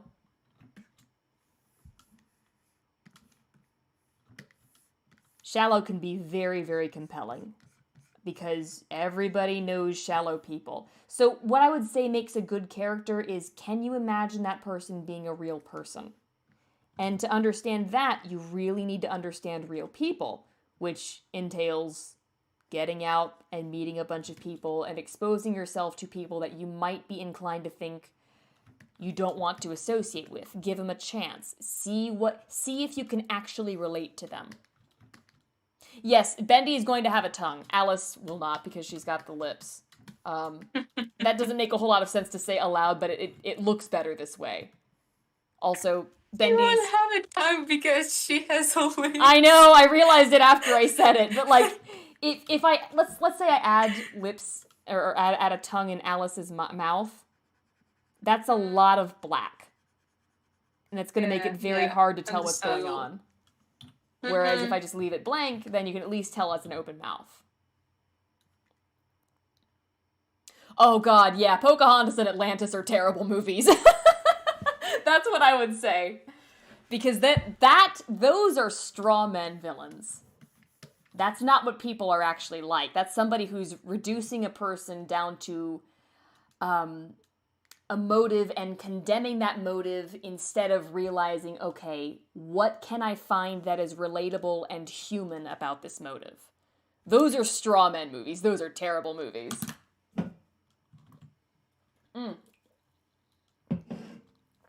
To contrast with with Pocahontas and with Atlantis, I would say watch the old Disney Robin Hood. There's an excellent villain who's motivated by money. And you can see in that movie that it does not make him happy, even though he thinks it should.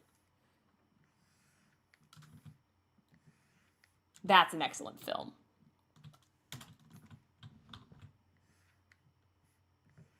We were actually just watching that was it last week or the week before in Cinema Aficionado? I think it was the week before. I think Jess was busy last week.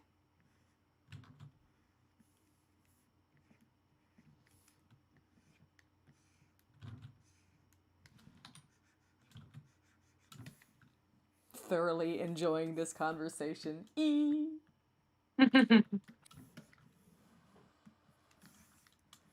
your copy.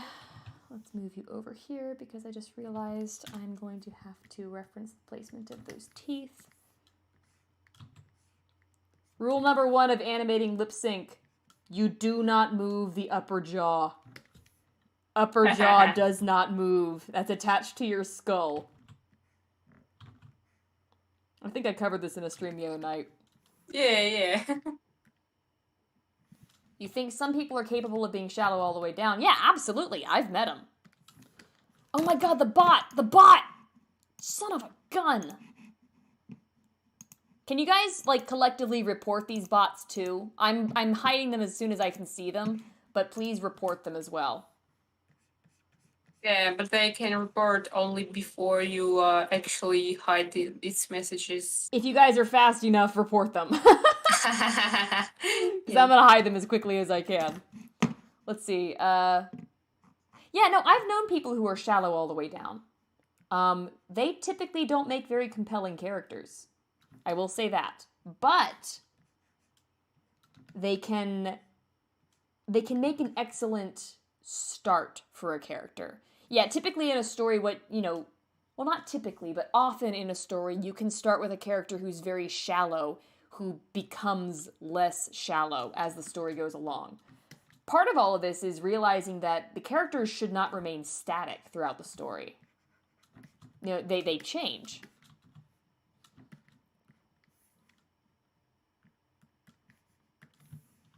Hello, darkness, my old friend.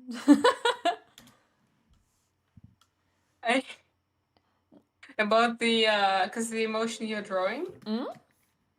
Why? Oh, no. Somebody in the chat quoted it. Oh. Flower Human asks, when you say that it's like a good person doesn't do wrong, is it kind of like despite it all, they have the will to not give up or give in to their not so great desires.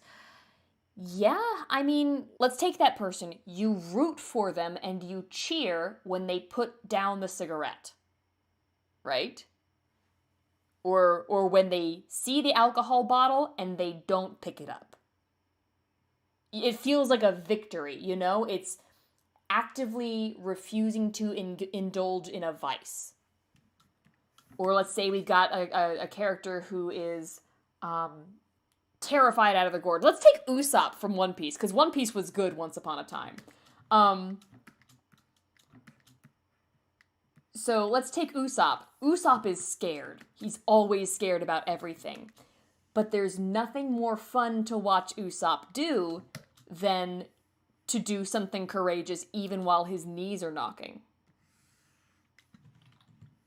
You know? So the cowardly thing to do, the wrong thing to do in his case, would be to run away. But you cheer when he doesn't because that's the right thing to do. Is to face your fears courageously even though your fears are absolutely justified. You know, the dragon could absolutely kill the knight in shining armor. But he faces it anyways because how else is he going to have a chance of, you know, saving the princess or retrieving the gold that the dragon stole from the townspeople? Or perhaps saving the townspeople from having to lose more sheep. You know, there's only one way to stop it from happening in the future. Otherwise, you bow your head and you let them step on your neck. You know? It's like that. You cheer when the hero does something courageous, when the hero does something that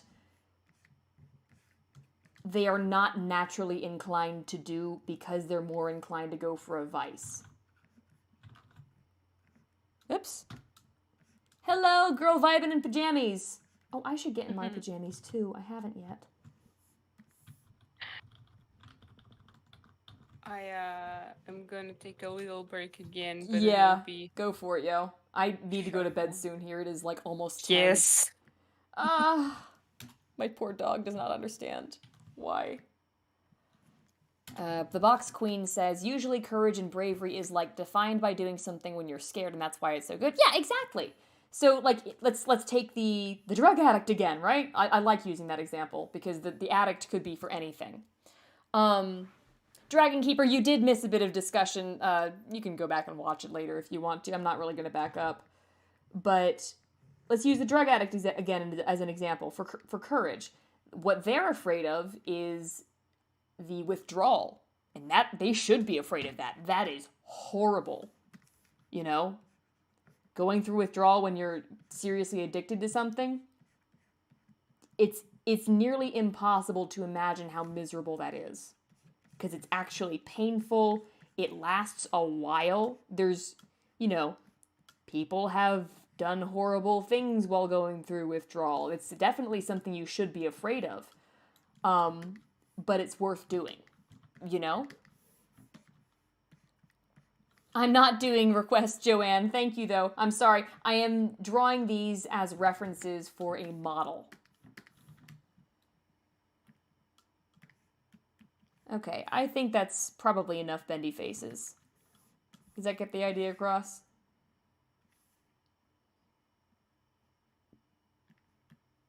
Oh, wait, that's right. Corn left. Okay.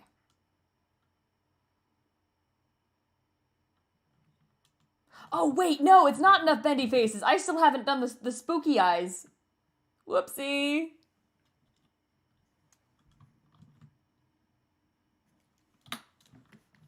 Yeah, that's important.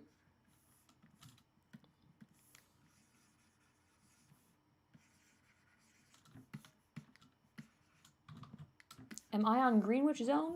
I don't know what you're asking. Hello, Elite Kesu. I feel like I recognize your name. I've seen you before.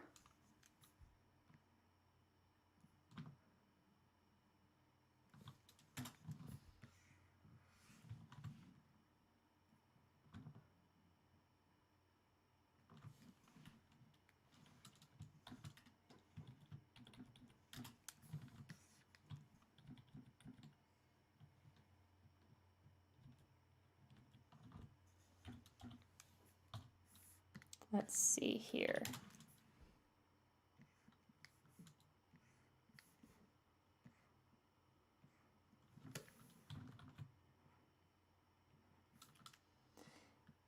And the eyes that everybody knows.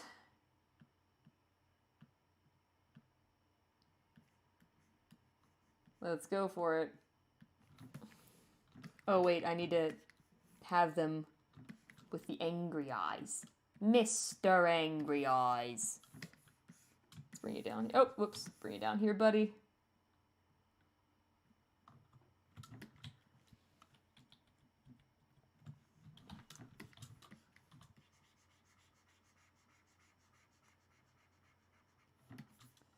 That's on the wrong bendy. Whoops.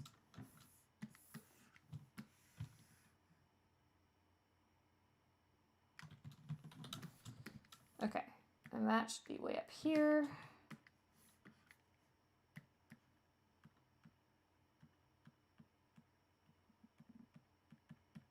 Okay, so I can combine all those layers, make all these visible again. Delete that.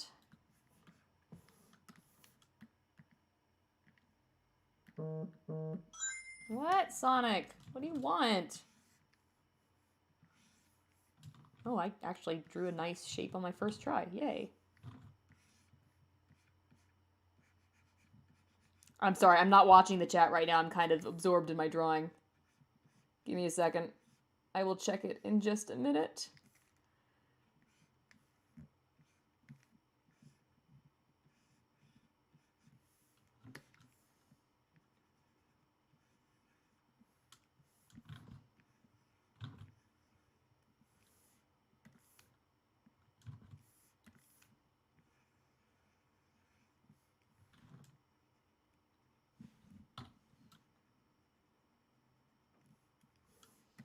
Okay, let's duplicate you, edit, transform, flip horizontal, and move you over here. Hello. Work with me now. All right. There we go. There's our standard bendy sheet.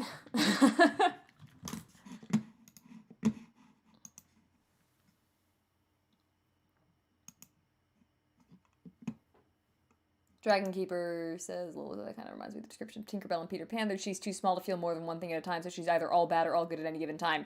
Yeah. Yeah, no, Tinkerbell is a great example of, like, a character who's not really a character. She's a fantasy. Which is why she's only one thing at any given time.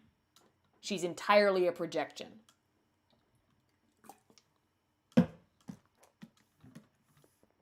She's very charming, but she's not really a character. She won't ever evolve.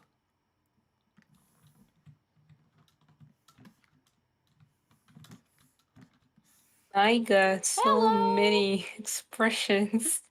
Yep.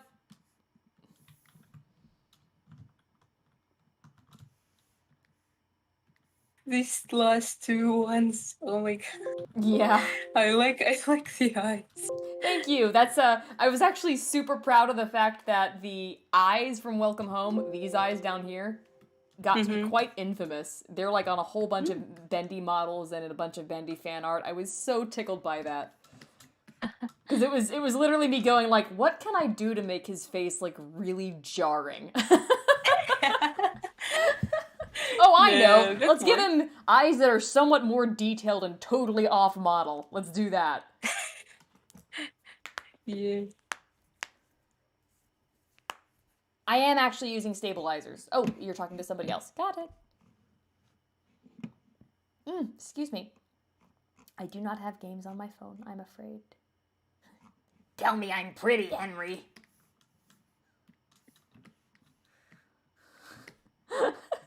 Does this bow tie make me look fat? Answer the question, Henry. Okay. As much as I want to keep going, I really should pack it in for the night, and then I'll have more stuff to do next time. We'll start with, I guess, Henry's expressions, or whoever you guys want to see, because I've got to do Because, the camera guy doesn't have any kind of expressions. Yeah, no. I Well, I am suppose. gonna have to do some expressions for him because his lens gets busted.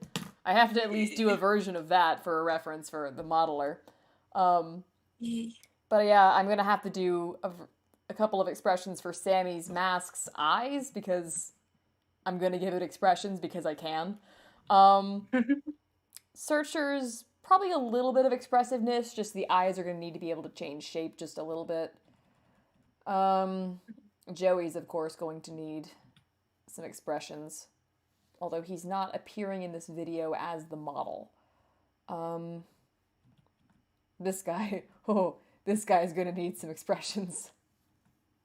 I've got 2 of them, but I need more. With black and white tie? What? With black and white tie? Black and white tie. You were talking about like some kind of model. I just the delay, sorry. Oh, that's all right. Boris is going to need some expressions. He's going to need the X eyes because he's dead. Aww. But he will still need expressions. Take that to mean what you will. Yep, there's the cast. The motley crew. Anyway, guys. Dude, it looks so cool. Oh, yeah, thank sorry. you. No. I didn't mean to cut you off. Yeah, I just wanted to say that it looks really like professional, and it should be because you're an animator. Thank you. And you have some experience. I have a little bit of experience, yeah. Thank you. A little bit. A little bit, yeah. A little bit. Okay. Comparatively. Compared to the people who I look up to in the industry and otherwise, yeah, very little. Anywho, this has been really fun. Guys, this is probably my favorite stream so far. I really love talking about this stuff. And Corn, again, I'm so sorry for freaking dominating the stream with this talk. No, that's okay. That's okay. I mean, just, recently I just got a little bit tired of speaking. I cannot even pronounce some pretty easy words, and it's better for not for me. You're fine. Also, I just realized I forgot to give Bendy the most basic of basic expressions. So we're gonna do that before I leave. Yeah, do that. Whoops. Yay, more expressions. No, it's literally just the default grin. I forgot to give him this. Oh. Just the little happy eyes that he has, on his in-game appearance. Whoopsie. Alright, there's that. That's taken care of. Yeah, that's it, guys. Goodbye. Okay, we're gonna save that. And then I'm going to escape. Should I play the thing one more time before I go? I'm always happy to hear and see that, but better ask your chat. What do you guys think, chat? What do you think? I might not stream tomorrow. We will see. We will have to see. I'm seeing a couple of yeses. I'm seeing an only if you want to. I'm seeing a go on, a yarp, a yes please, a kitty face. Alright, I'm gonna take that as yes. Okay. It's tradition. We always finish the stream out with it. Alright, here we go. This is gonna be the last one for a while because the next couple of streams I'm gonna focus mainly on getting those expressions done. Here we go.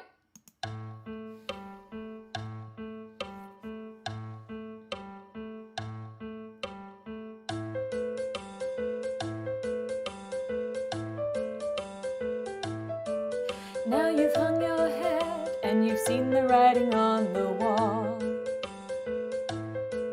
Just kick back and relax, we'll tell you all about the fall of the greatest mind, the old director pulling at the strings, who thought the fool was Abel and the wiser man was Cain. It's the big bad, clinically mad, the greatest show you've ever seen. Yeah, projectors gleam. A world of black and white, a place of magic, putting life into your dreams. And when the credits roll, we'll be looking close to see who's behind the curtain.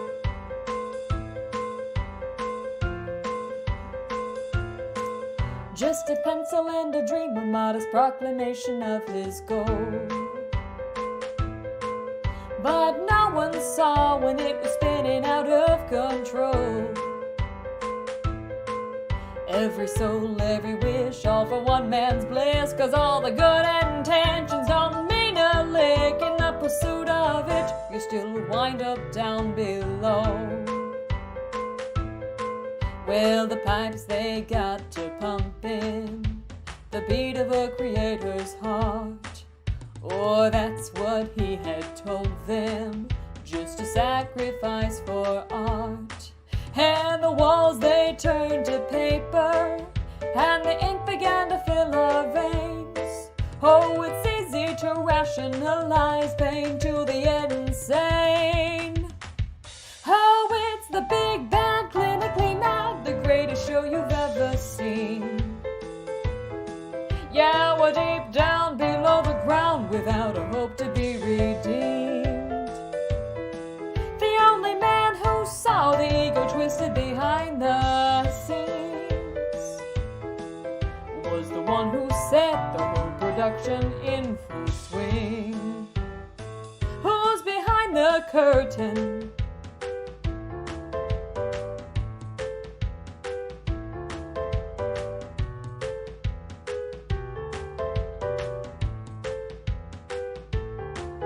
What's the use of a hero without a monster to be slain? And is he a man who makes a deal that others have to pay? Every note, every take, every drawing you make should be a fitting price. It's only you at stake. He made a living hell out of the wishes the maker made. Now it's easy to see how one could be so charmed by the draw of fame and success. But you'd think that the prize would be cause for alarm when an achy heart is all that's left. Oh.